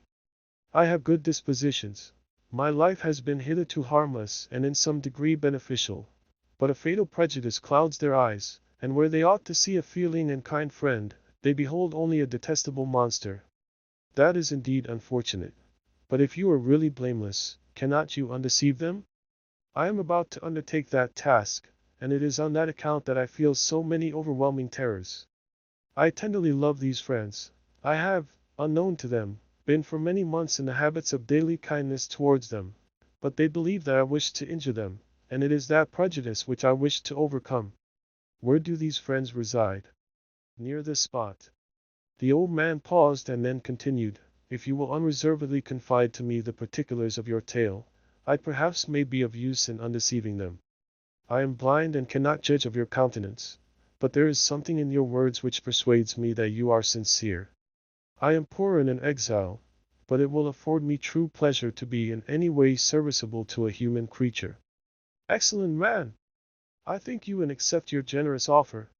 You raised me from the dust by this kindness, and I trust that, by your aid, I shall not be driven from the society and sympathy of your fellow creatures. Heaven forbid! Even if you were really criminal, for that can only drive you to desperation, and not instigate you to virtue. I also am unfortunate. I and my family have been condemned, although innocent. Judge, therefore, if I do not feel for your misfortunes. How can I thank you, my best and only benefactor? From your lips first have I heard the voice of kindness directed towards me. I shall be forever grateful, and your present humanity assures me of success with those friends whom I am on the point of meeting. May I know the names and residence of those friends? I paused. This, I thought, was the moment of decision, which was to rob me of or bestow happiness on me forever. I struggled vainly for firmness sufficient to answer him, but the effort destroyed all my remaining strength. I sank on the chair and sobbed aloud. At that moment I heard the steps of my younger protectors. I had not a moment to lose, but seizing the hand of the old man, I cried, "Now is the time. Save and protect me. You and your family are the friends whom I seek. Did not you desert me in the hour of trial?" "Great God!" exclaimed the old man. "Who are you?" At that instant the cottage door was opened, and Felix, Safie, and Agatha entered. Who can describe their horror and consternation on beholding me? Agatha fainted, and Safie, unable to attend to her friend, rushed out of the cottage. Felix darted forward, and with supernatural force tore me from his father, to whose knees I clung. In a transport of fury, he dashed me to the ground and struck me violently with a stick. I could have torn him limb from limb, as the lion rends the antelope. But my heart sank within me as with bitter sickness, and I refrained. I saw him on the point of repeating his blow, when, overcome by pain and anguish, I quitted the cottage, and in the general tumult escaped unperceived to my hovel. Chapter 16. Cursed Creator! Why did I live? Why, in that instant, did I not extinguish the spark of existence which you had so wantonly bestowed? I know not. Despair had not yet taken possession of me. My feelings were those of rage and revenge. I could with pleasure have destroyed the cottage and its inhabitants, and have glutted myself with their shrieks and misery. When night came I quitted my retreat and wandered in the wood, and now, no longer restrained by the fear of discovery, I gave vent to my anguish in fearful howlings. I was like a wild beast that had broken the toils, destroying the objects that obstructed me and ranging through the wood with a stag-like swiftness. Oh, what a miserable night I passed! The cold stars shone in mockery, and the bare trees waved their branches above me. Now and then the sweet voice of a bird burst forth amidst the universal stillness. All, save I, were at rest or in enjoyment. I, like the arch-fiend, bore a hell within me, and finding myself unsympathized with, wished to tear up the trees, spread havoc and destruction around me, and then to have sat down and enjoyed the ruin. But this was a luxury of sensation that could not endure. I became fatigued with excess of bodily exertion and sank on the damp grass in the sick impotence of despair. There was none among the myriads of men that existed who would pity or assist me, and should I feel kindness towards my enemies? No, from that moment I declared everlasting war against the species, and more than all, against him who had formed me and sent me forth to this insupportable misery. The sun rose. I heard the voices of men and knew that it was impossible to return to my retreat during that day. Accordingly I hid myself in some thick underwood, determining to devote the ensuing hours to reflection on my situation.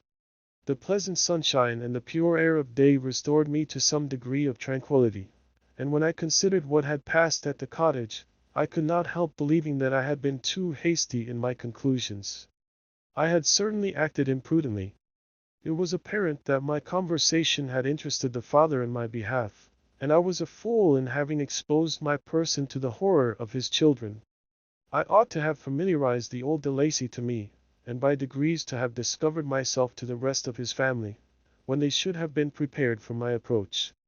But I did not believe my errors to be irretrievable, and after much consideration I resolved to return to the cottage, seek the old man, and by my representations win him to my party. These thoughts calmed me, and in the afternoon I sank into a profound sleep.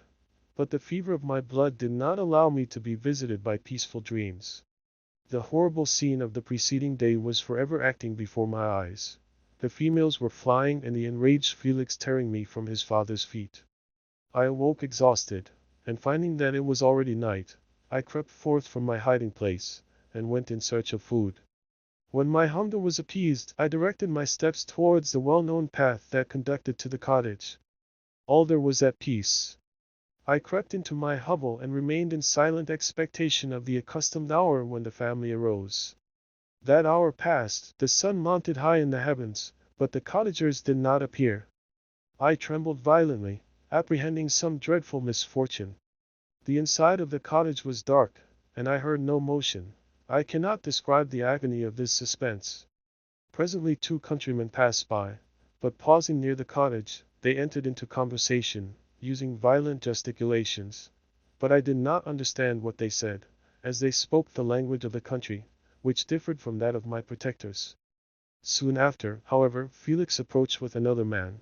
I was surprised, as I knew that he had not quitted the cottage that morning, and waited anxiously to discover from his discourse the meaning of these unusual appearances. "Do you consider," said his companion to him, "that you will be obliged to pay 3 months' rent and to lose the produce of your garden? I do not wish to take any unfair advantage, and I beg therefore that you will take some days to consider of your determination."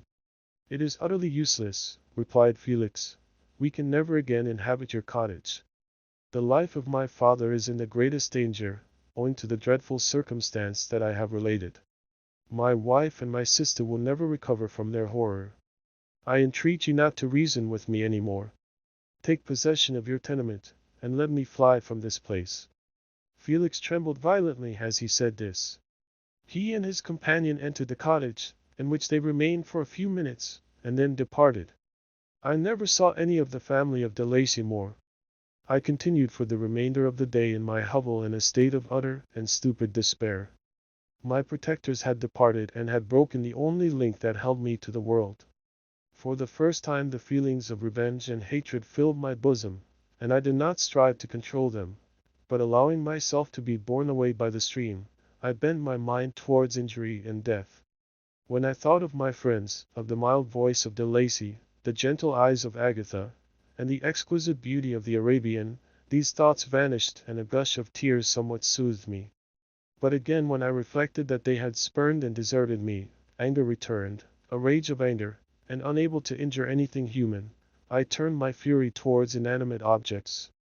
As night advanced, I placed a variety of combustibles around the cottage, and after having destroyed every vestige of cultivation in the garden, I waited with forced impatience until the moon had sunk to commence my operations. As the night advanced, a fierce wind arose from the woods and quickly dispersed the clouds that had loitered in the heavens. The blast tore along like a mighty avalanche, and produced a kind of insanity in my spirits that burst all bounds of reason and reflection.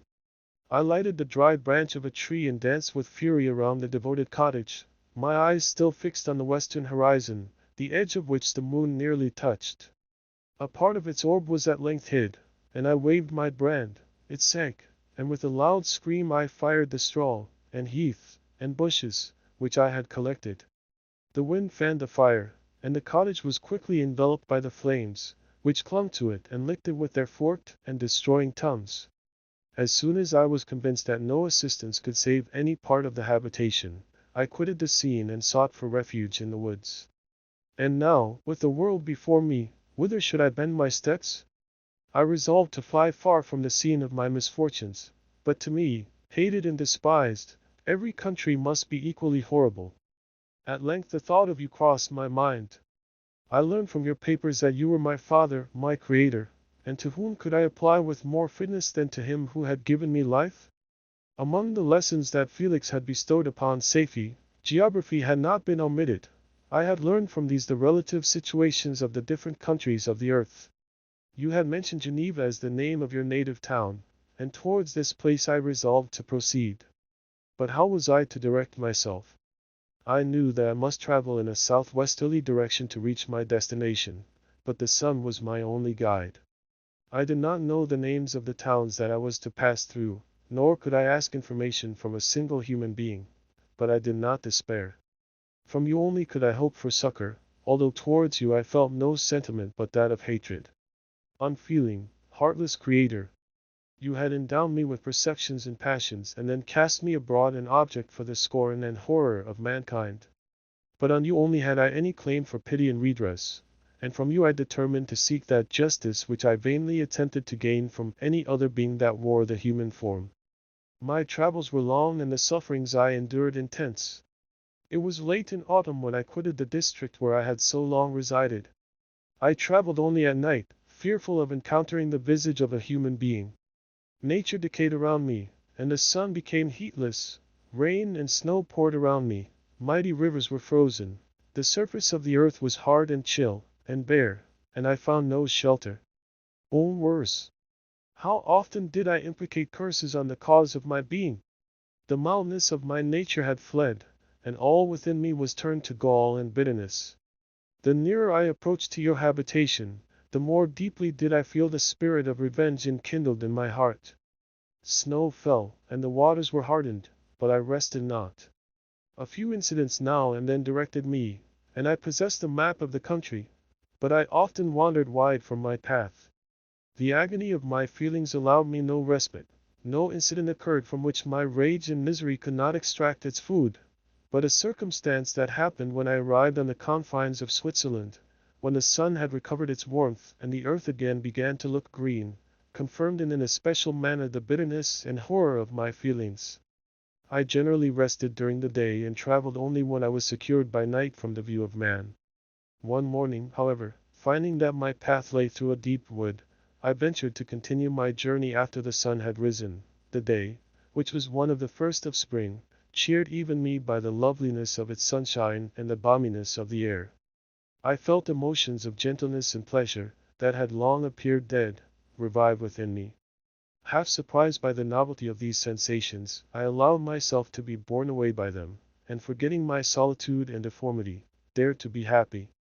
Soft tears again bedewed my cheeks, and I even raised my humid eyes with thankfulness towards the blessed sun, which bestowed such joy upon me. I continued to wind among the paths of the wood, until I came to its boundary, which was skirted by a deep and rapid river, into which many of the trees bent their branches, now budding with the fresh spring. Here I paused, not exactly knowing what path to pursue, when I heard the sound of voices, that induced me to conceal myself under the shade of a cypress. I was scarcely hid when a young girl came running towards the spot where I was concealed, laughing, as if she ran from someone in sport.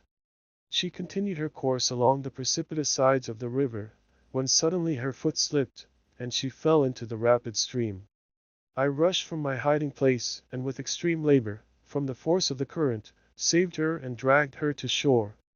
She was senseless, and I endeavored by every means in my power to restore animation, when I was suddenly interrupted by the approach of a rustic, who was probably the person from whom she had playfully fled.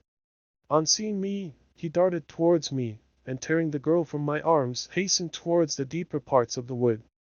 I followed speedily, I hardly knew why. But when the man saw me draw near, he aimed a gun, which he carried, at my body and fired.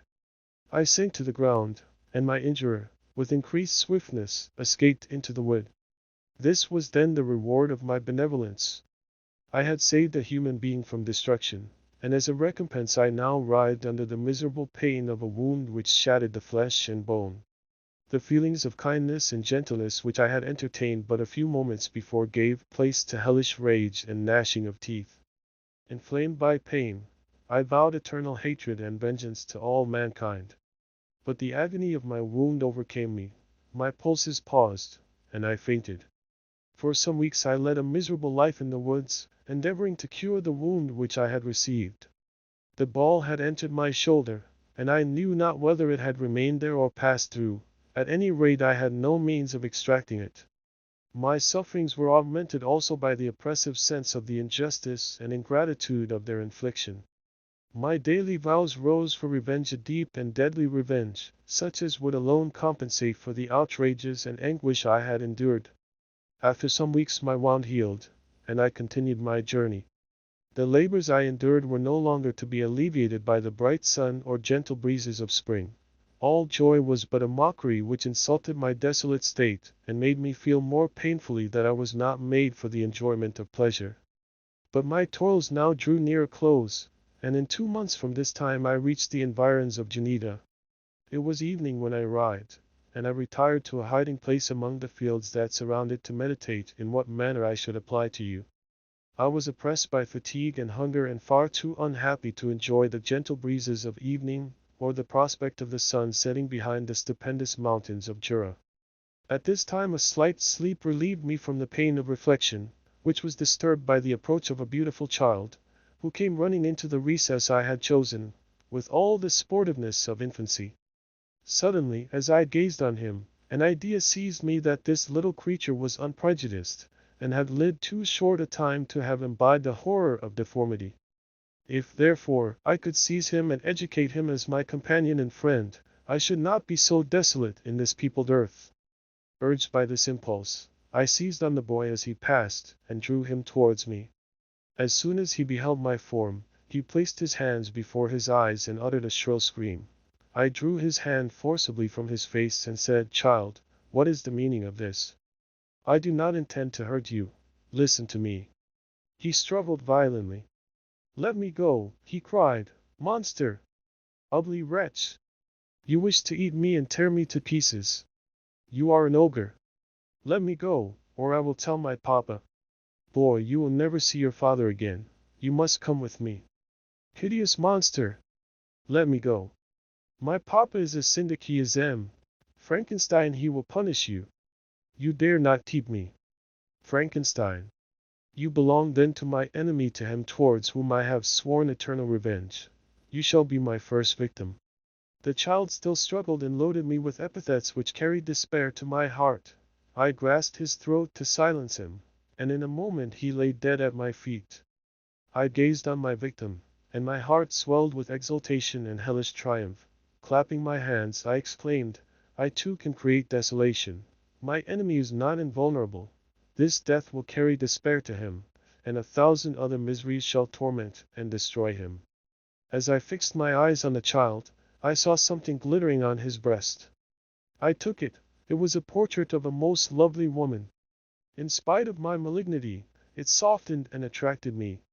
For a few moments I gazed with delight on her dark eyes, fringed by deep lashes, and her lovely lips, but presently my rage returned.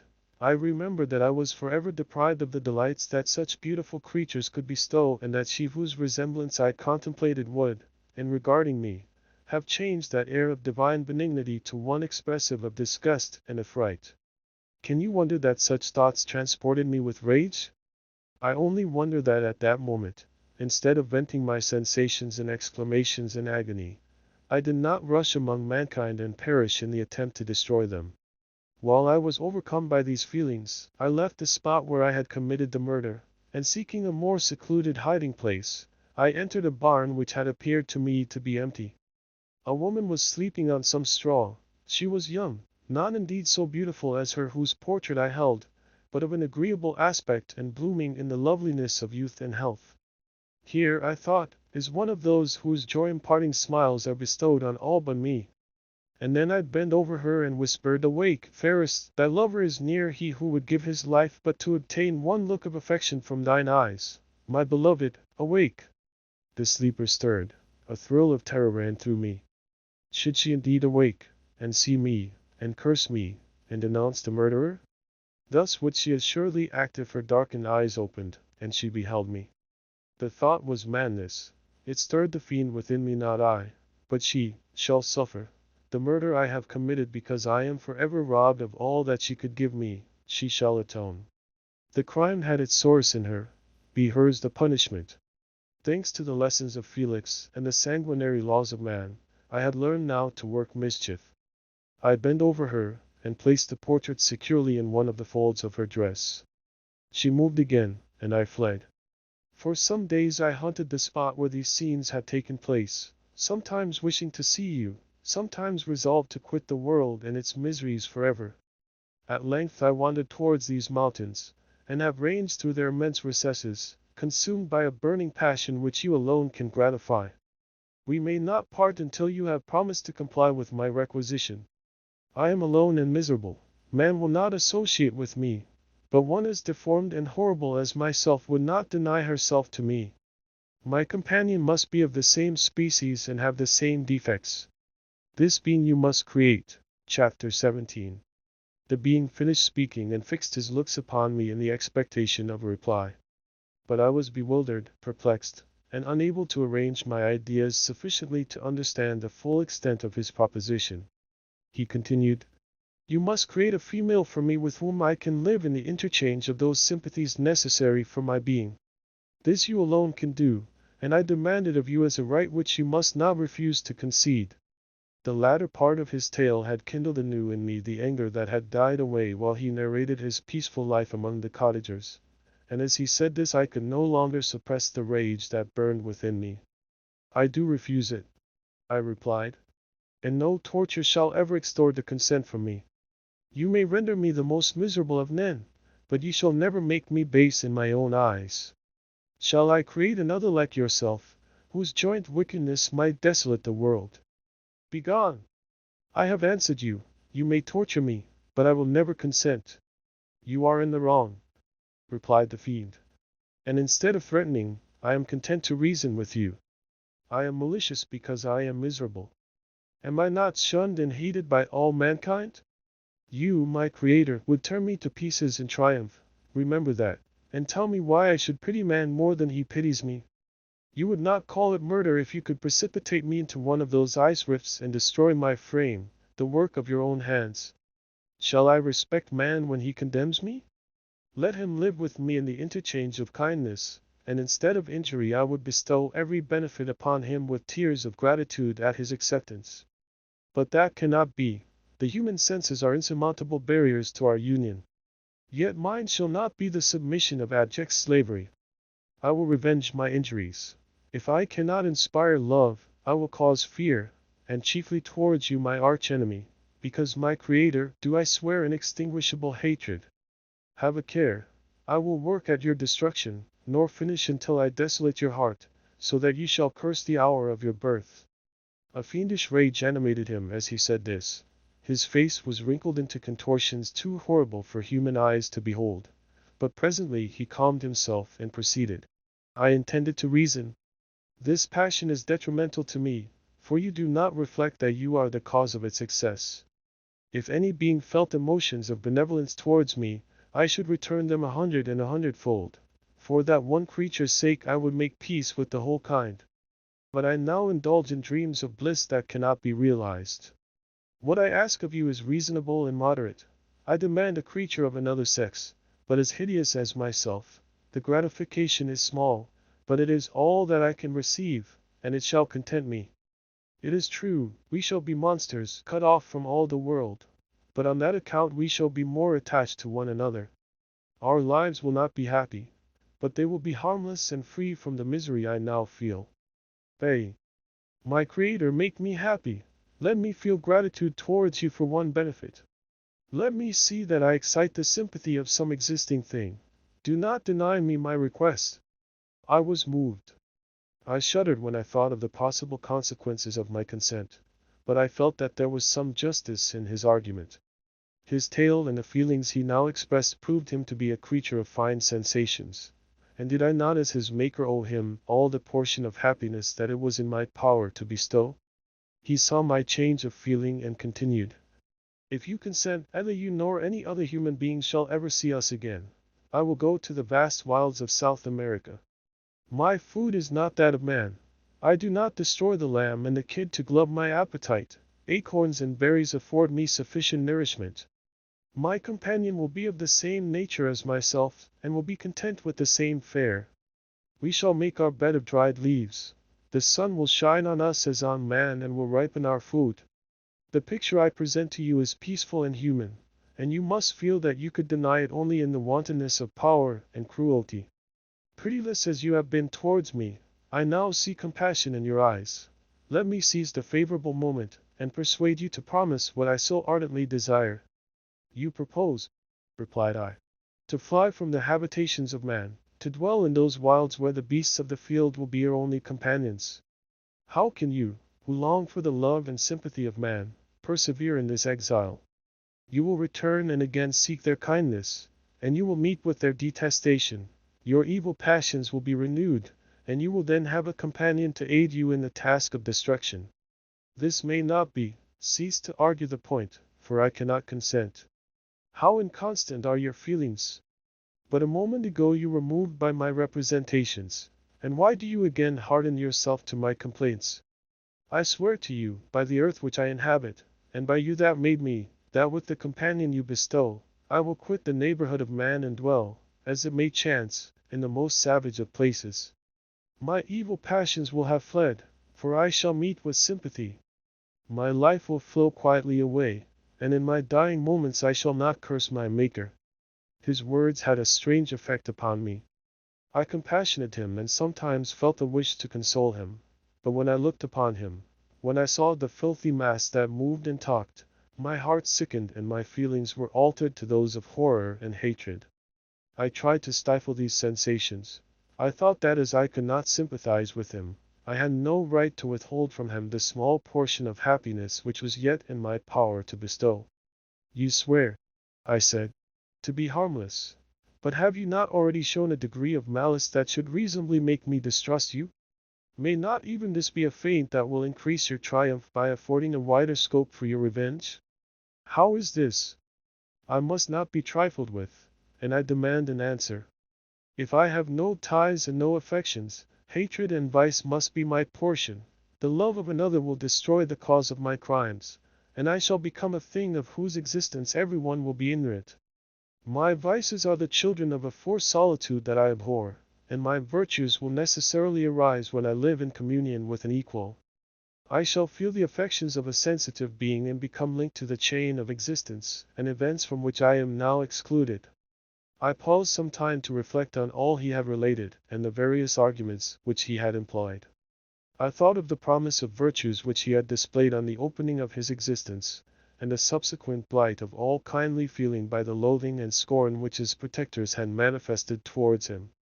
His power and threats were not omitted in my calculations. A creature who could exist in the ice caves of the glaciers and hide himself from pursuit among the ridges of inaccessible precipices was a being possessing faculties that would be vain to cope with.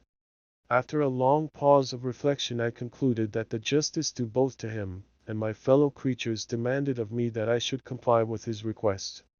Turning to him, therefore, I said, I consent to your demand, on your solemn oath to quit Europe forever, and every other place in the neighborhood of man, as soon as I shall deliver into your hands a female who will accompany you in your exile.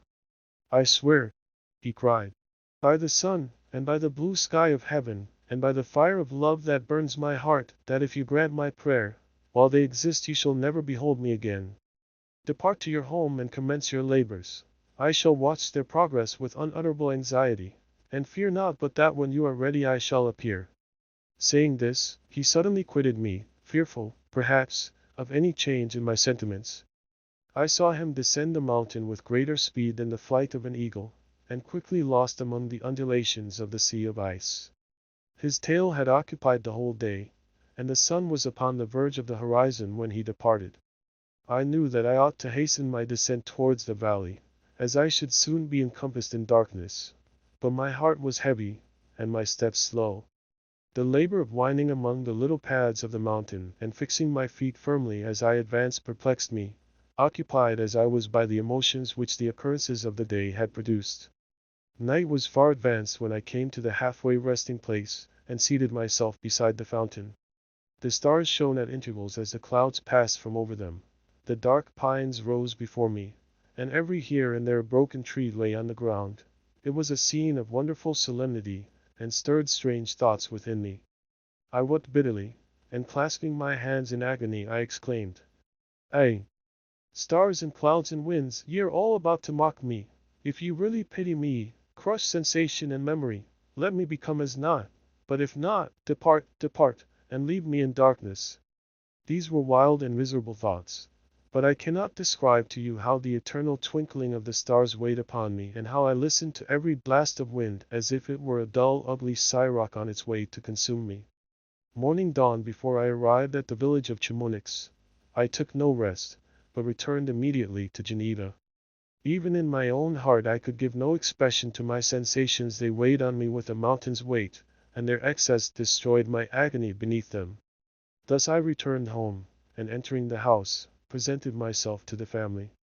My haggard and wild appearance awoke intense alarm, but I answered no question, scarcely did I speak. I felt as if I were placed under a ban, as if I had no right to claim their sympathies, as if never more might I enjoy companionship with them. Yet even thus I loved them to adoration, and to save them, I resolved to dedicate myself to my most abhorred task. The prospect of such an occupation made every other circumstance of existence pass before me like a dream, and that thought only had to me the reality of life. Chapter 18. Day after day, week after week, passed away on my return to Geneva, and I could not collect the courage to recommence my work. I feared the vengeance of the disappointed fiend, yet I was unable to overcome my repugnance to the task which was enjoined me. I found that I could not compose a female without again devoting several months to profound study and laborious disquisition. I had heard of some discoveries having been made by an English philosopher, the knowledge of which was material to my success, and I sometimes thought of obtaining my father's consent to visit England for this purpose. But I clung to every pretense of delay, and shrank from taking the first step in an undertaking whose immediate necessity began to appear less absolute to me. A change indeed had taken place in me. My health, which had hitherto declined, was now much restored, and my spirits, when unchecked by the memory of my unhappy promise, rose proportionably. My father saw this change with pleasure, and he turned his thoughts towards the best method of eradicating the remains of my melancholy, which every now and then would return by fits, and with a devouring blackness overcast the approaching sunshine. At these moments I took refuge in the most perfect solitude. I passed whole days on the lake alone in a little boat, watching the clouds and listening to the rippling of the waves, silent and listless. But the fresh air and bright sun seldom failed to restore me to some degree of composure, and on my return I met the salutations of my friends with a readier smile and a more cheerful heart. It was after my return from one of these rambles that my father, calling me aside, thus addressed me. I am happy to remark, my dear son, that you have resumed your former pleasures and seem to be returning to yourself. And yet you are still unhappy and still avoid our society. For some time I was lost in conjecture as to the cause of this, but yesterday an idea struck me, and if it is well founded, I conjure you to avow it. Reserve on such a point would be not only useless, but draw down treble misery on us all.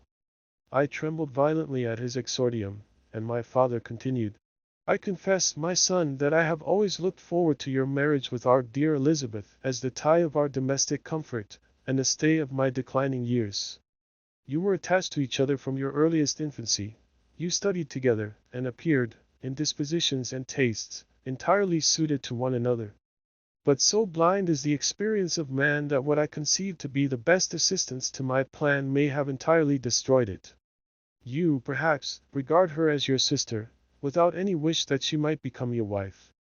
Nay, you may have met with another whom you may love, and considering yourself as bound in honor to Elizabeth, this struggle may occasion the poignant misery which you appear to feel. My dear father, reassure yourself. I love my cousin tenderly and sincerely. I never saw any woman who excited, as Elizabeth does, my warmest admiration and affection. My future hopes and prospects are entirely bound up in the expectation of our union. The expression of your sentiments of this subject, my dear Victor, gives me more pleasure than I have for some time experienced. If you feel thus, we shall assuredly be happy, however present events may cast a gloom over us. But it is this gloom which appears to have taken so strong a hold of your mind that I wish to dissipate. Tell me, therefore, whether you object to an immediate solemnization of the marriage. We have been unfortunate, and recent events have drawn us from that everyday tranquillity befitting my years and infirmities. You are younger, yet I do not suppose, possessed as you are of a competent fortune, that an early marriage would at all interfere with any future plans of honor and utility that you may have formed. Do not suppose, however, that I wish to dictate happiness to you or that a delay on your part would cause me any serious uneasiness. Interpret my words with candor and answer me, I conjure you, with confidence and sincerity. I listened to my father in silence, and remained for some time incapable of offering any reply. I revolved rapidly in my mind a multitude of thoughts and endeavored to arrive at some conclusion. Alas! To me the idea of an immediate union with my Elizabeth was one of horror and dismay. I was bound by a solemn promise which I had not yet fulfilled and dared not break, or if I did, what manifold miseries might not impend over me and my devoted family. Could I enter into a festival with this deadly weight yet hanging round my neck and bowing me to the ground? I must perform my engagement, and let the monster depart with his mate before I allowed myself to enjoy the delight of a union from which I expected peace. I remembered also the necessity imposed upon me of either journeying to England or entering into a long correspondence with those philosophers of that country whose knowledge and discoveries were of indispensable use to me in my present undertaking. The latter method of obtaining the desired intelligence was dilatory and unsatisfactory. Besides, I had an insurmountable aversion to the idea of engaging myself in my loathsome task in my father's house while in habits of familiar intercourse with those I loved. I knew that 1,000 fearful accidents might occur, the slightest of which would disclose a tale to thrill all connected with me with horror. I was aware also that I should often lose all self-command, all capacity of hiding the harrowing sensations that would possess me during the progress of my unearthly occupation. I must absent myself from all I loved while thus employed. Once commenced, it would quickly be achieved, and I might be restored to my family in peace and happiness. My promise fulfilled, the monster would depart forever. Or, so my fond fancy imaged, some accident might meanwhile occur to destroy him, and put an end to my slavery forever. These feelings dictated my answer to my father. I expressed a wish to visit England, but concealing the true reasons of this request, I clothed my desires under a guise which excited no suspicion, while I urged my desire with an earnestness that easily induced my father to comply. After so long a period of an absorbing melancholy that resembled madness in its intensity and effects, he was glad to find that I was capable of taking pleasure in the idea of such a journey, and he hoped that change of scene and varied amusement would, before my return, have restored me entirely to myself. The duration of my absence was left to my own choice. A few months, or at most a year, was the period contemplated. One paternal kind precaution he had taken to ensure my having a companion. Without previously communicating with me, he had, in concert with Elizabeth, arranged that Clerval should join me at Strasbourg. This interfered with the solitude I coveted for the prosecution of my task, yet at the commencement of my journey the presence of my friend could in no way be an impediment, and truly I rejoiced that thus I should be saved many hours of lonely, maddening reflection. Nay, Henry might stand between me and the intrusion of my foe. If I were alone, would he not at times force his abhorred presence on me to remind me of my task or to contemplate its progress? To England, therefore, I was bound, and it was understood that my union with Elizabeth should take place immediately on my return. My father's age rendered him extremely averse to delay. For myself, there was one reward I promised myself for my detested toils, one consolation for my unparalleled sufferings. It was the prospect of that day when, enfranchised from my miserable slavery, I might claim Elizabeth and forget the past in my union with her. I now made arrangements for my journey, but one feeling haunted me which filled me with fear and agitation. During my absence I should leave my friends unconscious of the existence of their enemy and unprotected from his attacks, exasperated as he might be by my departure. But he had promised to follow me wherever I might go, and would he not accompany me to England? This imagination was dreadful in itself, but soothing inasmuch as it supposed the safety of my friends. I was agonized with the idea of the possibility that the reverse of this might happen. But through the whole period during which I was the slave of my creature I allowed myself to be governed by the impulses of the moment, and my present sensations strongly intimated that the fiend would follow me and exempt my family from the danger of his machinations. It was in the latter end of September that I again quitted my native country. My journey had been my own suggestion, and Elizabeth therefore acquiesced, but she was filled with disquiet at the idea of my suffering, away from her, the inroads of misery and grief. It had been her care which provided me a companion in Clerval, and yet a man is blind to 1,000 minute circumstances which call forth a woman's sedulous attention. She longed to bid me hasten my return, 1,000 conflicting emotions rendered her mute as she bade me a tearful, silent farewell. I threw myself into the carriage that was to convey me away, hardly knowing whither I was going, and careless of what was passing around. I remembered only, and it was with a bitter anguish that I reflected on it, to order that my chemical instruments should be packed to go with me. Filled with dreary imaginations, I passed through many beautiful and majestic scenes, but my eyes were fixed and unobserving. I could only think of the bourne of my travels and the work which was to occupy me whilst they endured. After some days spent in listless indolence, during which I traversed many leagues, I arrived at Strasbourg, where I waited 2 days for Clerval. He came. Alas, how great was the contrast between us! He was alive to every new scene, joyful when he saw the beauties of the setting sun, and more happy when he beheld it rise and recommence a new day. He pointed out to me the shifting colors of the landscape and the appearances of the sky. "This is what it is to live," he cried. "Now I enjoy existence. But you, my dear Frankenstein, wherefore are you desponding and sorrowful?" In truth, I was occupied by gloomy thoughts, and neither saw the descent of the evening star nor the golden sunrise reflected in the Rhine. And you, my friend, would be far more amused with the journal of Clerval, who observed the scenery with an eye of feeling and delight, than in listening to my reflections. I, a miserable wretch, haunted by a curse that shut up every avenue to enjoyment. We had agreed to descend the Rhine in a boat from Strasbourg to Rotterdam, whence we might take shipping for London. During this voyage we passed many willowy islands and saw several beautiful towns. We stayed a day at Mannheim, and on the 5th from our departure from Strasbourg, arrived at Mainz. The course of the Rhine below Mainz becomes much more picturesque. The river descends rapidly and winds between hills, not high, but steep, and of beautiful forms. We saw many ruined castles standing on the edges of precipices, surrounded by black woods, high and inaccessible. This part of the Rhine, indeed, presents a singularly variegated landscape. In one spot you view rugged hills, ruined castles overlooking tremendous precipices, with the dark Rhine rushing beneath, and on the sudden turn of a promontory, flourishing vineyards with green sloping banks and a meandering river and populous towns occupy the scene. We traveled at the time of the vintage, and heard the song of the laborers as we glided down the stream. Even I, depressed in mind, and my spirits continually agitated by gloomy feelings, even I was pleased.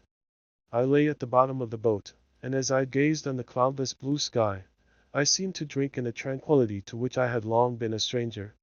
And if these were my sensations, who can describe those of Henry? He felt as if he had been transported to fairyland and enjoyed a happiness seldom tasted by man. "I have seen," he said, "the most beautiful scenes of my own country. I have visited the lakes of Lucerne and Uri, where the snowy mountains descend almost perpendicularly to the water, casting black and impenetrable shades, which would cause a gloomy and mournful appearance were it not for the most verdant islands that relieve the eye by their gay appearance. I have seen this lake agitated by a tempest, when the wind tore up whirlwinds of water and gave you an idea of what the waterspout must be on the great ocean, and the waves dashed with fury the base of the mountain, where the priest and his mistress were overwhelmed by an avalanche and where their dying voices are still said to be heard amid the pauses of the nightly wind. I have seen the mountains of La Vallée, and the Pays de Vaud, but this country, Victor, pleases me more than all those wonders. The mountains of Switzerland are more majestic and strange, but there is a charm in the banks of this divine river that I never before saw equaled. Look at that castle which overhangs yon precipice, and that also on the island, almost concealed amongst the foliage of those lovely trees, and now that group of laborers coming from among their vines, and that village half hid in the recess of the mountain. Oh, surely the spirit that inhabits and guards this place has a soul more in harmony with man than those who pile the glacier or retire to the inaccessible peaks of the mountains of our own country. Clerval, beloved friend, even now it delights me to record your words and to dwell on the praise of which you are so eminently deserving. He was a being formed in the very poetry of nature. His wild and enthusiastic imagination was chastened by the sensibility of his heart. His soul overflowed with ardent affections, and his friendship was of that devoted and wondrous nature that the worldly minded teach us to look for only in the imagination. But even human sympathies were not sufficient to satisfy his eager mind. The scenery of external nature, which others regard only with admiration, he loved with ardor.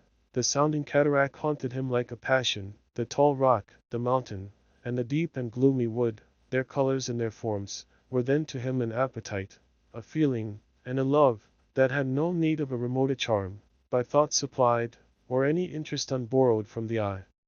Wordsworth's Tintin Abbey. And where does he now exist? Is this gentle and lovely being lost forever? Has this mind, so replete with ideas, imaginations fanciful and magnificent, which formed a world, whose existence depended on the life of its creator, has this mind perished? Does it now only exist in my memory?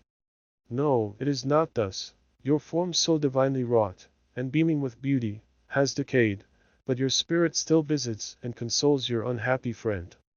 Pardon this gush of sorrow. These ineffectual words are but a slight tribute to the unexampled worth of Henry, but they soothe my heart, overflowing with the anguish which his remembrance creates. I will proceed with my tale. Beyond Cologne we descended to the plains of Holland, and we resolved to post the remainder of our way, for the wind was contrary, and the stream of the river was too gentle to aid us. Our journey here lost the interest arising from beautiful scenery, but we arrived in a few days at Rotterdam, whence we proceeded by sea to England. It was on a clear morning, in the latter days of December, that I first saw the white cliffs of Britain. The banks of the Thames presented a new scene. They were flat but fertile, and almost every town was marked by the remembrance of some story. We saw Tilbury Fort and remembered the Spanish Armada, Gravesend, Woolwich, and Greenwich places which I had heard of even in my country. At length we saw the numerous steeples of London, St. Paul's towering above all, and the tower famed in English history. Chapter 19. London was our present point of rest. We determined to remain several months in this wonderful and celebrated city. Clerval desired the intercourse of the men of genius and talent who flourished at this time, but this was with me a secondary object. I was principally occupied with the means of obtaining the information necessary for the completion of my promise, and quickly availed myself of the letters of introduction that I had brought with me, addressed to the most distinguished natural philosophers. If this journey had taken place during my days of study and happiness, it would have afforded me inexpressible pleasure. But a blight had come over my existence, and I only visited these people for the sake of the information they might give me on the subject in which my interest was so terribly profound. Company was irksome to me. When alone, I could fill my mind with the sights of heaven and earth. The voice of Henry soothed me, and I could thus cheat myself into a transitory peace. But busy, uninteresting, joyous faces brought back despair to my heart. I saw an insurmountable barrier placed between me and my fellow men. This barrier was sealed with the blood of William and Justine, and to reflect on the events connected with those names filled my soul with anguish. But in Clerval I saw the image of my former self. He was inquisitive, and anxious to gain experience and instruction. The difference of manners which he observed was to him an inexhaustible source of instruction and amusement. He was also pursuing an object he had long had in view. His design was to visit India, in the belief that he had in his knowledge of its various languages, and in the views he had taken of its society, the means of materially assisting the progress of European colonization and trade. In Britain only could he further the execution of his plan. He was forever busy, and the only check to his enjoyments was my sorrowful and dejected mind. I tried to conceal this as much as possible, that I might not debar him from the pleasures natural to one who was entering on a new scene of life, undisturbed by any care or bitter recollection. I often refused to accompany him, alleging another engagement, that I might remain alone. I now also began to collect the materials necessary for my new creation, and this was to me like the torture of single drops of water continually falling on the head. Every thought that was devoted to it was in extreme anguish, and every word that I spoke in allusion to it caused my lips to quiver, and my heart to palpitate. After passing some months in London, we received a letter from a person in Scotland who had formerly been our visitor at Geneva. He mentioned the beauties of his native country, and asked us if those were not sufficient allurements to induce us to prolong our journey as far north as Perth, where he resided. Clerval eagerly desired to accept this invitation, and I, although I abhorred society, wished to view again mountains and streams and all the wondrous works with which nature adorns her chosen dwelling places. We had arrived in England at the beginning of October, and it was now February. We accordingly determined to commence our journey towards the north at the expiration of another month. In this expedition we did not intend to follow the great road to Edinburgh, but to visit Windsor, Oxford, Matlock, and the Cumberland Lakes, resolving to arrive at the completion of this tour about the end of July. I packed up my chemical instruments and the materials I had collected, resolving to finish my labors in some obscure nook in the northern highlands of Scotland. We quitted London on the 27th of March and remained a few days at Windsor, rambling in its beautiful forest. This was a new scene to us mountaineers. The majestic oaks, the quantity of game, and the herds of stately deer were all novelties to us. From thence we proceeded to Oxford. As we entered the city, our minds were filled with the remembrance of the events that had been transacted there more than a century and a half before. It was here that Charles I had collected his forces. This city had remained faithful to him, after the whole nation had forsaken his cause to join the standard of Parliament and liberty. The memory of that unfortunate king and his companions, the amiable Falkland, the insolent Goring, his queen, and son, gave a peculiar interest to every part of the city which they might be supposed to have inhabited. The spirit of elder days found a dwelling here, and we delighted to trace its footsteps. If these feelings had not found an imaginary gratification, the appearance of the city had yet in itself sufficient beauty to obtain our admiration. The colleges are ancient and picturesque, the streets are almost magnificent, and the lovely Isis, which flows beside it through meadows of exquisite verdure, is spread forth into a placid expanse of waters, which reflects its majestic assemblage of towers, and spires, and domes, embosomed among aged trees. I enjoyed the scene, and yet my enjoyment was embittered both by the memory of the past and the anticipation of the future. I was formed for peaceful happiness. During my youthful days discontent never visited my mind, and if I was ever overcome by ennui, the sight of what is beautiful in nature or the study of what is excellent and sublime in the productions of man could always interest my heart and communicate elasticity to my spirits. But I am a blasted tree. The bolt has entered my soul, and I felt then that I should survive to exhibit what I shall soon cease to be, a miserable spectacle of wrecked humanity, pitiable to others and intolerable to myself. We passed a considerable period at Oxford, rambling among its environs and endeavoring to identify every spot which might relate to the most animating epoch of English history. Our little voyages of discovery were often prolonged by the successive objects that presented themselves. We visited the tomb of the illustrious Hampden and the field on which that patriot fell. For a moment my soul was elevated from its debasing and miserable fears to contemplate the divine ideas of liberty and self-sacrifice of which these sites were the monuments and the remembrances. For an instant I dared to shake off my chains and look around me with a free and lofty spirit, but the iron had eaten into my flesh, and I sank again, trembling and hopeless, into my miserable self. We left Oxford with regret and proceeded to Matlock, which was our next place of rest. The country in the neighborhood of this village resembled, to a greater degree, the scenery of Switzerland, but everything is on a lower scale, and the green hills want the crown of distant white Alps which always attend on the piney mountains of my native country. We visited the wondrous cave and the little cabinets of natural history, where the curiosities are disposed in the same manner as in the collections at Servox and Chamonix. The latter name made me tremble when pronounced by Henry, and I hastened to quit Matlock, with which that terrible scene was thus associated. From Derby, still journeying northwards, we passed 2 months in Cumberland and Westmoreland. I can now almost fancy myself among the Swiss mountains. The little patches of snow which yet lingered on the northern sides of the mountains, the lakes, and the dashing of the rocky streams were all familiar and dear sights to me. Here also we made some acquaintances, who almost contrived to cheat me into happiness. The delight of Clerval was proportionably greater than mine.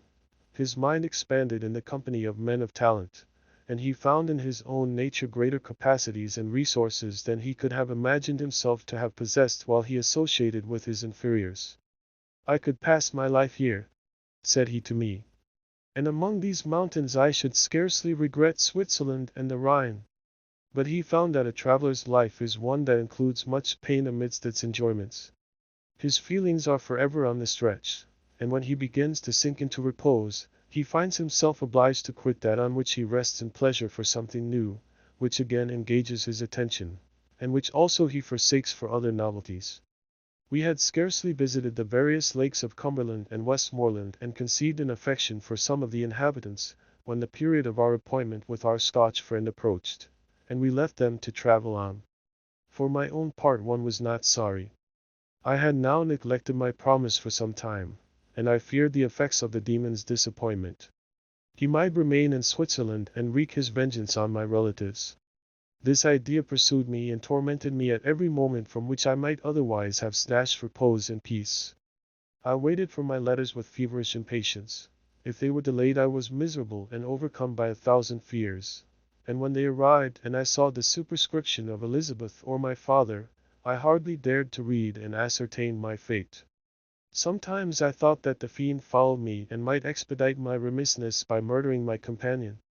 When these thoughts possessed me, I would not quit Henry for a moment, but followed him as his shadow, to protect him from the fancied rage of his destroyer. I felt as if I had committed some great crime, the consciousness of which haunted me.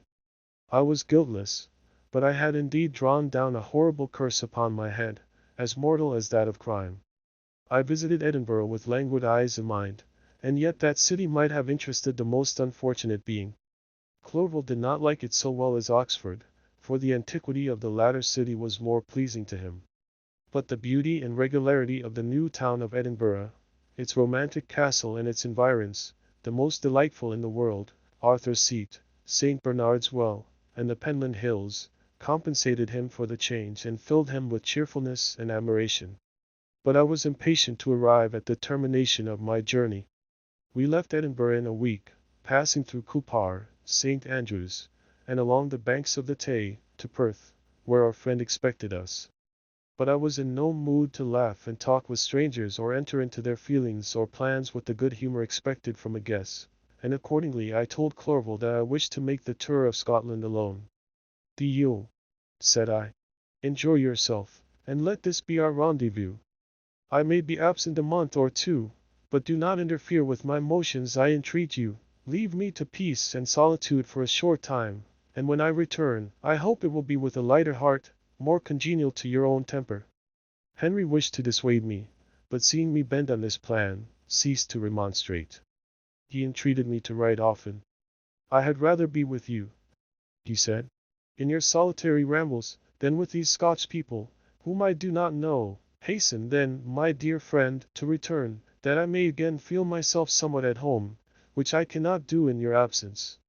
Having parted from my friend, I determined to visit some remote spot of Scotland and finish my work in solitude.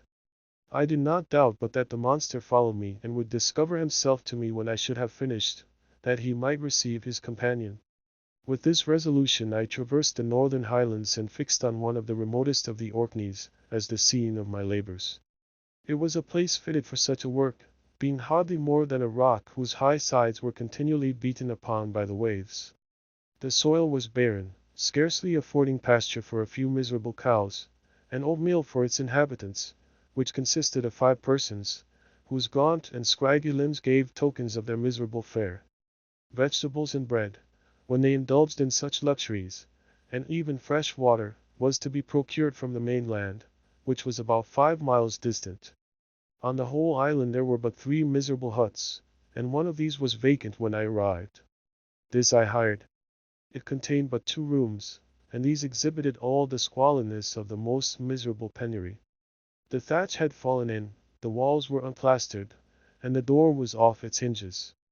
I ordered it to be repaired, bought some furniture, and took possession, an incident which would doubtless have occasioned some surprise had not all the senses of the cottagers been benumbed by want and squalid poverty. As it was, I lived and gazed at and unmolested, hardly thanked for the pittance of food and clothes which I gave, so much does suffering blunt even the coarsest sensations of men. In this retreat I devoted the morning to labor, but in the evening, when the weather permitted, I walked on the stony beach of the sea to listen to the waves as they roared and dashed at my feet. It was a monotonous yet ever-changing scene. I thought of Switzerland. It was far different from this desolate and appalling landscape. Its hills are covered with vines, and its cottages are scattered thickly in the plains. Its fair lakes reflect a blue and gentle sky, and when troubled by the winds, their tumult is but as the play of a lively infant when compared to the roarings of the giant ocean.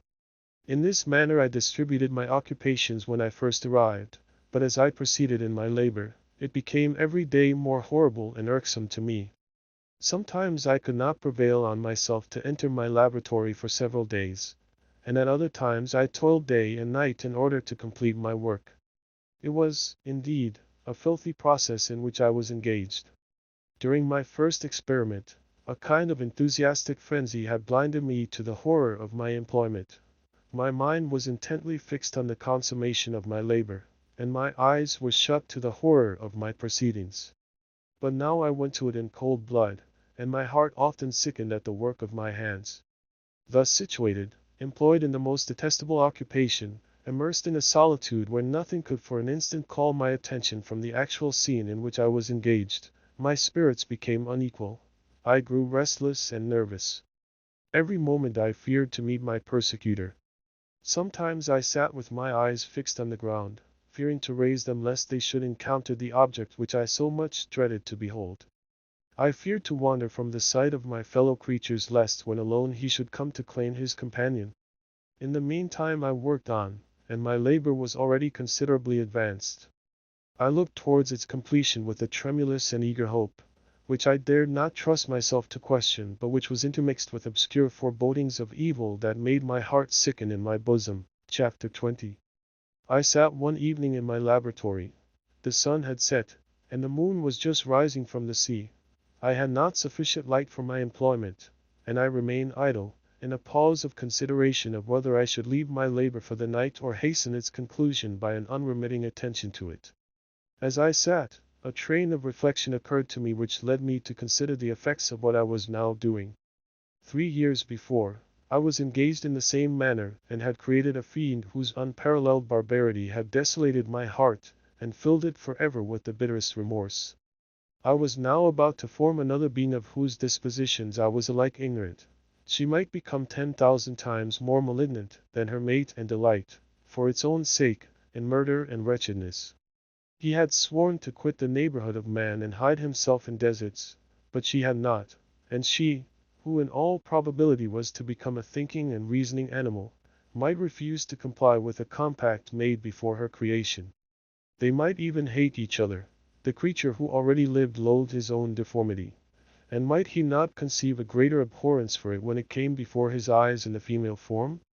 She also might turn with disgust from him to the superior beauty of man. She might quit him, and he be again alone, exasperated by the fresh provocation of being deserted by one of his own species.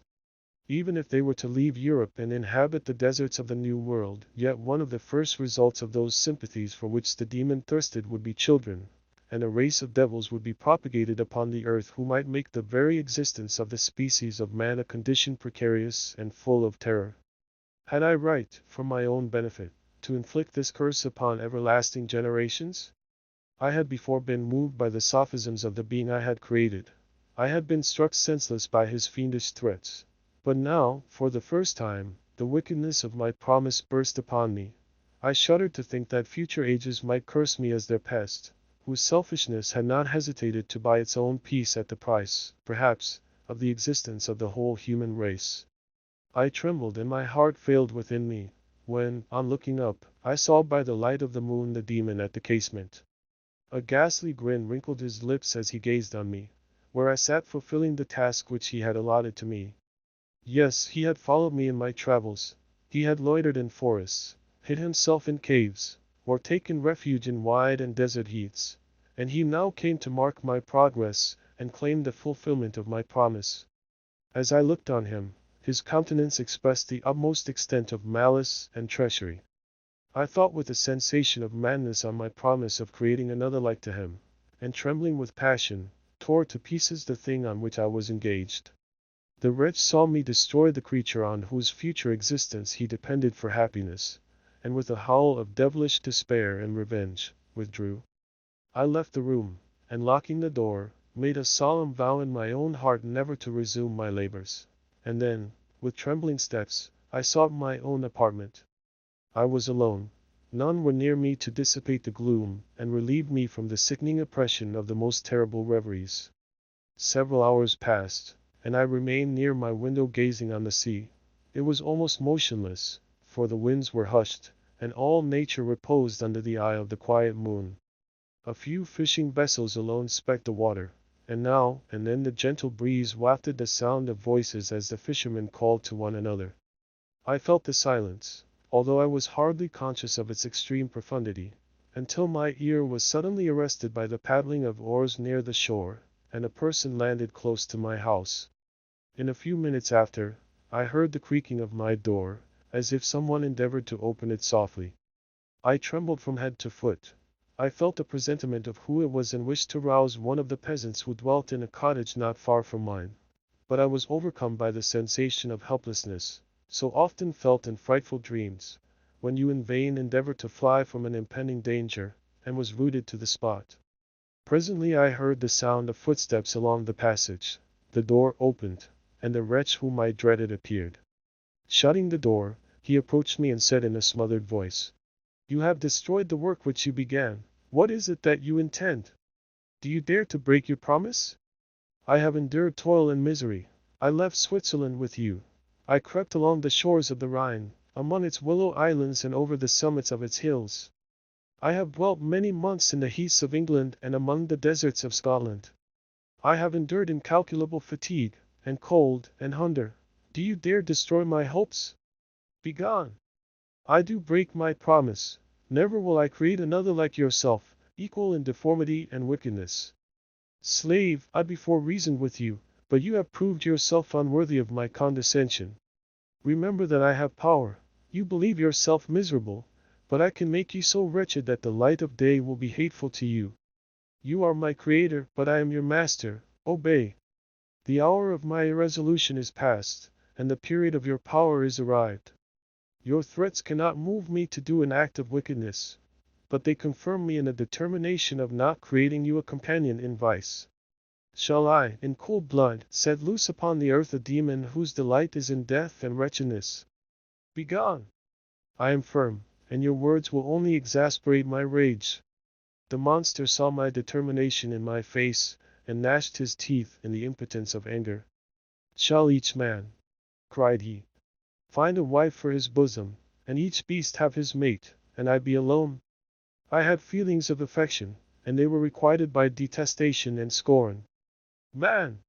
You may hate, but beware! Your hours will pass in dread and misery, and soon the bolt will fall which must ravish from ye your happiness forever. Are you to be happy while I grovel in the intensity of my wretchedness? You can blast my other passions, but revenge remains revenge, henceforth dearer than light or food. I may die, but first you, my tyrant and tormentor, shall curse the sun that gazes on your misery. Beware, for I am fearless and therefore powerful. I will watch with the wittiness of a snake, that I may sting with its venom. Man, you shall repent of the injuries you inflict. Devil, cease, and do not poison the air with these sounds of malice. I have declared my resolution to you, and I am no coward to bend beneath words. Leave me, I am inexorable. It is well. I go, but remember, I shall be with you on your wedding night. I started forward and exclaimed, Villain! Before you sign my death warrant, be sure that you are yourself safe. I would have seized him, but he eluded me and quitted the house with precipitation. In a few moments I saw him in his boat, which shot across the waters with an arrowy swiftness, and was soon lost amidst the waves. All was again silent, but his words rang in my ears. I burned with rage to pursue the murderer of my peace and precipitate him into the ocean. I walked up and down my room hastily and perturbed, while my imagination conjured up 1,000 images to torment and sting me. Why had I not followed him and closed with him in mortal strife? But I had suffered him to depart, and he had directed his course towards the mainland. I shuddered to think who might be the next victim sacrificed to his insatiate revenge. And then I thought again of his words. I will be with you on your wedding night. That, then, was the period fixed for the fulfillment of my destiny. In that hour I should die and at once satisfy and extinguish his malice. The prospect did not move me to fear, yet when I thought of my beloved Elizabeth, of her tears and endless sorrow, when she should find her lover so barbarously snatched from her, tears, the first I had shed for many months, streamed from my eyes, and I resolved not to fall before my enemy without a bitter struggle. The night passed away, and the sun rose from the ocean. My feelings became calmer, if it may be called calmness when the violence of rage sinks into the depths of despair.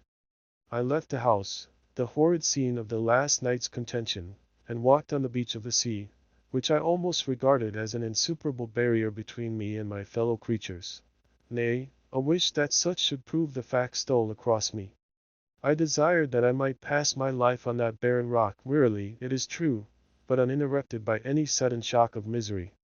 If I returned, it was to be sacrificed, or to see those whom I most loved die under the grasp of a demon whom I had myself created.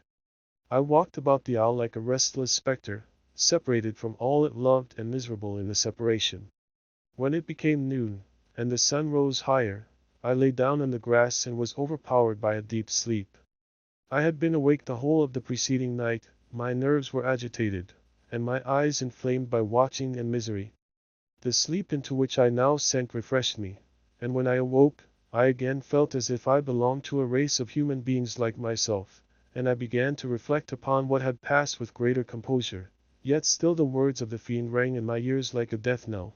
They appeared like a dream, yet distinct and oppressive as a reality.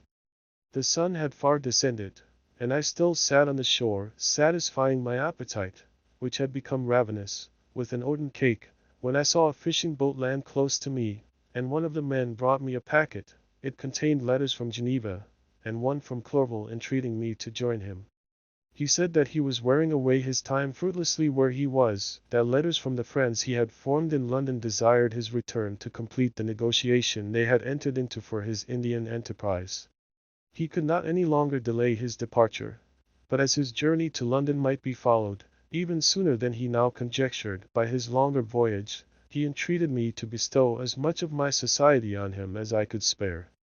He besought me, therefore, to leave my solitary isle and to meet him at Perth, that we might proceed southwards together. This letter in a degree recalled me to life, and I determined to quit my island at the expiration of 2 days. Yet, before I departed, there was a task to perform, on which I shuddered to reflect. I must pack up my chemical instruments, and for that purpose I must enter the room which had been the scene of my odious work, and I must handle those utensils the sight of which was sickening to me. The next morning, at daybreak, I summoned sufficient courage and unlocked the door of my laboratory.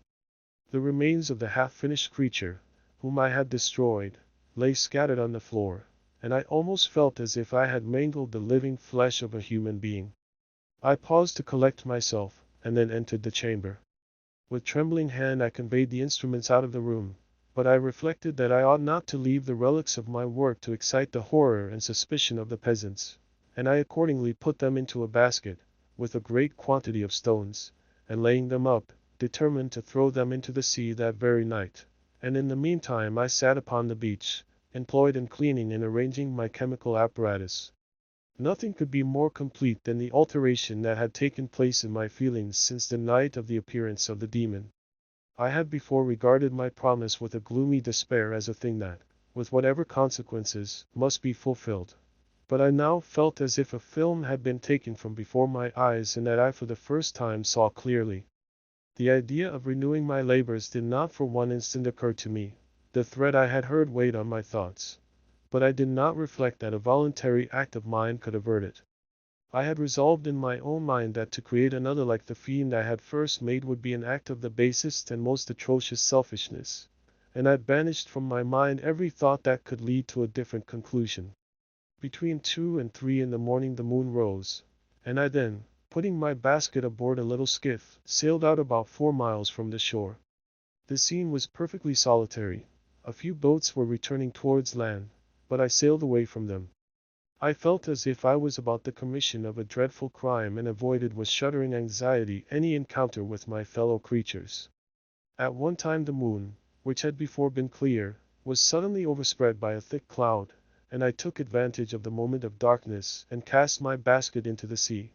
I listened to the gurgling sound as it sank and then sailed away from the spot. The sky became clouded, but the air was pure, although chilled by the northeast breeze that was then rising. But it refreshed me and filled me with such agreeable sensations that I resolved to prolong my stay on the water, and fixing the rudder in a direct position, stretched myself at the bottom of the boat. Clouds hid the moon, everything was obscure, and I heard only the sound of the boat as its keel cut through the waves. The murmur lulled me, and in a short time I slept soundly. I do not know how long I remained in this situation, but when I awoke I found that the sun had already mounted considerably. The wind was high, and the waves continually threatened the safety of my little skiff. I found that the wind was northeast, and must have driven me far from the coast from which I had embarked. I endeavored to change my course, but quickly found that if I again made the attempt the boat would be instantly filled with water. Thus situated, my only resource was to drive before the wind. I confess that I felt a few sensations of terror. I had no compass with me and was so slenderly acquainted with the geography of this part of the world that the sun was of little benefit to me. I might be driven into the wide Atlantic and feel all the tortures of starvation, or be swallowed up in the immeasurable waters that roared and buffeted around me. I had already been out many hours and felt the torment of a burning thirst, a prelude to my other sufferings. I looked on the heavens, which were covered by clouds that flew before the wind, only to be replaced by others. I looked upon the sea. It was to be my grave. "Scene," I exclaimed, "your task is already fulfilled." I thought of Elizabeth, of my father, and of Clerval all left behind, on whom the monster might satisfy his sanguinary and merciless passions. This idea plunged me into a reverie so despairing and frightful that even now, when the scene is on the point of closing before me forever, I shudder to reflect on it. Some hours passed thus, but by degrees, as the sun declined towards the horizon, the wind died away into a gentle breeze and the sea became free from breakers. But these gave place to a heavy swell. I felt sick and hardly able to hold the rudder, when suddenly I saw a line of high land towards the south. Almost spent, as I was, by fatigue and the dreadful suspense I endured for several hours, this sudden certainty of life rushed like a flood of warm joy to my heart, and tears gushed from my eyes. How mutable are our feelings, and how strange is that clinging love we have of life even in the excess of misery! I constructed another sail with a part of my dress and eagerly steered my course towards the land. It had a wild and rocky appearance, but as I approached nearer I easily perceived the traces of cultivation. I saw vessels near the shore and found myself suddenly transported back to the neighborhood of civilized man. I carefully traced the windings of the land and hailed a steeple which I at length saw issuing from behind a small promontory. As I was in a state of extreme debility, I resolved to sail directly towards the town, as a place where I could most easily procure nourishment. Fortunately I had money with me. As I turned the promontory I perceived a small neat town and a good harbor, which I entered, my heart bounding with joy at my unexpected escape. As I was occupied in fixing the boat and arranging the sails, several people crowded towards the spot. They seemed much surprised at my appearance, but instead of offering me any assistance, whispered together with gestures that at any other time might have produced in me a slight sensation of alarm. As it was, I merely remarked that they spoke English, and I therefore addressed them in that language. "My good friends," said I, "will you be so kind as to tell me the name of this town and inform me where I am?" "You will know that soon enough," replied a man with a hoarse voice. "Maybe you are come to a place that will not prove much to your tastes, but you will not be consulted as to your quarters, I promise you." I was exceedingly surprised on receiving so rude an answer from a stranger, and I was also disconcerted on perceiving the frowning and angry countenances of his companions. "Why do you answer me so roughly?" I replied. "Surely it is not the custom of Englishmen to receive strangers so inhospitably." "I do not know," said the man, "what the custom of the English may be, but it is the custom of the Irish to hate villains." While this strange dialogue continued, I perceived the crowd rapidly increase. Their faces expressed a mixture of curiosity and anger, which annoyed and in some degree alarmed me. I inquired the way to the inn, but no one replied. I then moved forward, and a murmuring sound arose from the crowd as they followed and surrounded me, when an ill-looking man approaching tapped me on the shoulder and said, "Come, sir, you must follow me to Mr. Kerwin's to give an account of yourself." "Who is Mr. Kerwin? Why am I to give an account of myself? Is not this a free country?" "Aye, sir, free enough for honest folks. Mr. Kerwin is a magistrate, and you are to give an account of the death of a gentleman who was found murdered here last night." This answer startled me, but I presently recovered myself. I was innocent. That could easily be proved. Accordingly, I followed my conductor in silence, and was led to one of the best houses in the town. I was ready to sink from fatigue and hunger, but being surrounded by a crowd, I thought it politic to rouse all my strength, that no physical debility might be construed into apprehension or conscious guilt. Little did I then expect the calamity that was in a few moments to overwhelm me and extinguish in horror and despair all fear of ignominy or death. I must pause here, for it requires all my fortitude to recall the memory of the frightful events which I am about to relate, in proper detail, to my recollection. Chapter 21. I was soon introduced into the presence of the magistrate, an old benevolent man with calm and mild manners.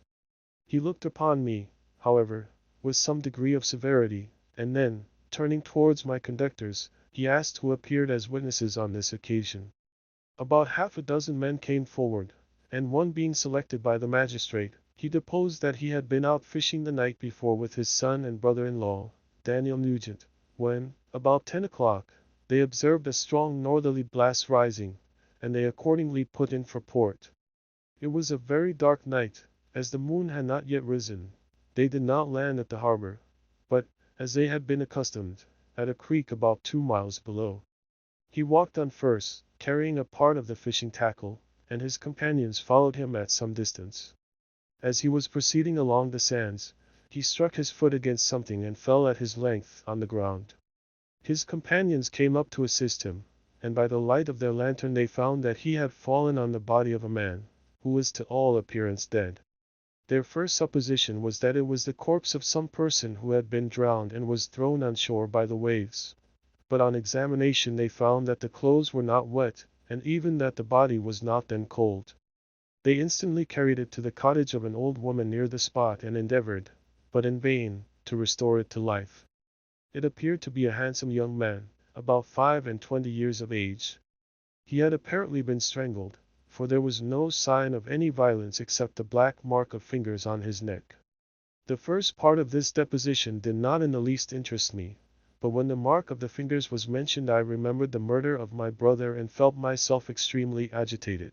My limbs trembled, and a mist came over my eyes, which obliged me to lean on a chair for support. The magistrate observed me with a keen eye, and of course drew an unfavorable augury from my manner. The son confirmed his father's account, but when Daniel Nugent was called he swore positively that just before the fall of his companion, he saw a boat, with a single man in it, at a short distance from the shore, and as far as he could judge by the light of a few stars, it was the same boat in which I had just landed. A woman deposed that she lived near the beach and was standing at the door of her cottage, waiting for the return of the fisherman, about an hour before she heard of the discovery of the body, when she saw a boat with only one man in it push off from that part of the shore where the corpse was afterwards found. Another woman confirmed the account of the fishermen having brought the body into her house. It was not cold. They put it into a bed and rubbed it, and Daniel went to the town for an apothecary, but life was quite gone. Several other men were examined concerning my landing, and they agreed that, with the strong north wind that had arisen during the night, it was very probable that I had beaten about for many hours and had been obliged to return nearly to the same spot from which I had departed. Besides, they observed that it appeared that I had brought the body from another place, and it was likely that as I did not appear to know the shore, I might have put into the harbor ignorant of the distance of the town from the place where I had deposited the corpse. Mr. Kerwin, on hearing this evidence, desired that I should be taken into the room where the body lay for interment, that it might be observed what effect the sight of it would produce upon me. This idea was probably suggested by the extreme agitation I had exhibited when the mode of the murder had been described. I was accordingly conducted by the magistrate and several other persons to the inn. I could not help being struck by the strange coincidences that had taken place during this eventful night. But, knowing that I had been conversing with several persons in the island I had inhabited about the time that the body had been found, I was perfectly tranquil as to the consequences of the affair. I entered the room where the corpse lay and was led up to the coffin. How can I describe my sensations on beholding it? I feel yet parched with horror, nor can I reflect on that terrible moment without shuddering in agony. The examination, the presence of the magistrate and witnesses, passed like a dream from my memory when I saw the lifeless form of Henry Clerval stretched before me. I gasped for breath, and throwing myself on the body, I exclaimed, "Have my murderous machinations deprived you also, my dearest Henry, of life? Two I have already destroyed, other victims await their destiny, but you, Clerval, my friend, my benefactor." The human frame could no longer support the agonies that I endured, and I was carried out of the room in strong convulsions. A fever succeeded to this. I lay for 2 months on the point of death. My ravings, as I afterwards heard, were frightful. I called myself the murderer of William, of Justine, and of Clerval. Sometimes I entreated my attendants to assist me in the destruction of the fiend by whom I was tormented, and at others I felt the fingers of the monster already grasping my neck, and screamed aloud with agony and terror.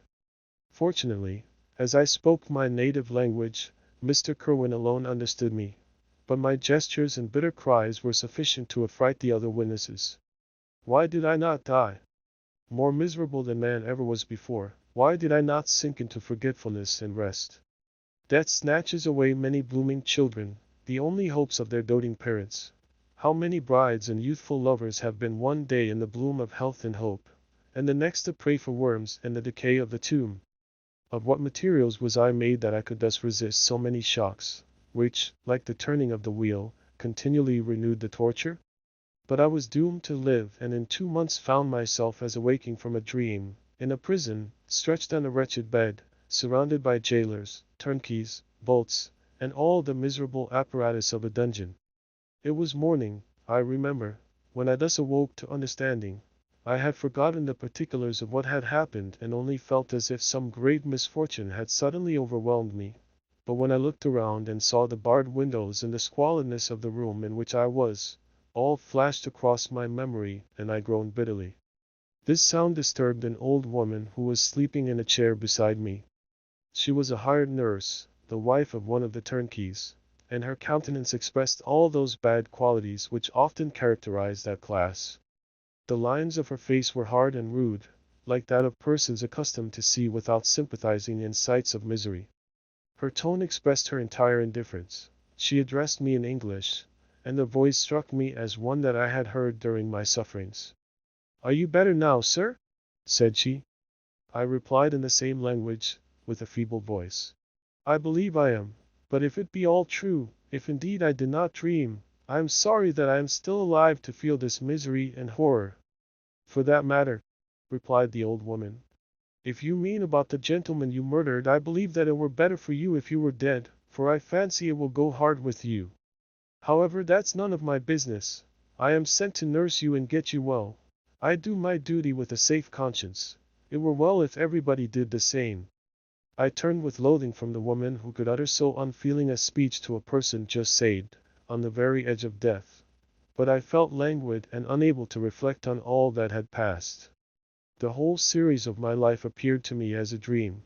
I sometimes doubted if indeed it were all true, for it never presented itself to my mind with the force of reality. As the images that floated before me became more distinct, I grew feverish. A darkness pressed around me.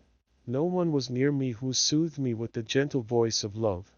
No dear hand supported me. The physician came and prescribed medicines, and the old woman prepared them for me. But utter carelessness was visible in the first, and the expression of brutality was strongly marked in the visage of the second. Who could be interested in the fate of a murderer but the hangman who would gain his fee?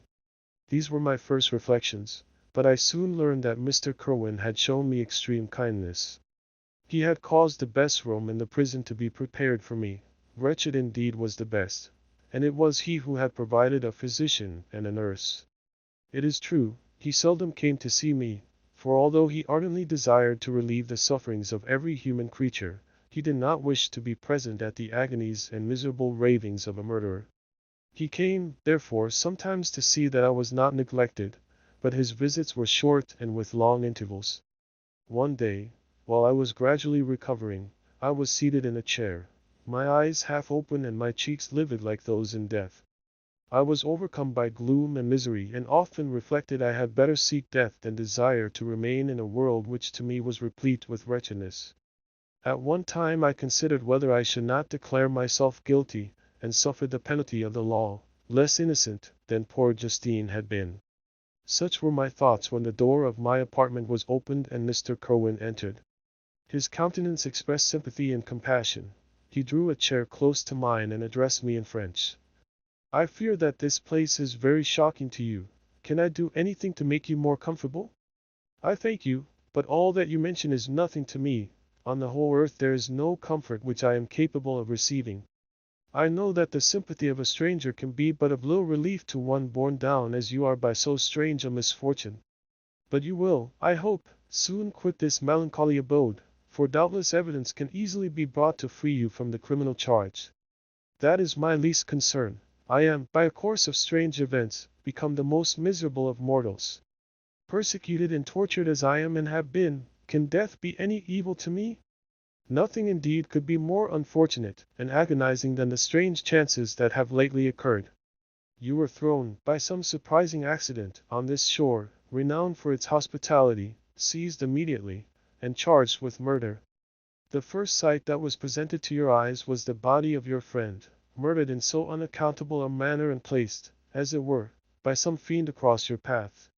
As Mr. Kerwin said this, notwithstanding the agitation I endured on this retrospect of my sufferings, I also felt considerable surprise at the knowledge he seemed to possess concerning me.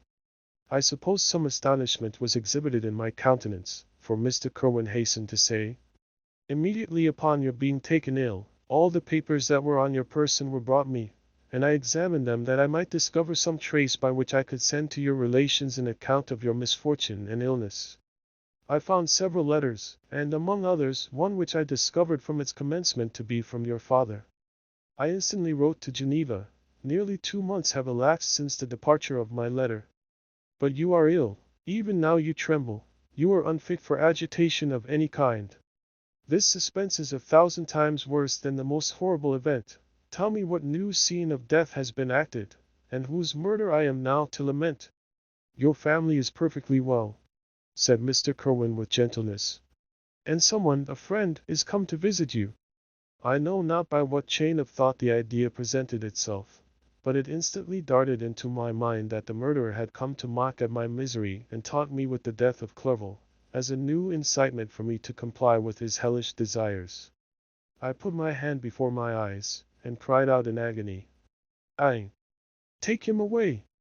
I cannot see him. For God's sake, do not let him enter." Mr. Kerwin regarded me with a troubled countenance. He could not help regarding my exclamation as a presumption of my guilt, and said in rather a severe tone, "I should have thought, young man, that the presence of your father would have been welcome instead of inspiring such violent repugnance." "My father!" cried I, while every feature and every muscle was relaxed from anguish to pleasure. "Is my father indeed come? How kind, how very kind! But where is he? Why does he not hasten to me?" My change of manner surprised and pleased the magistrate. Perhaps he thought that my former exclamation was a momentary return of delirium, and now he instantly resumed his former benevolence. He rose and quitted the room with my nurse, and in a moment my father entered it. Nothing, at this moment, could have given me greater pleasure than the arrival of my father. I stretched out my hand to him and cried, "Are you then safe and Elizabeth in earnest?" My father calmed me with assurances of their welfare and endeavored, by dwelling on these subjects so interesting to my heart, to raise my desponding spirits. But he soon felt that a prison cannot be the abode of cheerfulness. "What a place is this that you inhabit, my son?" said he, looking mournfully at the barred windows and wretched appearance of the room. "You traveled to seek happiness, but a fatality seems to pursue you. And poor Clerval, the name of my unfortunate and murdered friend, was an agitation too great to be endured in my weak state. I shed tears. Alas! Yes, my father, replied I. Some destiny of the most horrible kind hangs over me, and I must live to fulfill it, or surely I should have died on the coffin of Henry. We were not allowed to converse for any length of time, for the precarious state of my health rendered every precaution necessary that could ensure tranquillity. Mr. Kerwin came in and insisted that my strength should not be exhausted by too much exertion. But the appearance of my father was to me like that of my good angel, and I gradually recovered my health. As my sickness quitted me, I was absorbed by a gloomy and black melancholy that nothing could dissipate. The image of Clerval was forever before me, ghastly and murdered. More than once the agitation into which these reflections threw me made my friends dread a dangerous relapse. Alas! Why did they preserve so miserable and detested a life? It was surely that I might fulfill my destiny, which is now drawing to a close. Soon, oh, very soon, will death extinguish these throbbings and relieve me from the mighty weight of anguish that bears me to the dust, and in executing the award of justice, I shall also sink to rest. Then the appearance of death was distant, although the wish was ever present to my thoughts, and I often sat for hours motionless and speechless, wishing for some mighty revolution that might bury me and my destroyer in its ruins. The season of the assizes approached. I had already been 3 months in prison, and although I was still weak and in continual danger of a relapse, I was obliged to travel nearly 100 miles to the country town where the court was held. Mr. Kerwin charged himself with every care of collecting witnesses and arranging my defense. I was spared the disgrace of appearing publicly as a criminal, as the case was now brought before the court that decides on life and death. The grand jury rejected the bill, on its being proved that I was on the Orkney Islands at the hour the body of my friend was found, and a fortnight after my removal I was liberated from prison. My father was enraptured on finding me freed from the vexations of a criminal charge, that I was again allowed to breathe the fresh atmosphere and permitted to return to my native country. I did not participate in these feelings, for to me the walls of a dungeon or a palace were alike hateful. The cup of life was poisoned forever, and although the sun shone upon me, as upon the happy and gay of heart, I saw around me nothing but a dense and frightful darkness, penetrated by no light but the glimmer of two eyes that glared upon me. Sometimes they were the expressive eyes of Henry, languishing in death, the dark orbs nearly covered by the lids and the long black lashes that fringed them. Sometimes it was the watery, clouded eyes of the monster, as I first saw them in my chamber at Ingolstadt. My father tried to awaken in me the feelings of affection. He talked of Geneva, which I should soon visit, of Elizabeth and Ernest, but these words only drew deep groans from me. Sometimes, indeed, I felt a wish for happiness and thought with melancholy delight of my beloved cousin Orlon, with a devouring malady du pays, to see once more the blue lake and rapid Rhone, that had been so dear to me in early childhood. But my general state of feeling was a torpor in which a prison was as welcome a residence as the divinest scene in nature. And these fits were seldom interrupted but by paroxysms of anguish and despair. At these moments I often endeavored to put an end to the existence I loathed, and it required unceasing attendance and vigilance to restrain me from committing some dreadful act of violence. Yet one duty remained to me, the recollection of which finally triumphed over my selfish despair. It was necessary that I should return without delay to Geneva, there to watch over the lives of those I so fondly loved and to lie in wait for the murderer, that if any chance led me to the place of his concealment, or if he dared again to blast me by his presence, I might, with unfailing aim, put an end to the existence of the monstrous image which I had endued with the mockery of a soul still more monstrous. My father still desired to delay our departure, fearful that I could not sustain the fatigues of a journey, for I was a shattered wreck, the shadow of a human being. My strength was gone. I was a mere skeleton, and fever night and day preyed upon my wasted frame. Still, as I urged our leaving Ireland with such inquietude and impatience, my father thought it best to yield. We took our passage on board a vessel bound for Havre de Grace, and sailed with a fair wind from the Irish shores. It was midnight. I lay on the deck looking at the stars and listening to the dashing of the waves. I hailed the darkness that shut Ireland from my sight, and my pulse beat with a feverish joy when I reflected that I should soon see Geneva. The past appeared to me in the light of a frightful dream, yet the vessel in which I was, the wind that blew me from the detested shore of Ireland, and the sea which surrounded me, told me too forcibly that I was deceived by no vision, and that Clerval, my friend and dearest companion, had fallen a victim to me in the monster of my creation. I repassed in my memory my whole life, my quiet happiness while residing with my family in Geneva, the death of my mother, and my departure for Ingolstadt. I remembered, shuddering, the mad enthusiasm that hurried me on to the creation of my hideous enemy, and I called to mind the night in which he first lived. I was unable to pursue the train of thought. A thousand feelings pressed upon me, and I wept bitterly. Ever since my recovery from the fever, I had been in the custom of taking every night a small quantity of laudanum, for it was by means of this drug only that I was enabled to gain the rest necessary for the preservation of life. Oppressed by the recollection of my various misfortunes, I now swallowed double my usual quantity, and soon slept profoundly. But sleep did not afford me respite from thought and misery. My dreams presented a thousand objects that scared me. Towards morning I was possessed by a kind of nightmare. I felt the fiend's grasp in my neck and could not free myself from it. Groans and cries rang in my ears. My father, who was watching over me, perceiving my restlessness, awoke me. The dashing waves were around, the cloudy sky above. The fiend was not here. A sense of security, a feeling that a truce was established between the present hour and the irresistible, disastrous future imparted to me a kind of calm forgetfulness, of which the human mind is by its structure peculiarly susceptible. Chapter 22. The voyage came to an end. We landed, and proceeded to Paris. I soon found that I had overtaxed my strength, and that I must repose before I could continue my journey. My father's care and attentions were indefatigable, but he did not know the origin of my sufferings and sought erroneous methods to remedy the incurable ill. He wished me to seek amusement in society. I abhorred the face of man. Oh, not abhorred!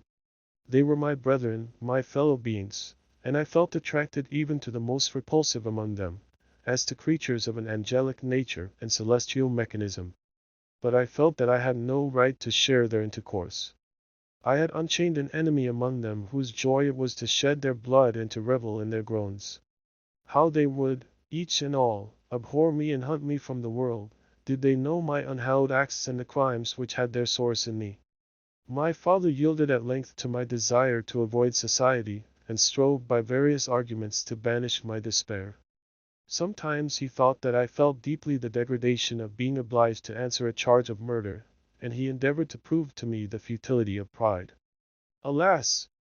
My father, said I, how little do you know me? Human beings, their feelings and passions, would indeed be degraded if such a wretch as I felt pride.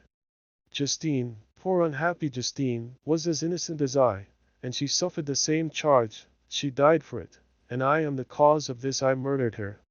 William, Justine, and Henry, they all died by my hands. My father had often, during my imprisonment, heard me make the same assertion. When I thus accused myself, he sometimes seemed to desire an explanation, and at others he appeared to consider it as the offspring of delirium, and that, during my illness, some idea of this kind had presented itself to my imagination, the remembrance of which I preserved in my convalescence. I avoided explanation and maintained a continual silence concerning the wretch I had created. I had a persuasion that I should be supposed mad, and this in itself would forever have chained my tongue. But besides, I could not bring myself to disclose a secret which would fill my hero with consternation and make fear and unnatural horror the inmates of his breast. I checked, therefore, my impatient thirst for sympathy and was silent when I would have given the world to have confided the fatal secret. Yet still, words like those I have recorded would burst uncontrollably from me. I could offer no explanation of them, but their truth in part relieved the burden of my mysterious woe. Upon this occasion my father said, with an expression of unbounded wonder, "My dearest Victor, what infatuation is this? My dear son, I entreat you never to make such an assertion again." "I am not mad," I cried energetically. "The sun and the heavens, who have viewed my operations, can bear witness of my truth. I am the assassin of those most innocent victims. They died by my machinations. 1,000 times would I have shed my own blood, drop by drop, to have saved their lives. But I could not, my father, indeed I could not sacrifice the whole human race. The conclusion of this speech convinced my father that my ideas were deranged, and he instantly changed the subject of our conversation, and endeavored to alter the course of my thoughts. He wished as much as possible to obliterate the memory of the scenes that had taken place in Ireland, and never alluded to them or suffered me to speak of my misfortunes. As time passed away I became more calm. Misery had her dwelling in my heart, but I no longer talked in the same incoherent manner of my own crimes. Sufficient for me was the consciousness of them. By the utmost self-violence I curbed the imperious voice of wretchedness, which sometimes desired to declare itself to the whole world, and my manners were calmer and more composed than they had ever been since my journey to the Sea of Ice. A few days before we left Paris on our way to Switzerland, I received the following letter from Elizabeth. My dear friend, it gave me the greatest pleasure to receive a letter from my uncle dated at Paris. You are no longer at a formidable distance, and I may hope to see you in less than a fortnight. My poor cousin, how much you must have suffered! I expect to see you looking even more ill than when you quitted Geneva. This winter has been passed most miserably, tortured as I have been by anxious suspense. Yet I hope to see peace in your countenance, and to find that your heart is not totally void of comfort and tranquillity. Yet I fear that the same feelings now exist that made you so miserable a year ago, even perhaps augmented by time. I would not disturb you at this period, when so many misfortunes weigh upon you, but a conversation that I had with my uncle previous to his departure renders some explanation necessary before we meet. Explanation! You may possibly say, what can Elizabeth have to explain? If you really say this, my questions are answered and all my doubts satisfied. But you are distant from me, and it is possible that you may dread and yet be pleased with this explanation, and in a probability of this being the case, I dare not any longer postpone writing what, during your absence, I have often wished to express to you but have never had the courage to begin. You well know, Victor, that our union had been the favorite plan of your parents ever since our infancy. We were told this when young, and taught to look forward to it as an event that would certainly take place. We were affectionate playfellows during childhood, and I believe, dear and valued friends to one another as we grew older. But as brother and sister often entertain a lively affection towards each other without desiring a more intimate union, may not such also be our case? Tell me, dearest Victor. Answer me, I conjure you by our mutual happiness, with simple truth, do you not love another? You have traveled. You have spent several years of your life at Ingolstadt, and I confess to you, my friend, that when I saw you last autumn so unhappy, flying to solitude from the society of every creature, I could not help supposing that you might regret our connection and believe yourself bound in honor to fulfill the wishes of your parents, although they oppose themselves to your inclinations. But this is false reasoning. I confess to you, my friend, that I love you and that in my airy dreams of futurity you have been my constant friend and companion. But it is your happiness I desire as well as my own when I declare to you that our marriage would render me eternally miserable unless it were the dictate of your own free choice. Even now I weep to think that, borne down as you are by the cruelest misfortunes, you may stifle, by the word honor, all hope of that love and happiness which would alone restore you to yourself. I, who have so disinterested an affection for you, may increase your miseries tenfold by being an obstacle to your wishes. Bah! Victor, be assured that your cousin and playmate has too sincere a love for you not to be made miserable by this supposition. Be happy, my friend, and if you obey me in this one request, remain satisfied that nothing on earth will have the power to interrupt my tranquillity. Do not let this letter disturb you. Do not answer tomorrow, or the next day, or even until you come, if it will give you pain. My uncle will send me news of your health, and if I see but one smile on your lips when we meet, occasioned by this or any other exertion of mine, I shall need no other happiness. Elizabeth Lavenza. Geneva, May 18, 17. This letter revived in my memory what I had before forgotten, the threat of the fiend. I will be with you on your wedding night. Such was my sentence, and on that night would the demon employ every art to destroy me and tear me from the glimpse of happiness which promised partly to console my sufferings. On that night he had determined to consummate his crimes by my death. Well, be it so. A deadly struggle would then assuredly take place, in which if he were victorious I should be at peace and his power over me be at an end. If he were vanquished, I should be a free man. Alas! What freedom! Such as the peasant enjoys when his family have been massacred before his eyes, his cottage burnt, his lands laid waste, and he is turned adrift, homeless, penniless, and alone, but free. Such would be my liberty except that in my Elizabeth I possessed a treasure, alas, balanced by those horrors of remorse and guilt which would pursue me until death. Sweet and beloved Elizabeth! I read and reread her letter, and some softened feeling stole into my heart, and dared to whisper paradisiacal dreams of love and joy. But the apple was already eaten, and the angel's arm bared to drive me from all hope. Yet I would die to make her happy. If the monster executed his threat, death was inevitable. Yet again I considered whether my marriage would hasten my fate. My destruction might indeed arrive a few months sooner, but if my torturer should suspect that I postponed it, influenced by his menaces, he would surely find other and perhaps more dreadful means of revenge. He had vowed to be with me on my wedding night, yet he did not consider that threat as binding him to peace in the meantime, for as if to show me that he was not yet satiated with blood, he had murdered Clerval immediately after the enunciation of his threats. I resolved, therefore, that if my immediate union with my cousin would conduce either to hers or my father's happiness, my adversary's designs against my life should not retard it a single hour. In this state of mind I wrote to Elizabeth. My letter was calm and affectionate. I see her, my beloved girl. I said, little happiness remains for us on earth, yet all that I may one day enjoy is centered in you. Chase away your idle fears. To you alone do I consecrate my life and my endeavors for contentment.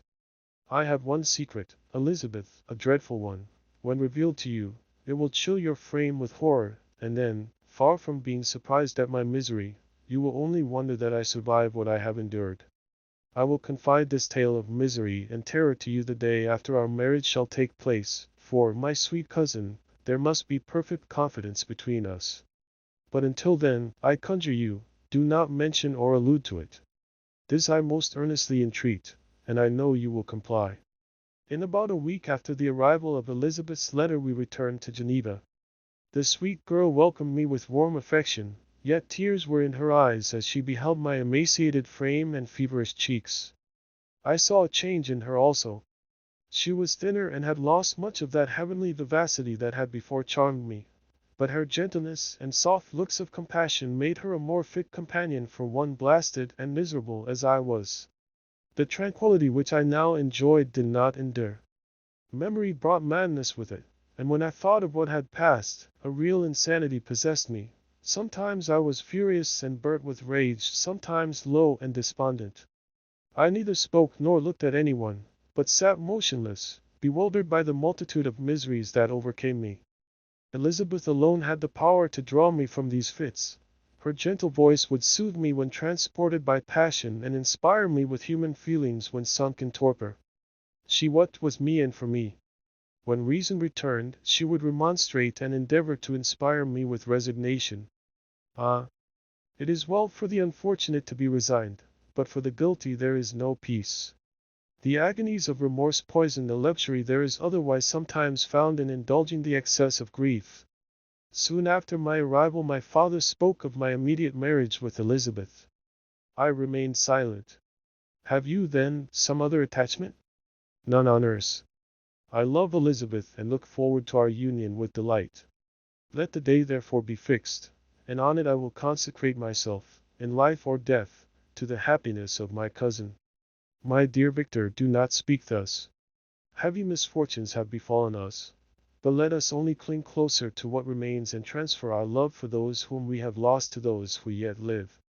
Our circle will be small but bound close by the ties of affection and mutual misfortune. And when time shall have softened your despair, new and dear objects of care will be born to replace those of whom we have been so cruelly deprived. Such were the lessons of my father. But to me the remembrance of the threat returned, nor can you wonder that, omnipotent as the fiend had yet been in his deeds of blood, I should almost regard him as invincible, and that when he had pronounced the words, "I shall be with you on your wedding night," I should regard the threatened fate as unavoidable. But death was no evil to me if the loss of Elizabeth were balanced with it, and I therefore, with a contented and even cheerful countenance, agreed with my father that if my cousin would consent, the ceremony should take place in 10 days, and thus put, as I imagined, the seal to my fate. Great God! If for one instant I had thought what might be the hellish intention of my fiendish adversary, I would rather have banished myself forever from my native country and wandered a friendless outcast over the earth than have consented to this miserable marriage. But, as if possessed of magic powers, the monster had blinded me to his real intentions, and when I thought that I had prepared only my own death, I hastened that of a far dearer victim. As the period fixed for our marriage drew nearer, whether from cowardice or a prophetic feeling, I felt my heart sink within me. But I concealed my feelings by an appearance of hilarity that brought smiles and joy to the countenance of my father, but hardly deceived the ever watchful and nicer eye of Elizabeth. She looked forward to our union with placid contentment, not unmingled with a little fear, which past misfortunes had impressed, that what now appeared certain and tangible happiness might soon dissipate into an airy dream and leave no trace but deep and everlasting regret. Preparations were made for the event. Congratulatory visits were received, and all wore a smiling appearance. I shut up, as well as I could, in my own heart the anxiety that preyed there and entered with seeming earnestness into the plans of my father, although they might only serve as the decorations of my tragedy. Through my father's exertions a part of the inheritance of Elizabeth had been restored to her by the Austrian government. A small possession on the shores of Como belonged to her. It was agreed that, immediately after our union, we should proceed to Villa Lavenza and spend our first days of happiness beside the beautiful lake near which it stood. In the meantime I took every precaution to defend my person in case the fiend should openly attack me. I carried pistols and a dagger constantly about me and was ever on the watch to prevent artifice, and by these means gained a greater degree of tranquillity. Indeed, as the period approached, the threat appeared more as a delusion, not to be regarded as worthy to disturb my peace, while the happiness I hoped for in my marriage wore a greater appearance of certainty as the day fixed for its solemnization drew nearer and I heard it continually spoken of as an occurrence which no accident could possibly prevent. Elizabeth seemed happy. My tranquil demeanor contributed greatly to calm her mind. But on the day that was to fulfill my wishes and my destiny, she was melancholy, and a presentiment of evil pervaded her. And perhaps also she thought of the dreadful secret which I had promised to reveal to her on the following day. My father was in the meantime overjoyed, and in the bustle of preparation, only recognized in the melancholy of his niece the diffidence of a bride. After the ceremony was performed a large party assembled at my father's, but it was agreed that Elizabeth and I should commence our journey by water, sleeping that night at Evian and continuing our voyage on the following day.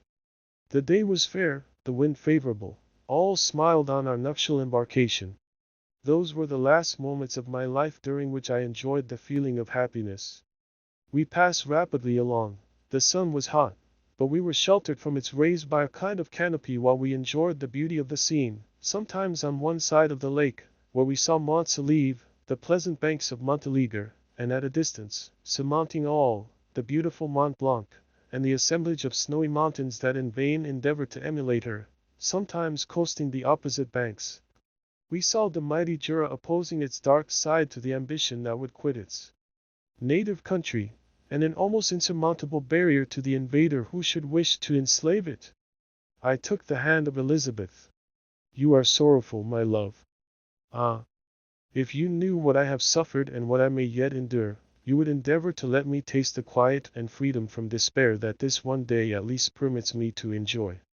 "Be happy, my dear Victor," replied Elizabeth. "There is, I hope, nothing to distress you, and be assured that if a lively joy is not painted in my face, my heart is contented. Something whispers to me not to depend too much on the prospect that is open before us, but I will not listen to such a sinister voice.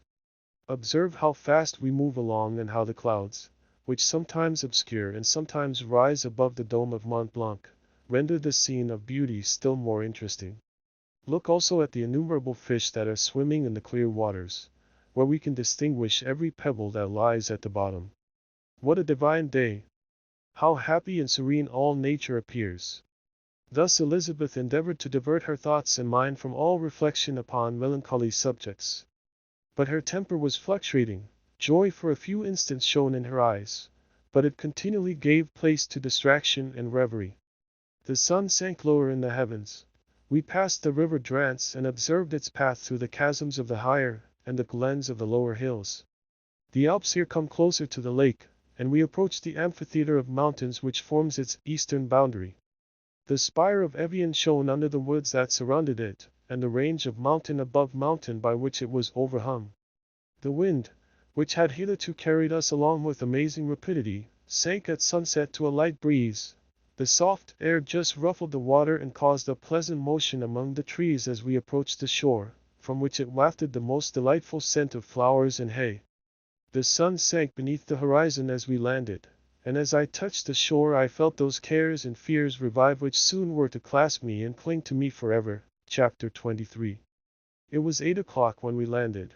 We walked for a short time on the shore, enjoying the transitory light, and then retired to the inn and contemplated the lovely scene of waters, woods, and mountains, obscured in darkness, yet still displaying their black outlines. The wind, which had fallen in the south, now rose with great violence in the west. The moon had reached her summit in the heavens and was beginning to descend. The clouds swept across it swifter than the flight of the vulture and dimmed her rays, while the lake reflected the scene of the busy heavens, rendered still busier by the restless waves that were beginning to rise. Suddenly a heavy storm of rain descended. I had been calm during the day, but so soon as night obscured the shapes of objects, 1,000 fears arose in my mind. I was anxious and watchful, while my right hand grasped a pistol which was hidden in my bosom. Every sound terrified me, but I resolved that I would sell my life dearly and not shrink from the conflict until my own life, or that of my adversary, was extinguished. Elizabeth observed my agitation for some time in timid and fearful silence, but there was something in my glance which communicated terror to her, and trembling, she asked, "What is it that agitates you, my dear Victor? What is it you fear?" "Fine. Peace, peace, my love," replied I. "This night, and all will be safe, but this night is dreadful, very dreadful."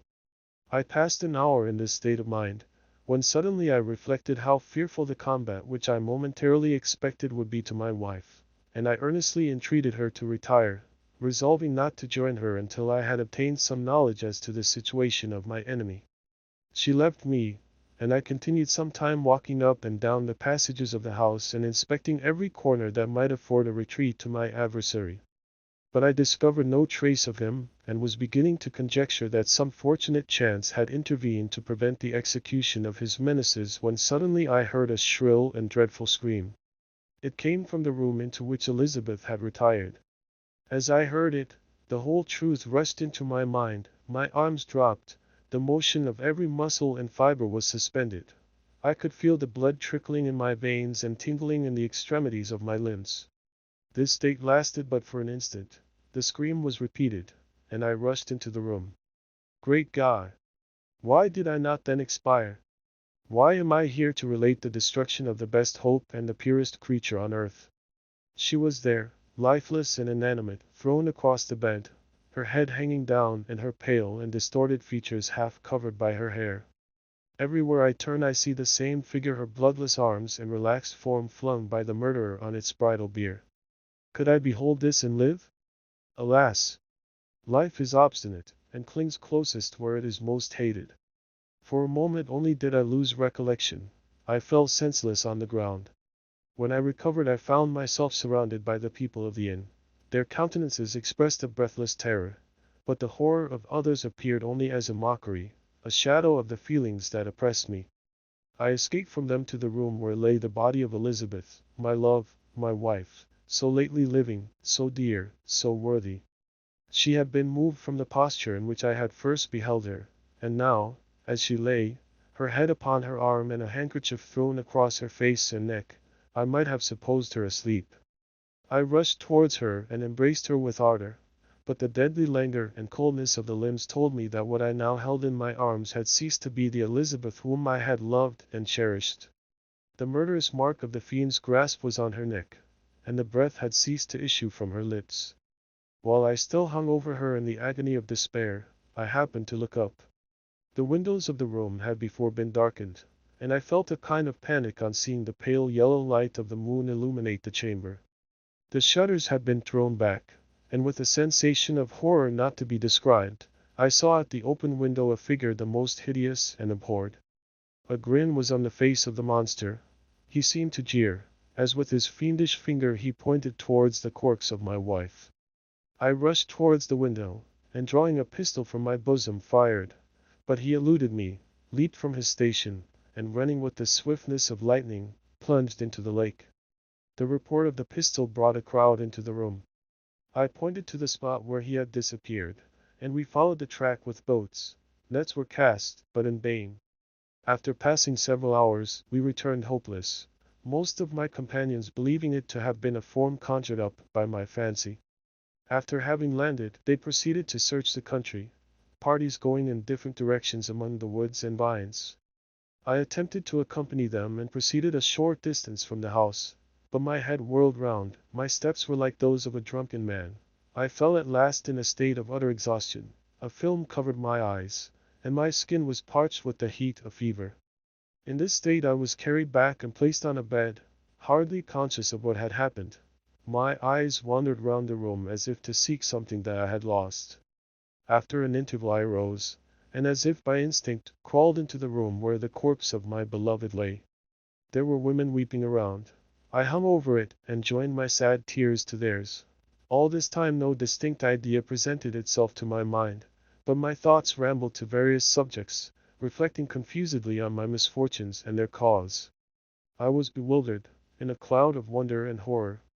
The death of William, the execution of Justine, the murder of Clerval, and lastly of my wife. Even at that moment I knew not that my only remaining friends were safe from the malignity of the fiend. My father even now might be writhing under his grasp, and Ernest might be dead at his feet. This idea made me shudder and recalled me to action. I started up and resolved to return to Geneva with all possible speed. There were no horses to be procured, and I must return by the lake. But the wind was unfavorable, and the rain fell in torrents. However, it was hardly morning, and I might reasonably hope to arrive by night. I hired men to row and took an oar myself, for I had always experienced relief from mental torment in bodily exercise. But the overflowing misery I now felt, and the excess of agitation that I endured rendered me incapable of any exertion. I threw down the oar, and leaning my head upon my hands, gave way to every gloomy idea that arose. If I looked up, I saw scenes which were familiar to me in my happier time, and which I had contemplated but the day before in the company of her who was now but a shadow and a recollection. Tears streamed from my eyes. The rain had ceased for a moment, and I saw the fish play in the waters as they had done a few hours before. They had then been observed by Elizabeth. Nothing is so painful to the human mind as a great and sudden change. The sun might shine or the clouds might lower, but nothing could appear to me as it had done the day before. A fiend had snatched from me every hope of future happiness. No creature had ever been so miserable as I was. So frightful an event is single in the history of man. Though why should I dwell upon the incidents that followed this last overwhelming event? Mine has been a tale of horrors. I have reached their acme, and what I must now relate can but be tedious to you. Know that, one by one, my friends were snatched away. I was left desolate. My own strength is exhausted, and I must tell, in a few words, what remains of my hideous narration. I arrived at Geneva. My father and Ernest yet lived, but the former sunk under the tidings that I bore. I see him now, excellent and venerable old man. His eyes wandered in vacancy, for they had lost their charm and their delight. His Elizabeth, his more than daughter, whom he doted on with all that affection which a man feels, who in the decline of life, having few affections, clings more earnestly to those that remain. Cursed be the fiend that brought misery on his grey hairs and doomed him to waste in wretchedness. He could not live under the horrors that were accumulated around him. The springs of existence suddenly gave way. He was unable to rise from his bed, and in a few days he died in my arms. What then became of me? I know not. I lost sensation, and chains and darkness were the only objects that pressed upon me. Sometimes, indeed, I dreamt that I wandered in flowery meadows and pleasant valleys with the friends of my youth. But I awoke and found myself in a dungeon. Melancholy followed, but by degrees I gained a clear conception of my miseries and situation, and was then released from my prison. For they had called me mad, and during many months, as I understood, a solitary cell had been my habitation. Liberty, however, had been a useless gift to me, had I not, as I awakened to reason, at the same time awakened to revenge. As the memory of past misfortunes pressed upon me, I began to reflect on their cause the monster whom I had created, the miserable demon whom I had sent abroad into the world for my destruction. I was possessed by a maddening rage when I thought of him, and desired and ardently prayed that I might have him within my grasp to wreak a great and signal revenge on his cursed head. Nor did my hate long confine itself to useless wishes. I began to reflect on the best means of securing him, and for this purpose, about a month after my release, I repaired to a criminal judge in the town, and told him that I had an accusation to make, that I knew the destroyer of my family, and that I required him to exert his whole authority for the apprehension of the murderer. The magistrate listened to me with attention and kindness. "Be assured, sir," said he, "no pains or exertions on my part shall be spared to discover the villain." "I thank you," replied I. "Listen, therefore, to the deposition that I have to make. It is indeed a tale so strange that I should fear you would not credit it were there not something in truth which, however wonderful, forces conviction. This story is too connected to be mistaken for a dream, and I have no motive for falsehood." My manner as I thus addressed him was impressive but calm. I had formed in my own heart a resolution to pursue my destroyer to death, and this purpose quieted my agony and for an interval reconciled me to life. I now related my history briefly but with firmness and precision, marking the dates with accuracy and never deviating into invective or exclamation. The magistrate appeared at first perfectly incredulous, but as I continued he became more attentive and interested. I saw him sometimes shudder with horror, at others a lively surprise, unmingled with disbelief, was painted on his countenance. When I had concluded my narration, I said, "This is the being whom I accuse and for whose seizure and punishment I call upon you to exert your whole power. It is your duty as a magistrate, and I believe and hope that your feelings as a man will not revolt from the execution of those functions on this occasion." This address caused a considerable change in the physiognomy of my own auditor. He had heard my story with that half kind of belief that is given to a tale of spirits and supernatural events. But when he was called upon to act officially in consequence, the whole tide of his incredulity returned. He, however, answered mildly, "I would willingly afford you every aid in your pursuit, but the creature of whom you speak appears to have powers which would put all my exertions to defiance. Who can follow an animal which can traverse the sea of ice and inhabit caves and dens where no man would venture to intrude? Besides, some months have elapsed since the commission of his crimes, and no one can conjecture to what place he has wandered or what region he may now inhabit. I do not doubt that he hovers near the spot which I inhabit, and if he has indeed taken refuge in the Alps, he may be hunted like the chamois and destroyed as a beast of prey.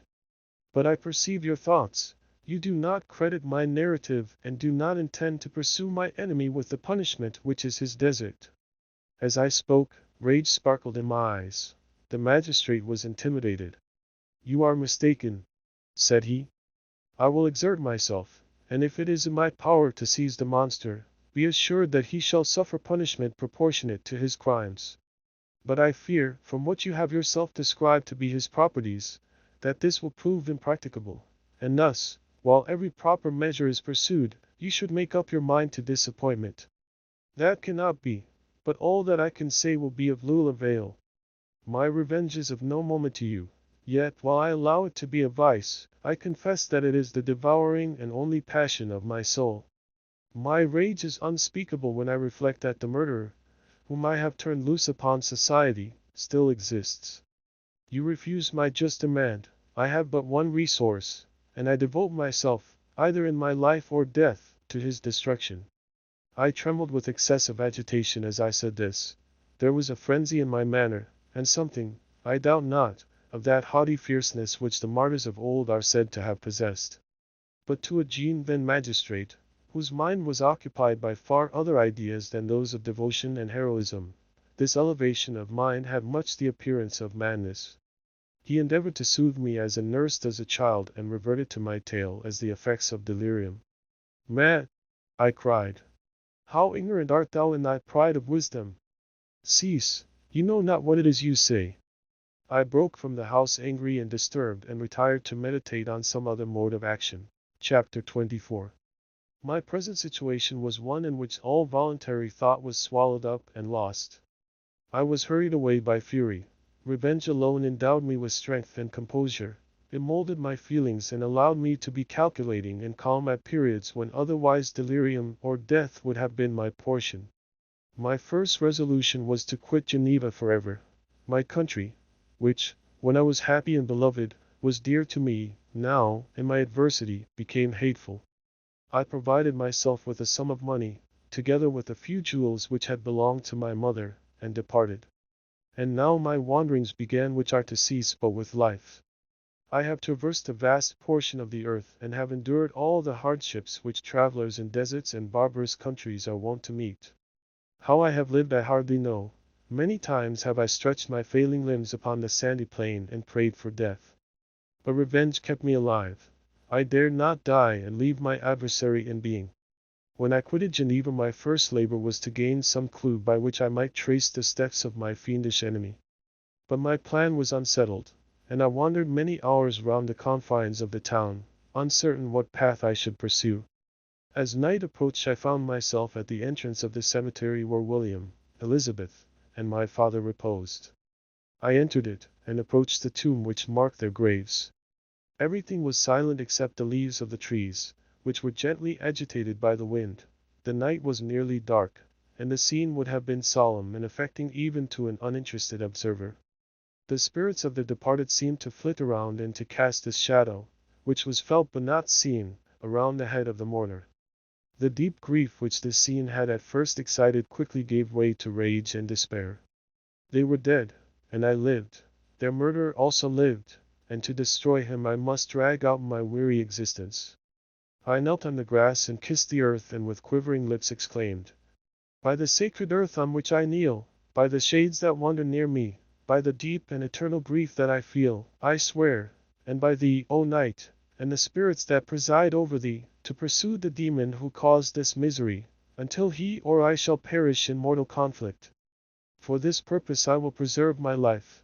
To execute this dear revenge will I again behold the sun and tread the green herbage of earth, which otherwise should vanish from my eyes forever.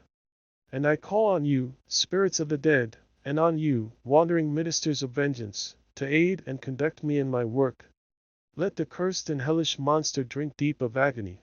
Let him feel the despair that now torments me." I had begun my adjuration with solemnity, and in all which almost assured me that the shades of my murdered friends heard and approved my devotion. But the furies possessed me as I concluded, and rage choked my utterance. I was answered through the stillness of night by a loud and fiendish laugh. It rang on my ears long and heavily. The mountains re-echoed it, and I felt as if all hell surrounded me with mockery and laughter. Surely in that moment I should have been possessed by frenzy, and have destroyed my miserable existence, but that my vow was heard and that I was reserved for vengeance.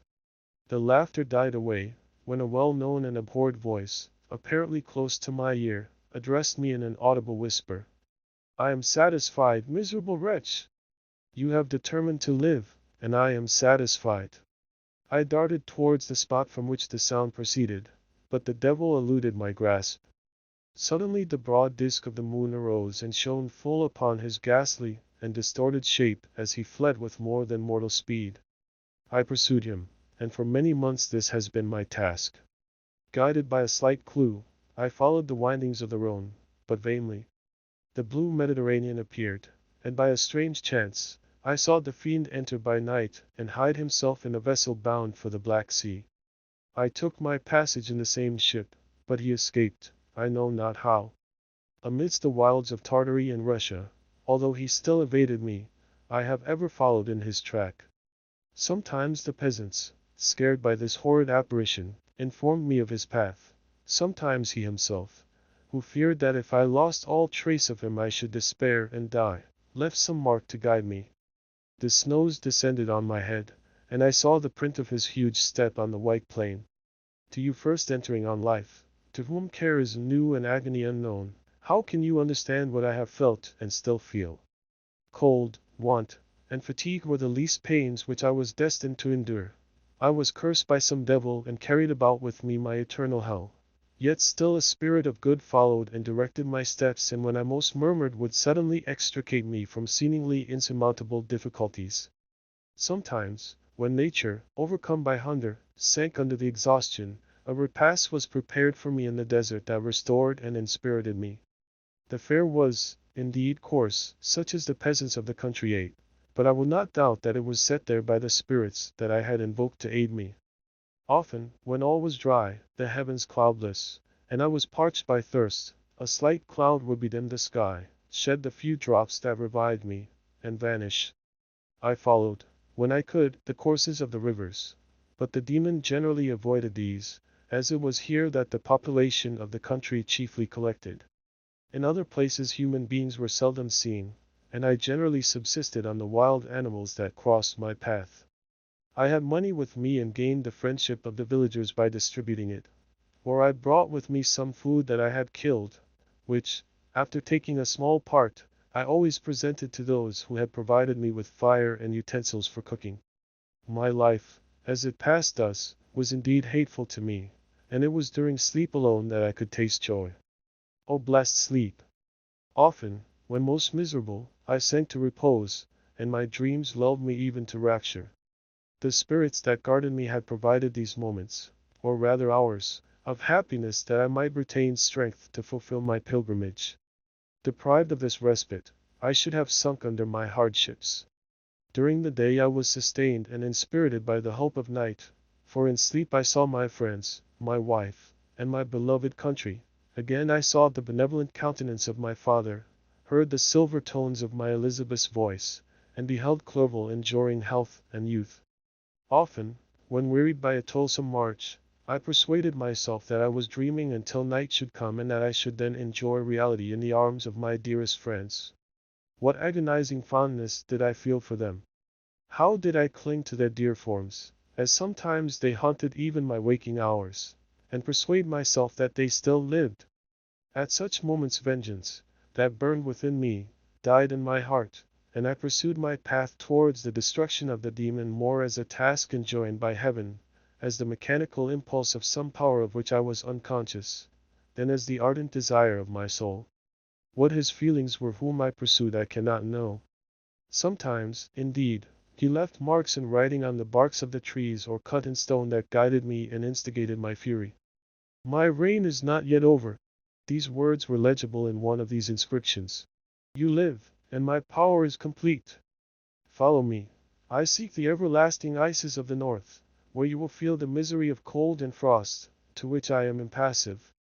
You will find near this place, if you follow not too tardily, a dead hare. Eat and be refreshed. Come on, my enemy. We have yet to wrestle for our lives, but many hard and miserable hours must you endure until that period shall arrive. Scoffing devil! Again do I vow vengeance, again do I devote thee, miserable fiend, to torture and death. Never will I give up my search until he or I perish, and then with what ecstasy shall I join my Elizabeth and my departed friends, who even now prepare for me the reward of my tedious toil and horrible pilgrimage. As I still pursued my journey to the northward, the snows thickened and the cold increased in a degree almost too severe to support. The peasants were shut up in their hovels, and only a few of the most hardy ventured forth to seize the animals whom starvation had forced from their hiding places to seek for prey. The rivers were covered with ice, and no fish could be procured, and thus I was cut off from my chief article of maintenance. The triumph of my enemy increased with the difficulty of my labors. One inscription that he left was in these words: Prepare! Your toils only begin. Wrap yourself in furs and provide food, for we shall soon enter upon a journey where your sufferings will satisfy my everlasting hatred."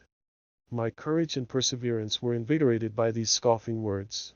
I resolved not to fail in my purpose, and calling on heaven to support me, I continued with unabated fervor to traverse immense deserts, until the ocean appeared at a distance, and formed the utmost boundary of the horizon. Ah! How unlike it was to the blue seasons of the south! Covered with ice, it was only to be distinguished from land by its superior wildness and ruggedness.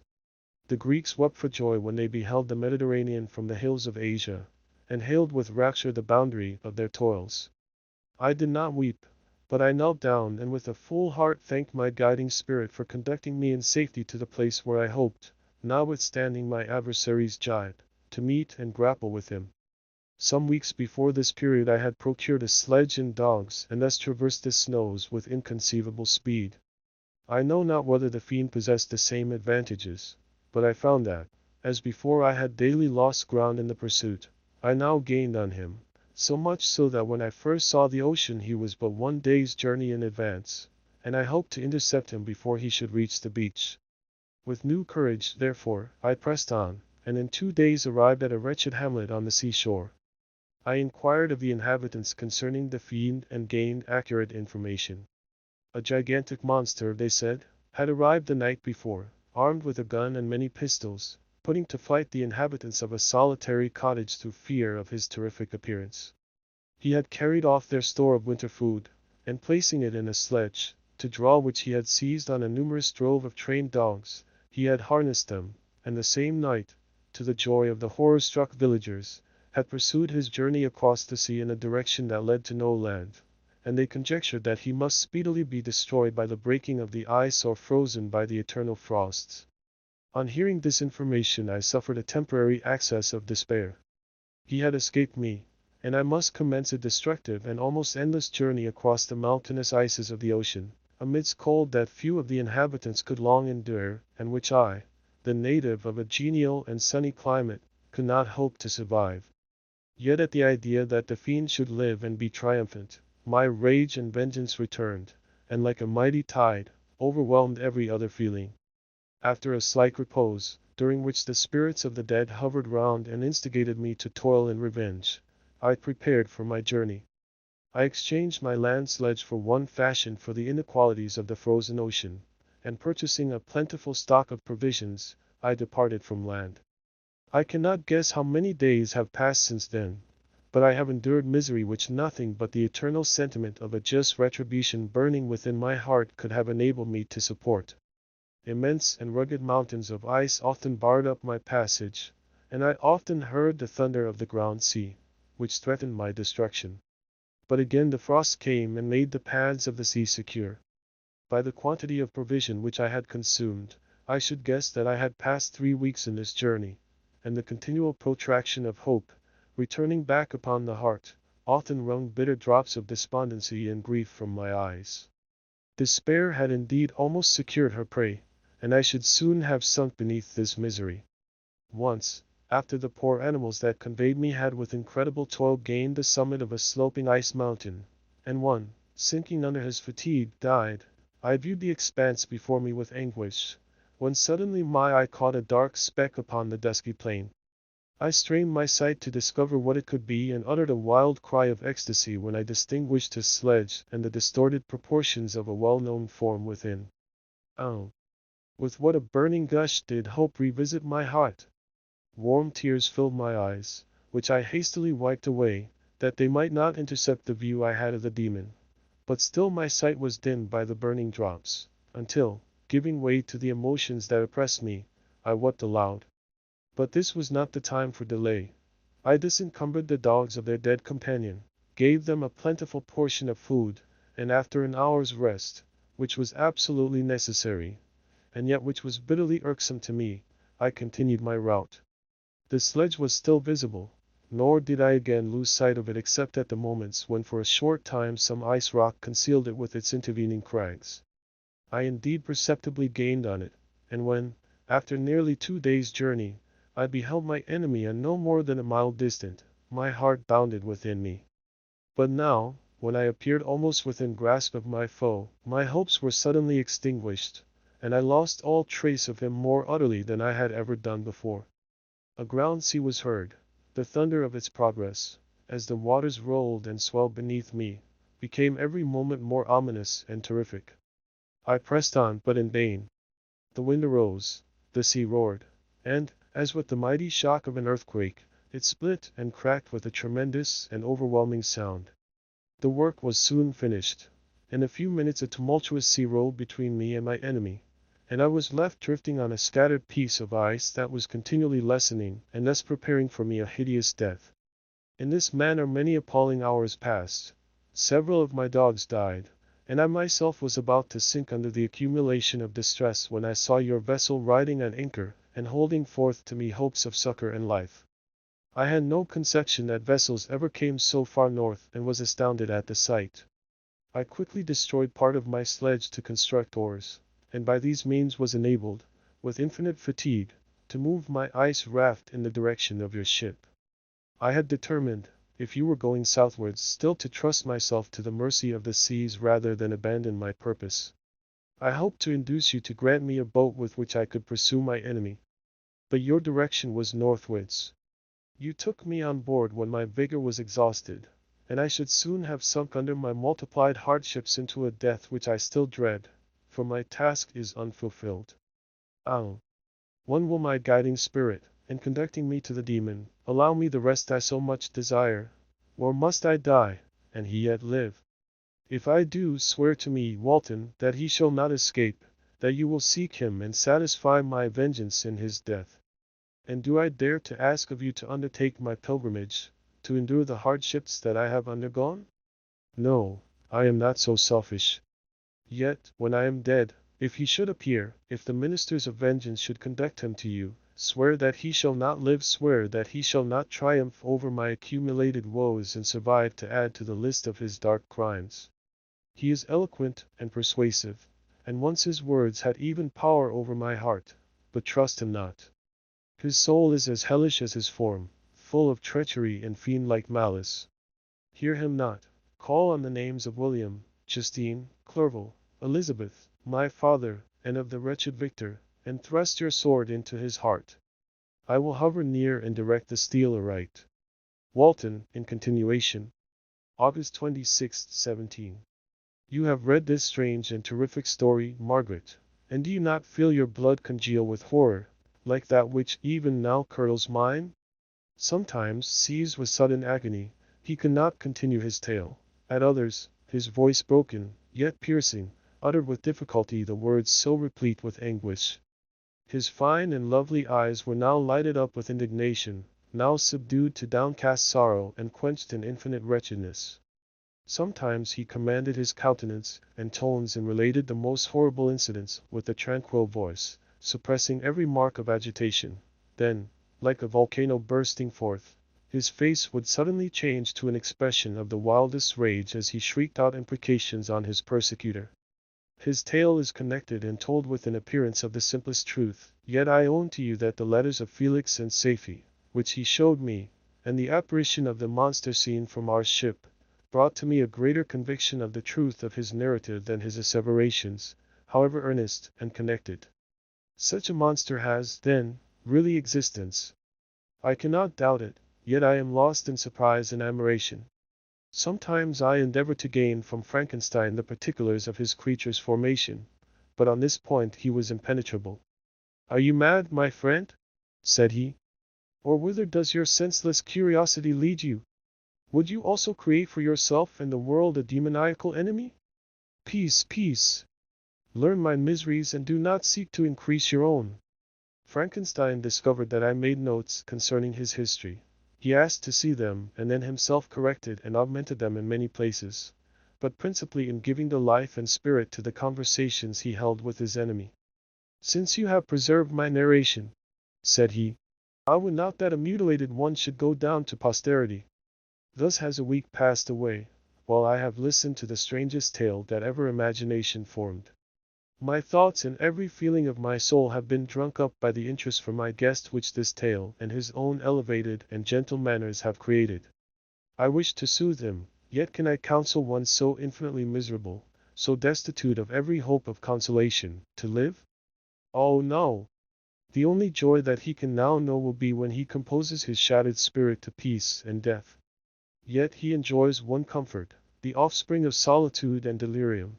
He believes that when in dreams he holds converse with his friends and derives from that communion consolation for his miseries or excitements to his vengeance, that they are not the creations of his fancy, but the beings themselves who visit him from the regions of a remote world.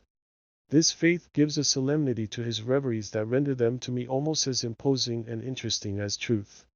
Our conversations are not always confined to his own history and misfortunes. On every point of general literature he displays unbounded knowledge and a quick and piercing apprehension. His eloquence is forcible and touching, nor can I hear him, when he relates a pathetic incident or endeavors to move the passions of pity or love, without tears. What a glorious creature must he have been in the days of his prosperity, when he is thus noble and godlike in ruin. He seems to feel his own worth, and the greatness of his fall. When younger, said he, I believed myself destined for some great enterprise. My feelings are profound, but I possessed a coolness of judgment that fitted me for illustrious achievements.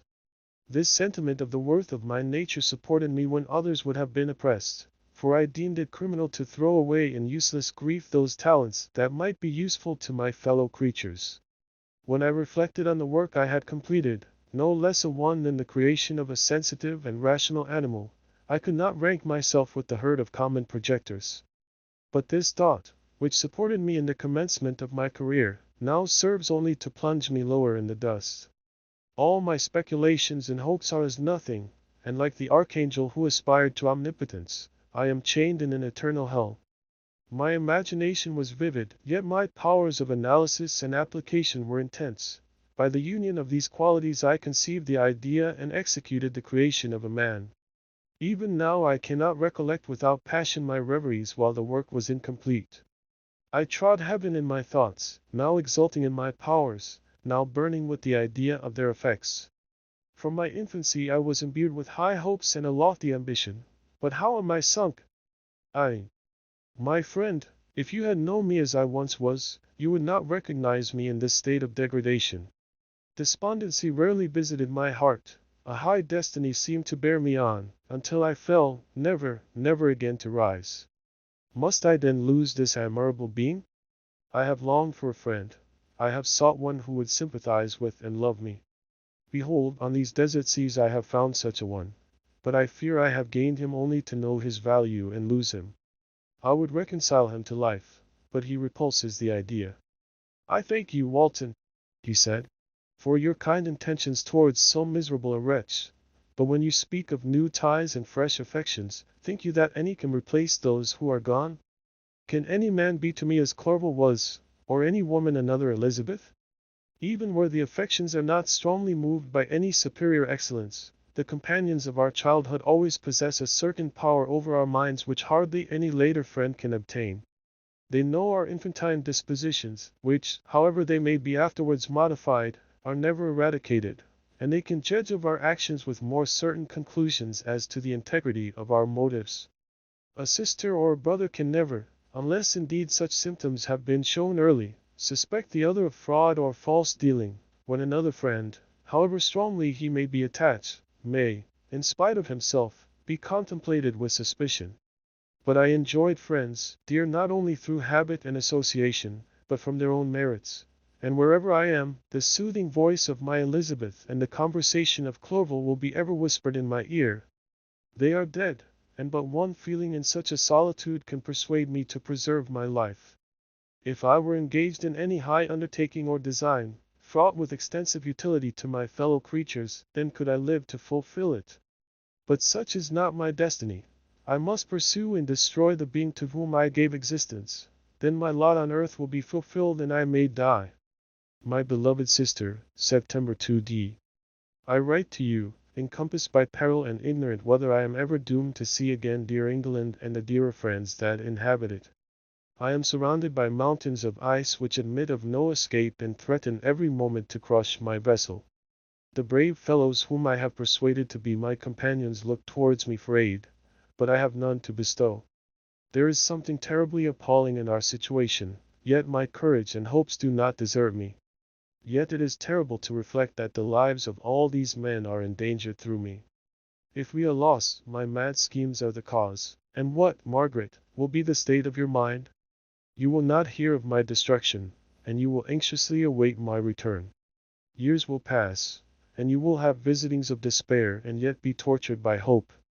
Oh, my beloved sister, the sickening failing of your heartfelt expectations is, in prospect, more terrible to me than my own death. But you have a husband and lovely children. You may be happy. Heaven bless you and make you so. My unfortunate guest regards me with the tenderest compassion. He endeavors to fill me with hope and talks as if life were a possession which he valued. He reminds me how often the same accidents have happened to other navigators who have attempted this sea, and in spite of myself, he fills me with cheerful auguries. Even the sailors feel the power of his eloquence. When he speaks, they no longer despair. He rouses their energies, and while they hear his voice they believe these vast mountains of ice are molehills which will vanish before the resolutions of man. These feelings are transitory.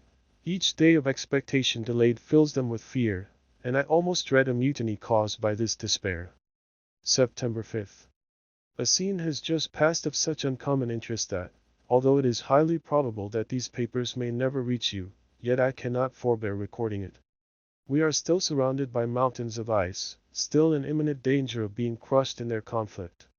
The cold is excessive, and many of my unfortunate comrades have already found a grave amidst this scene of desolation. Frankenstein has daily declined in health. A feverish fire still glimmers in his eyes, but he is exhausted, and when suddenly roused to any exertion, he speedily sinks again into apparent lifelessness. I mentioned in my last letter the fears I entertained of a mutiny.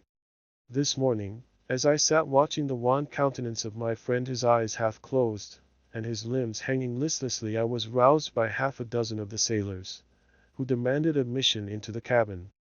They entered, and their leader addressed me. He told me that he and his companions had been chosen by the other sailors to come in deputation to me to make me a requisition which, in justice, I could not refuse. We were immured in ice and should probably never escape, but they feared that if, as was possible, the ice should dissipate and a free passage be opened, I should be rash enough to continue my voyage and lead them into fresh dangers, after they might happily have surmounted this.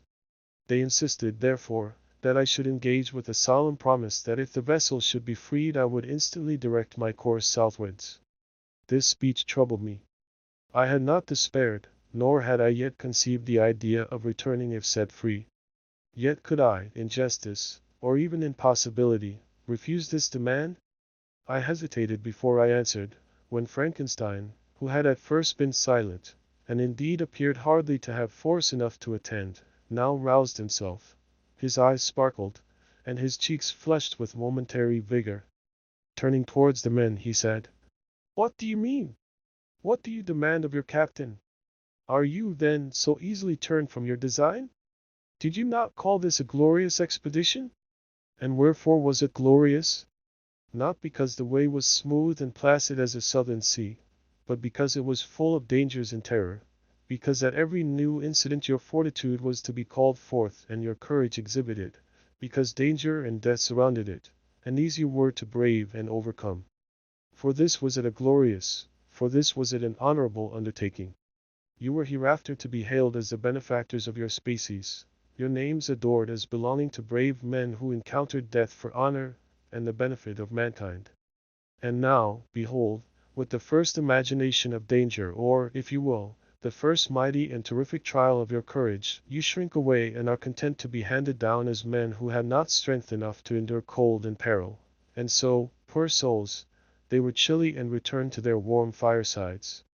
Why, that requires not this preparation. Ye need not have come thus far and dragged your captain to the shame of a defeat merely to prove yourselves cowards. Oh, be men, or be more than men. Be steady to your purposes and firm as a rock.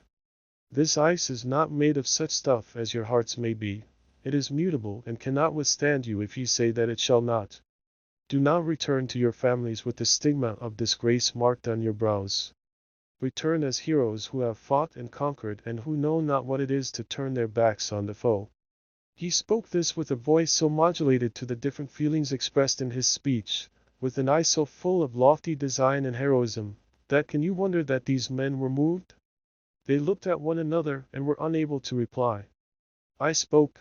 I told them to retire and consider what had been said, that I would not lead them farther north if they strenuously desired the contrary, but that I hoped that, with reflection, their courage would return.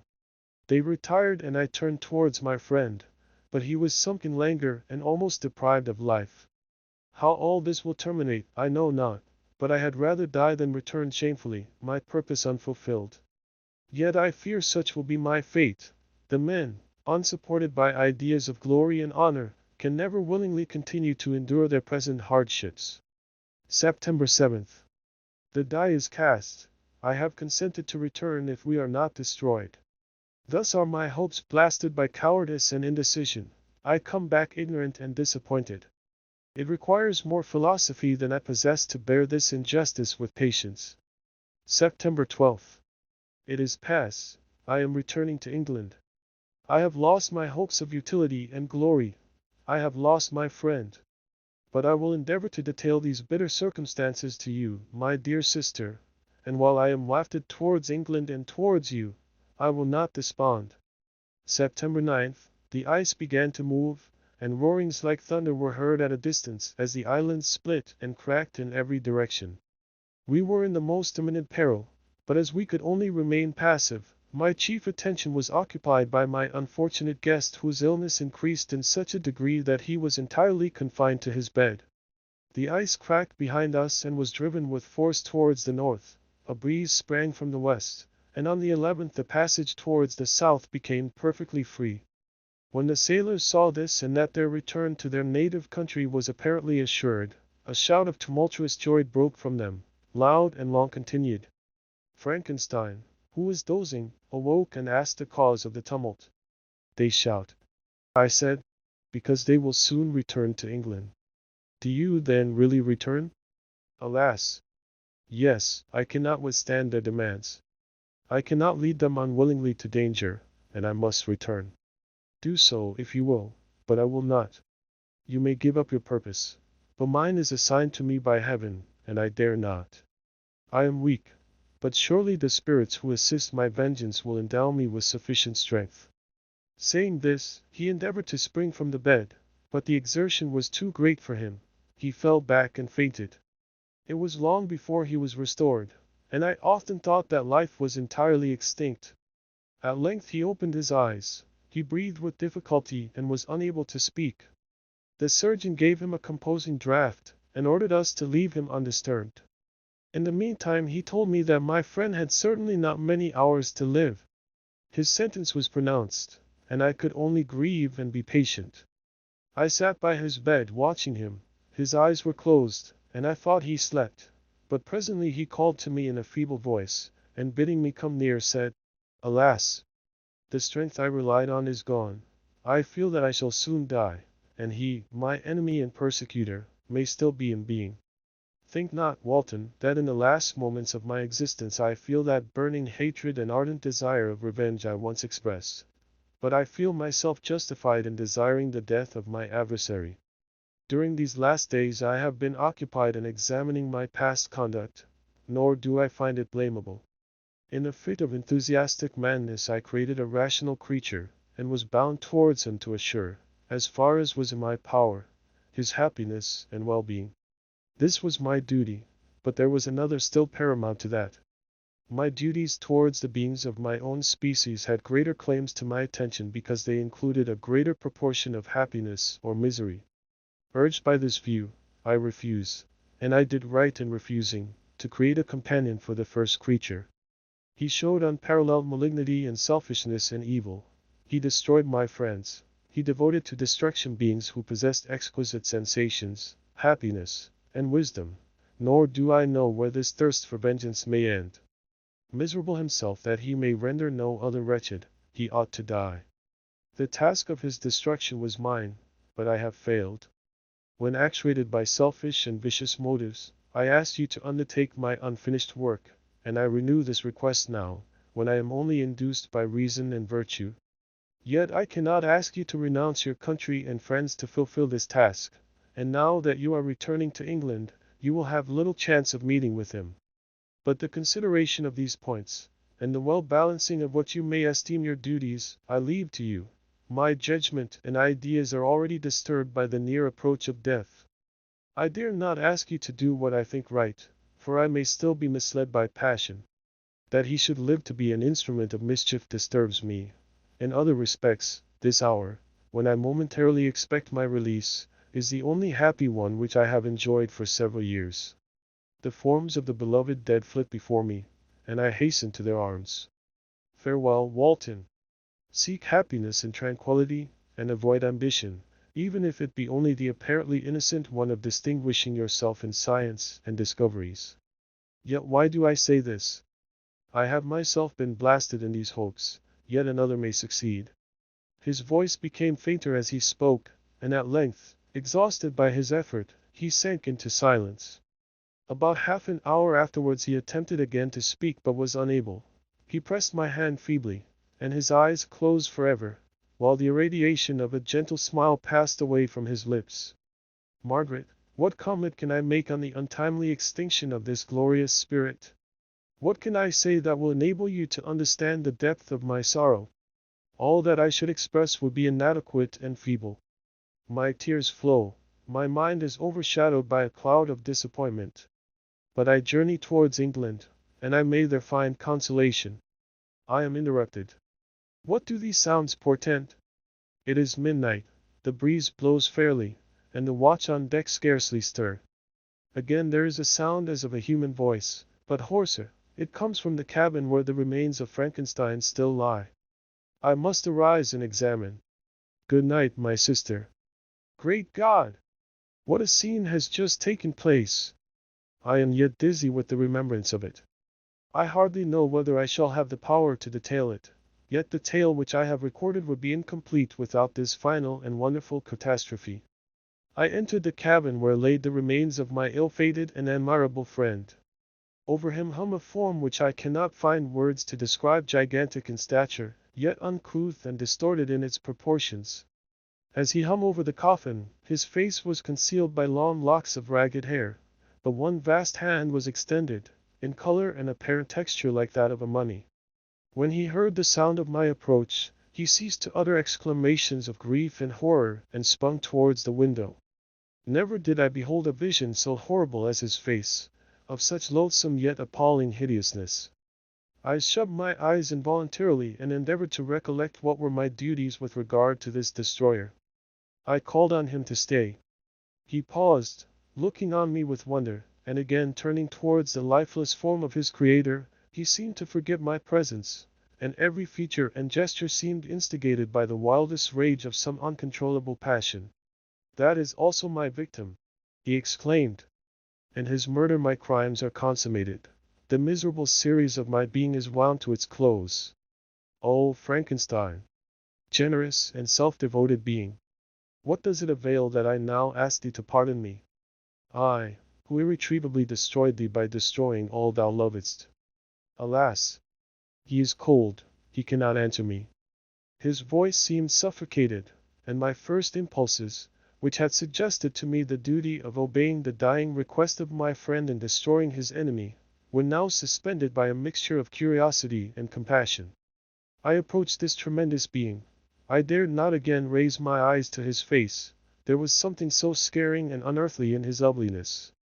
I attempted to speak, but the words died away on my lips. The monster continued to utter wild and incoherent self-reproaches. At length I gathered resolution to address him in a pause of the tempest of his passion. Your repentance, I said, is now superfluous.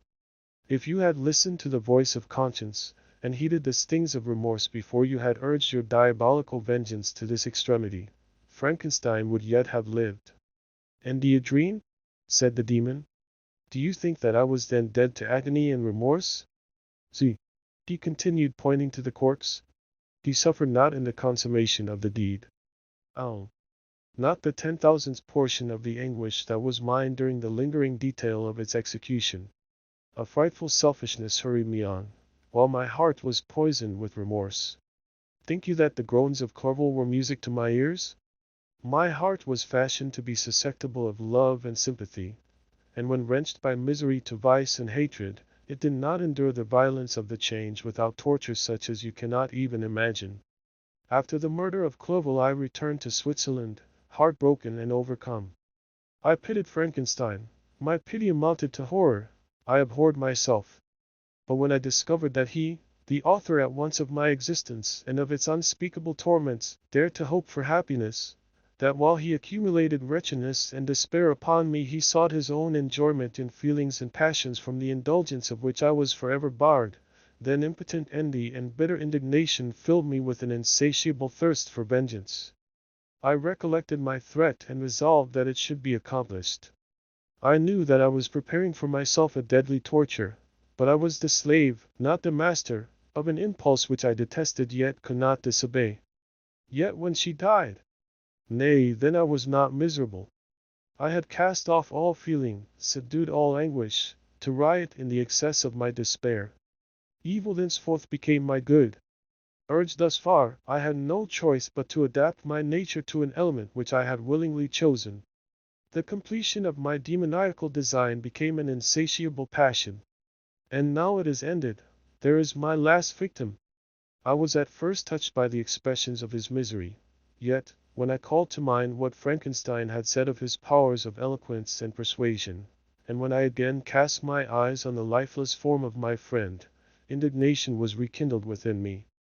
Wretch, I said, it is well that you come here to whine over the desolation that you have made. You throw a torch into a pile of buildings, and when they are consumed, you sit among the ruins and lament the fall. Hypocritical fiend! If he whom you mourn still lived, still would he be the object, again would he become the prey, of your accursed vengeance. It is not pity that you feel, you lament only because the victim of your malignity is withdrawn from your power. Oh, it is not thus, interrupted the being. Yet such must be the impression conveyed to you by what appears to be the purport of my actions. Yet I seek not a fellow feeling in my misery. No sympathy may I ever find. When I first sought it, it was the love of virtue, the feelings of happiness and affection with which my whole being overflowed, that I wished to be participated. But now that virtue has become to me a shadow, and that happiness and affection are turned into bitter and loathing despair, in what should I seek for sympathy? I am content to suffer alone while my sufferings shall endure. When I die, I am well satisfied that abhorrence and opprobrium should load my memory. Once my fancy was soothed with dreams of virtue, of fame, and of enjoyment. Once I falsely hoped to meet with beings who, pardoning my outward form, would love me for the excellent qualities which I was capable of unfolding. I was nourished with high thoughts of honor and devotion. But now crime has degraded me beneath the meanest animal. No guilt, no mischief, no malignity, no misery, can be found comparable to mine. When I run over the frightful catalogue of my sins, I cannot believe that I am the same creature whose thoughts were once filled with sublime and transcendent visions of the beauty and the majesty of goodness. But it is even so, the fallen angel becomes a malignant devil. Yet even that enemy of God and man had friends and associates in his desolation. I am alone. You, who call Frankenstein your friend, seem to have a knowledge of my crimes and his misfortunes. But in the detail which he gave you of them he could not sum up the hours and months of misery which I endured wasting in impotent passions. For while I destroyed his hopes, I did not satisfy my own desires. They were forever ardent and craving. Still I desired love and fellowship, and I was still spurned. Was there no injustice in this? Am I to be thought the only criminal, when all humankind sinned against me? Why do you not hate Felix, who drove his friend from his door with contumely? Why do you not execrate the rustic who sought to destroy the Savior of his child? Nay, these are virtuous and immaculate beings. I, the miserable and the abandoned, am an abortion, to be spurned at, and kicked, and trampled on. Even now my blood boils at the recollection of this injustice. But it is true that I am a wretch. I have murdered the lovely and the helpless. I have strangled the innocent as they slept and grasped to death his throat who never injured me or any other living thing. I have devoted my Creator, the select specimen of all that is worthy of love and admiration among men, to misery. I have pursued him even to that irremediable ruin. There he lies, white and cold in death. You hate me, but your abhorrence cannot equal that with which I regard myself. I look on the hands which executed the deed. I think on the heart in which the imagination of it was conceived, and long for the moment when these hands will meet my eyes, when that imagination will haunt my thoughts no more. Fear not that I shall be the instrument of future mischief. My work is nearly complete. Neither yours nor any man's death is needed to consummate the series of my being and accomplish that which must be done, but it requires my own.